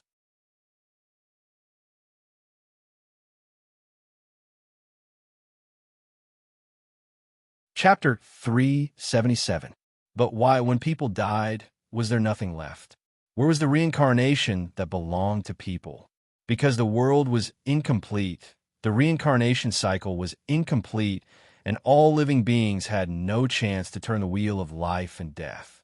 After death, they had to go to the netherworld blood sea and suffer endless pain. In a trance, the Lady of Earth understood and thought of a way to save the endless true spirits of the blood sea. As long as she set up reincarnation for all living beings and let them have something to rely on after death, this matter could naturally be solved. So, this is my destiny? After understanding the key points, the Lady of Earth felt that her spiritual platform was clear and her thoughts were unprecedentedly clear. Even the secrets of heaven that she could not see through before were now revealed in front of her eyes. In an instant, she understood her purpose of coming to the netherworld blood sea, using her body to make up for reincarnation. The reincarnation cycle was incomplete, and all living beings had no reincarnation cycle. Therefore, she, the descendant of Pangu, needed to use her body to make up for it. At this moment, the Lady of Earth's true spirit was operating crazily, and a bright spiritual light erupted. That was the spark of her thoughts. She was in contact with the myriad Tao of heaven and earth to collect information about the reincarnation cycle. Originally, the Magi did not have primordial spirits and could not come into contact with the myriad Tao of heaven and earth. They did not have the ability to deduce the secrets of heaven, let alone collect information from the myriad Tao of heaven and earth.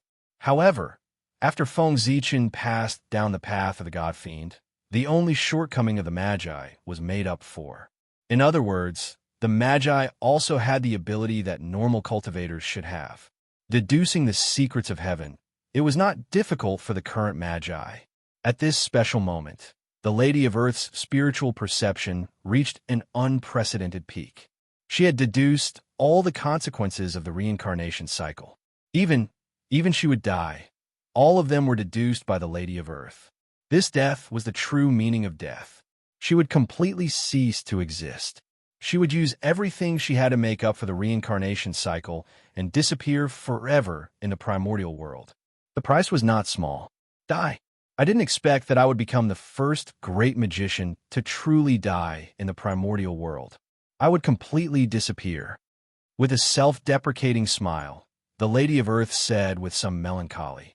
Obviously, even though she knew that she would die, she still did not intend to give up the reincarnation cycle. The Daluo Jinxian would not die if the primordial world was not destroyed. This was the truth that was recognized in the primordial world. However, if the Lady of Earth transformed into reincarnation, she would break this truth and become the first Daluo Jinxian to completely die since the creation of the primordial world. Reincarnation was the most powerful treasure in the untainted land. In order to make it be born, Hutu had to sacrifice everything she had. Complete death. This was a state that countless great magicians feared. However, when he spoke of it, it was so casual, as if the one who was about to die was not him. His carefree attitude was admirable.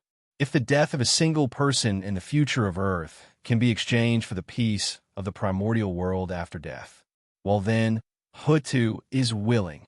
No regrets, no resentment. With great love in her heart, the Lady of Earth had long ignored life and death. She was willing to sacrifice herself for the living beings of the primordial world. However, there was still a hint of hesitation in his heart that made him unable to make up his mind. This hesitation was not because he was worried about his own life, but because of the shaman tribe. He was the ancestor of sorcery. He was one of the 12 ancestral sorcerers of the sorcerer tribe. The ancestral shaman who should have led the shaman tribe to glory. If he died just like that, what would the members of the shaman tribe do? Especially now, the shaman tribe was about to have a decisive battle. If they lost their top-notch combat power, there would definitely be a flaw in the 12 divine wraith formation. In that case, in the war with the demons, the advantage that the shaman tribe had maintained for a long time would disappear.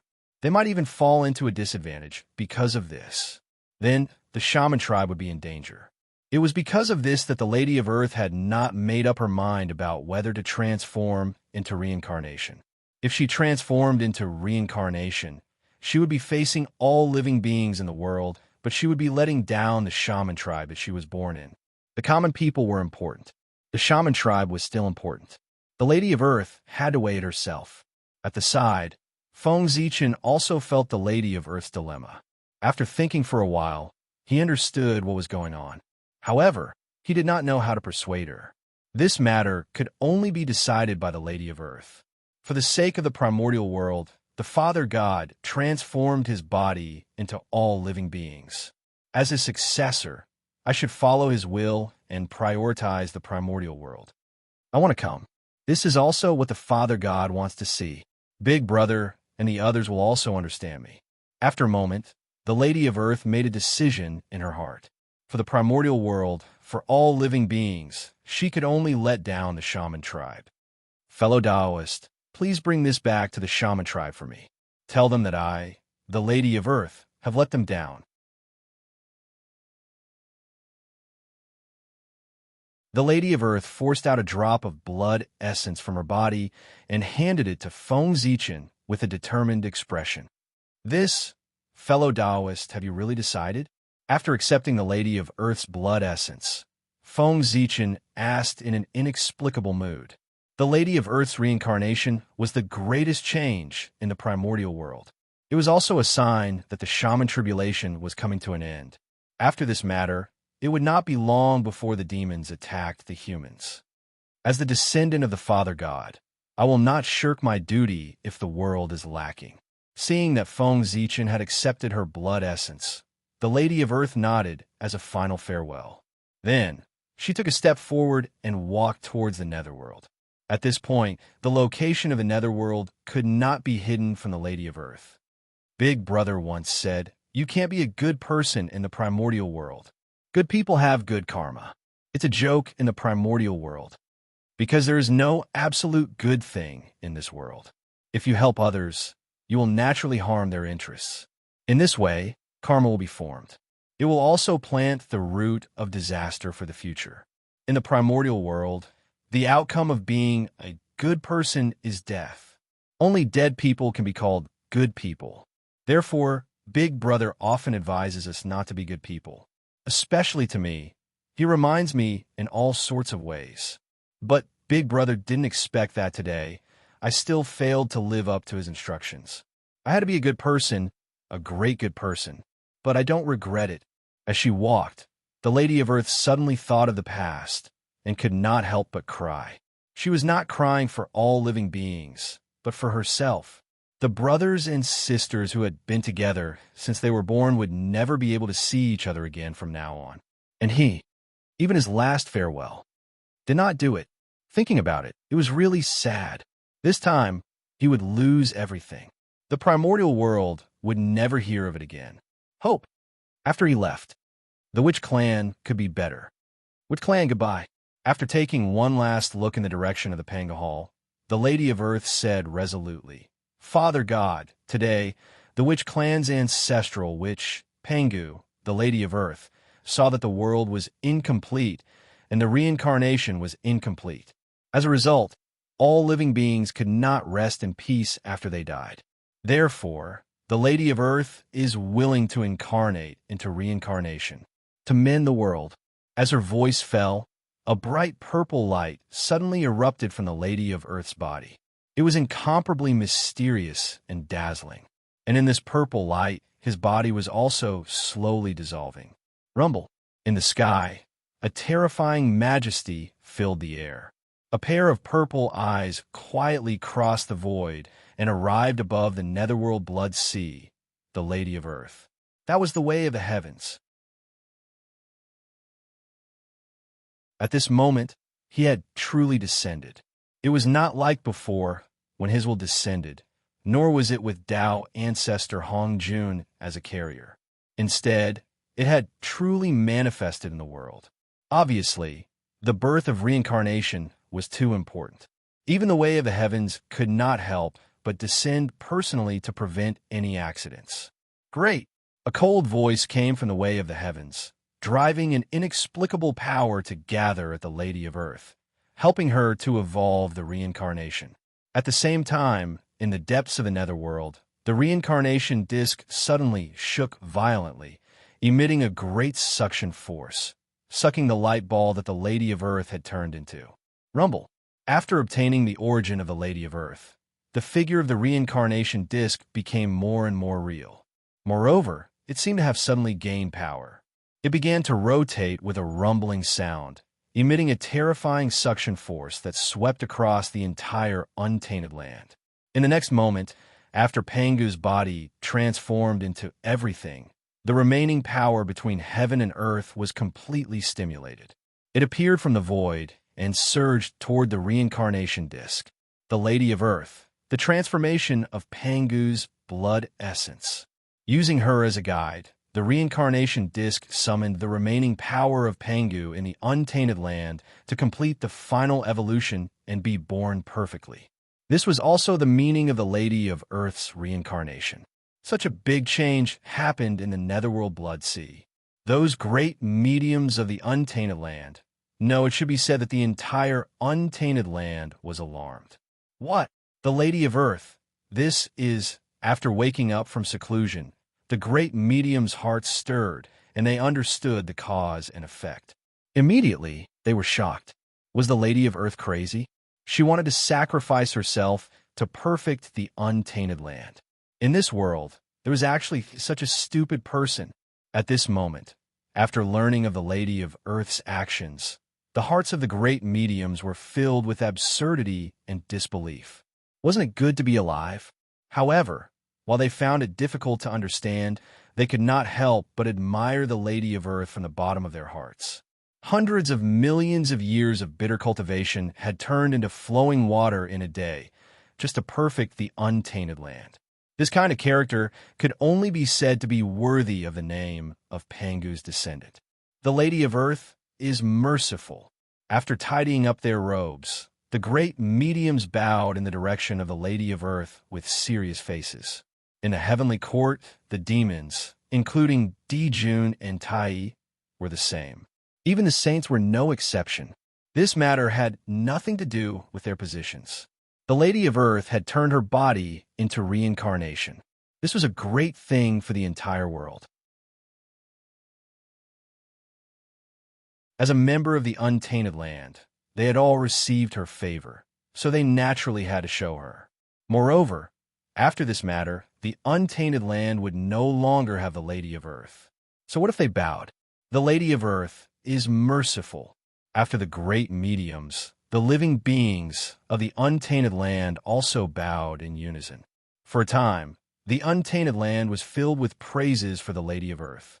At this moment, the atmosphere in the Magi was unusually depressing, forming a sharp contrast with the other places in the untainted land. Simon, why do you have to do this? Why do you have to do this? In the Panga's hall, the 11 ancestral Magi gathered together. Looking at the Lady of Earth and the Sea of Blood, they did not know what to say. Unlike others, they, who were also descendants of Pangu, could naturally understand the Lady of Earth's actions. However, although they understood, who could accept that their sister, who had been with them for so many years, was suddenly going to be gone? Let's go. Let's go and see our sister for the last time. After a while, the emperor stood up and said,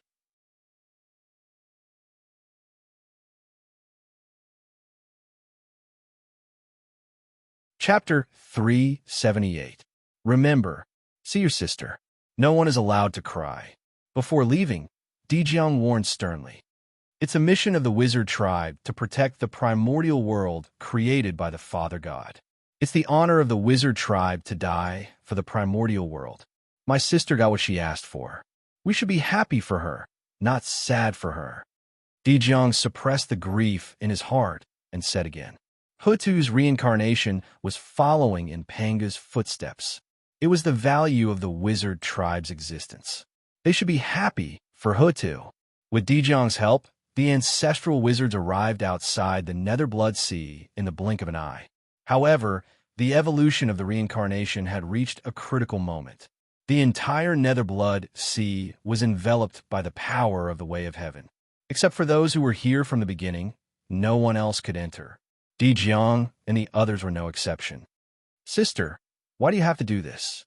Outside the Blood Sea, Dijiang looked at Hutu, whose body had completely disappeared. His face was full of sadness. He said that he was happy for Hutu and was not allowed to be sad.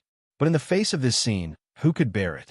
Even a heart of stone would melt, let alone the wizard tribe, who was known for their straightforward temperament. Seeing that Hutu was about to disappear, how could Dijiang hold it in? Brother, Hutu is not bitter. I'm willing to die for the primordial world. Seeing Dijiang and the others, Hutu could not help but smile. The last trace of her obsession disappeared, and she integrated into the reincarnation wholeheartedly. It could be seen that under the power of the reincarnation disc, Hutu's innate, indestructible true spirit was constantly becoming illusory.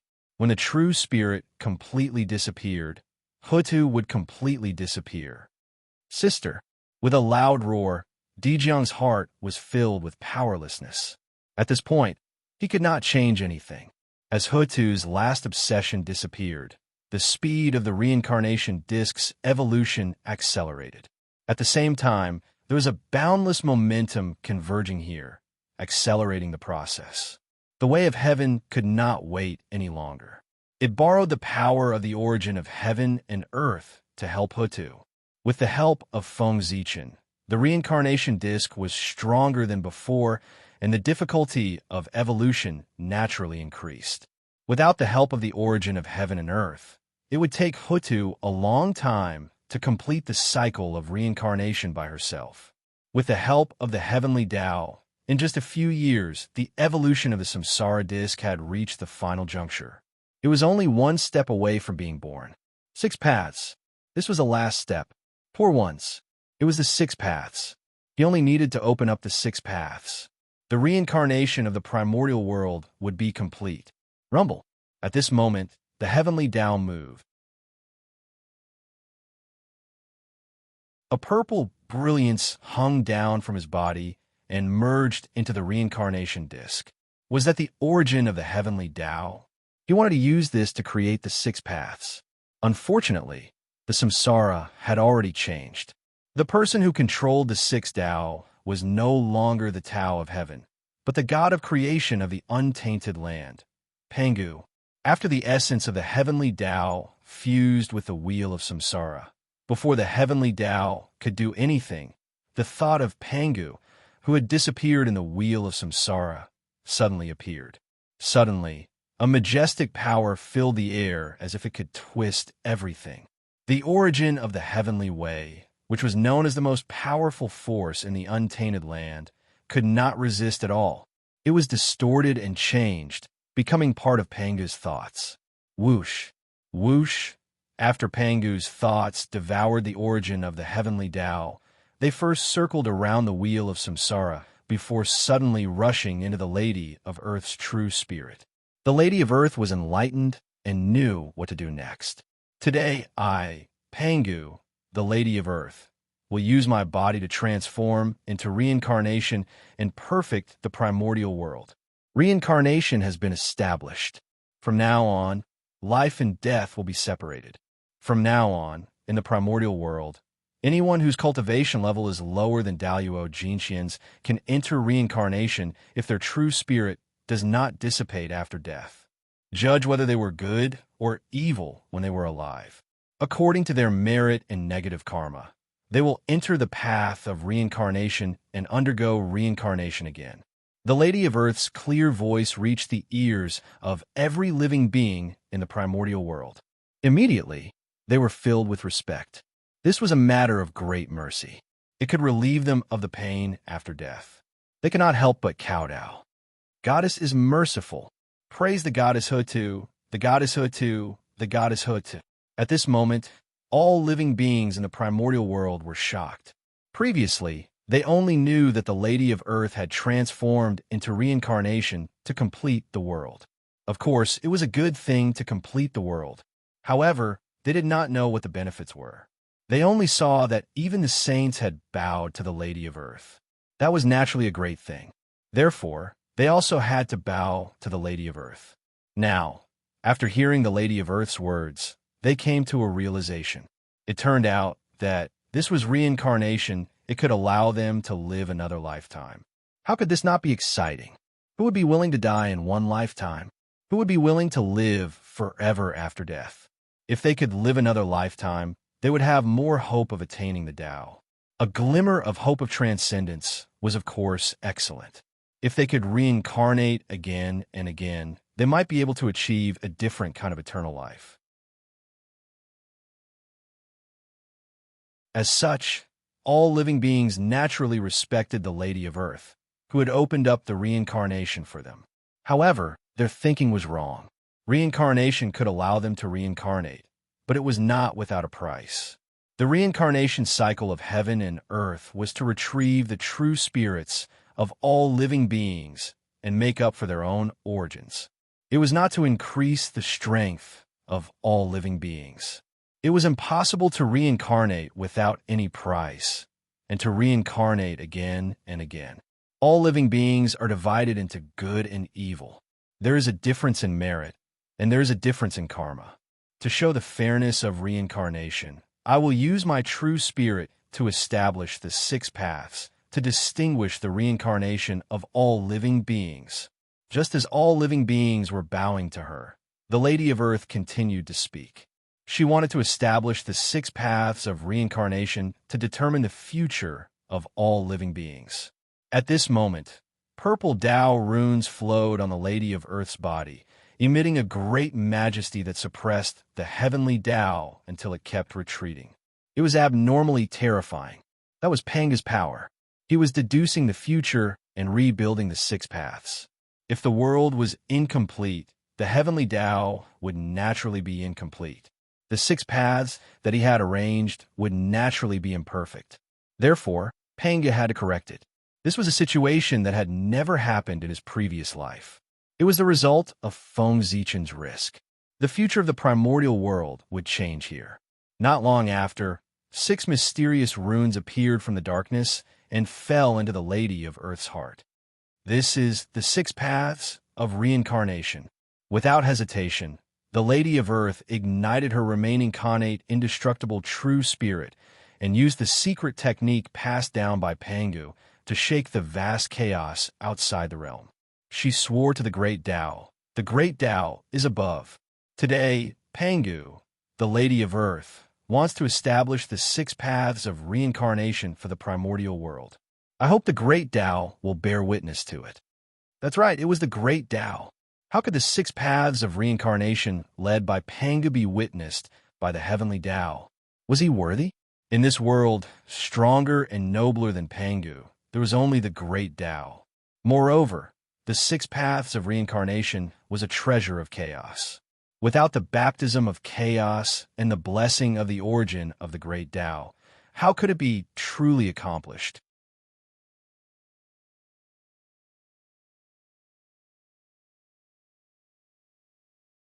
Chapter 379. Therefore, the Great Tao had to bear witness to the formation of the 6 paths of reincarnation.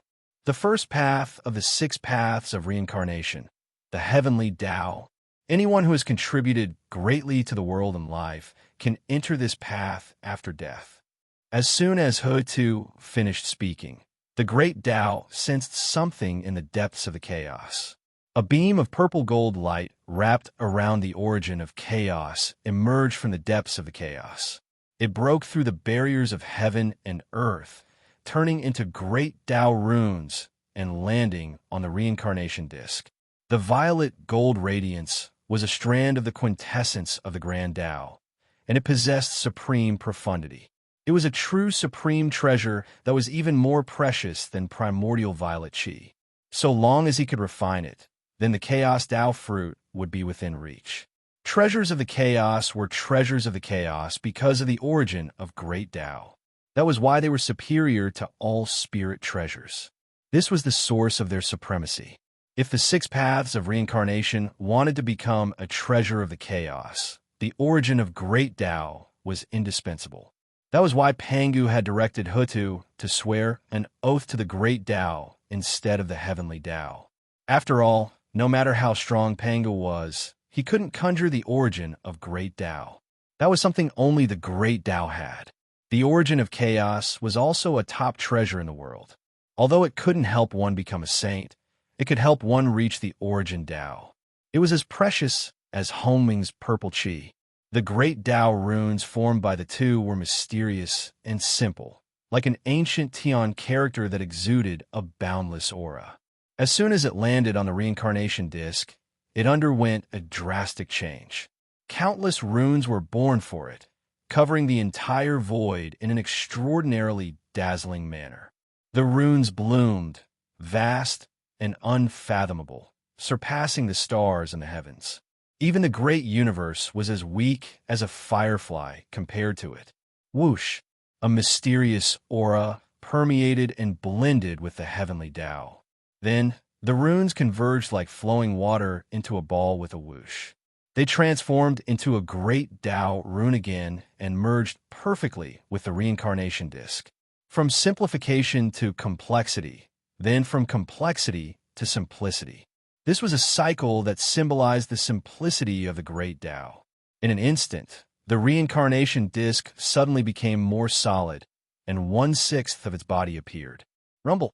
A terrifying aura swept out, suppressing the entire untainted land. Oof! So strong.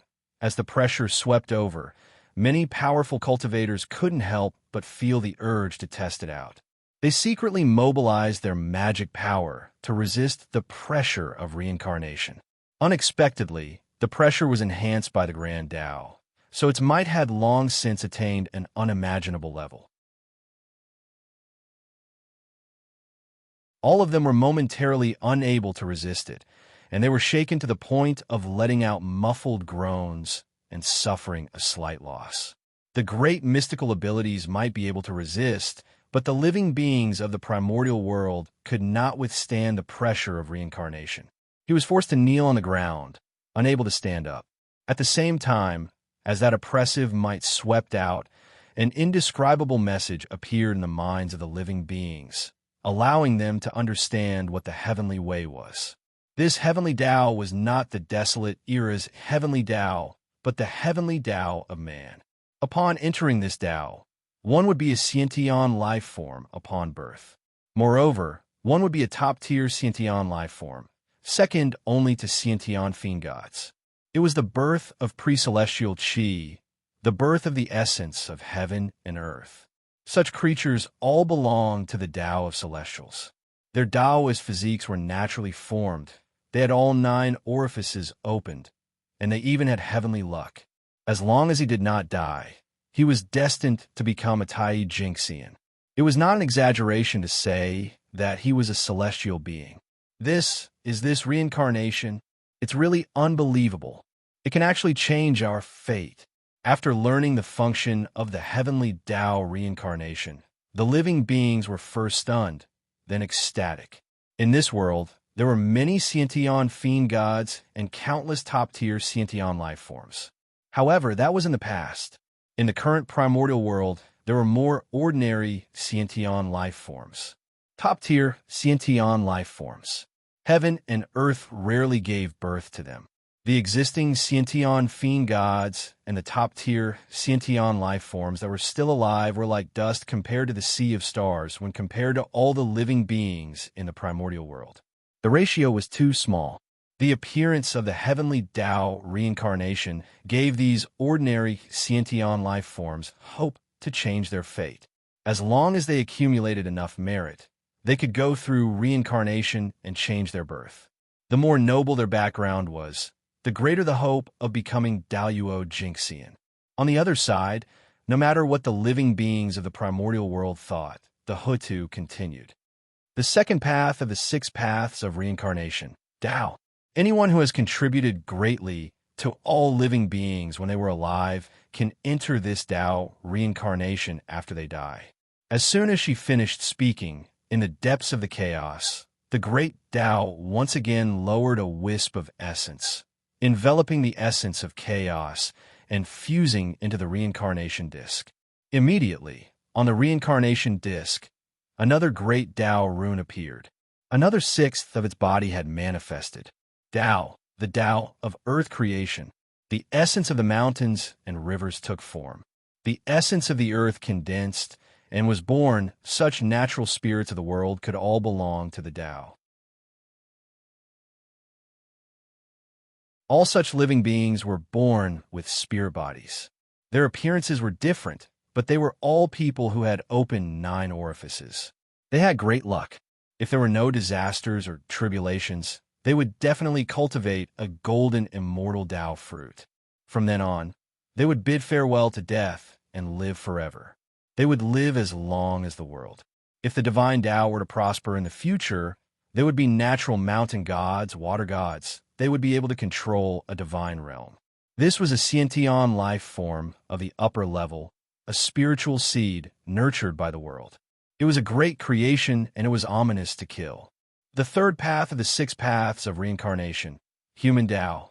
Those who did not do anything in their lives and did not commit any mistakes can enter this Tao reincarnation.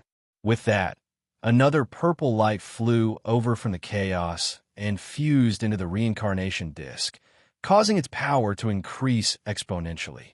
Its body was already half corporeal. Human Tao, the Tao of all living beings, the Tao of life.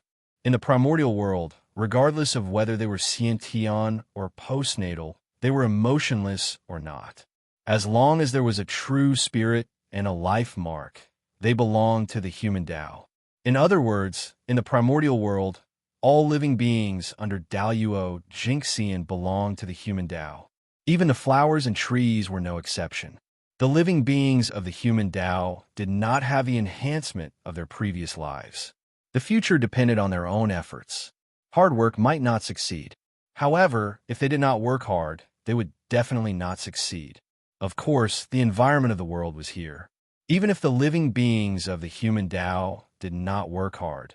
They could still cultivate to become heaven immortals. However, if they wanted to become stronger, it would depend on their own efforts and fate. This was also the last benefit of the primordial world. After the Magi and demon tribulation, the environment of the world would change drastically. It would be difficult for the living beings of the human Tao to cultivate the immortal Tao. The fourth Tao of the six paths of reincarnation, the Karma Tao, those who have sinned against the world and all living beings in their lives and bear negative karma will enter this Tao reincarnation. The origin of the great Tao transformed into Tao runes and flew over. The power of the reincarnation disc increased by a step, revealing 2/3 of it. What? Karma Tao. Hearing this unfamiliar name, Feng Zichen was first shocked, then overjoyed. The six paths had really changed. His plan to change the primordial world had succeeded. In Feng Zichen's memory, the original six paths of reincarnation were divided into heaven, earth, human, livestock, Azura, hungry ghost. These six paths did not have Karma Tao. You're tuning into the Warrior Lore YouTube channel. Don't forget to subscribe and join us on this journey to catch the most captivating stories.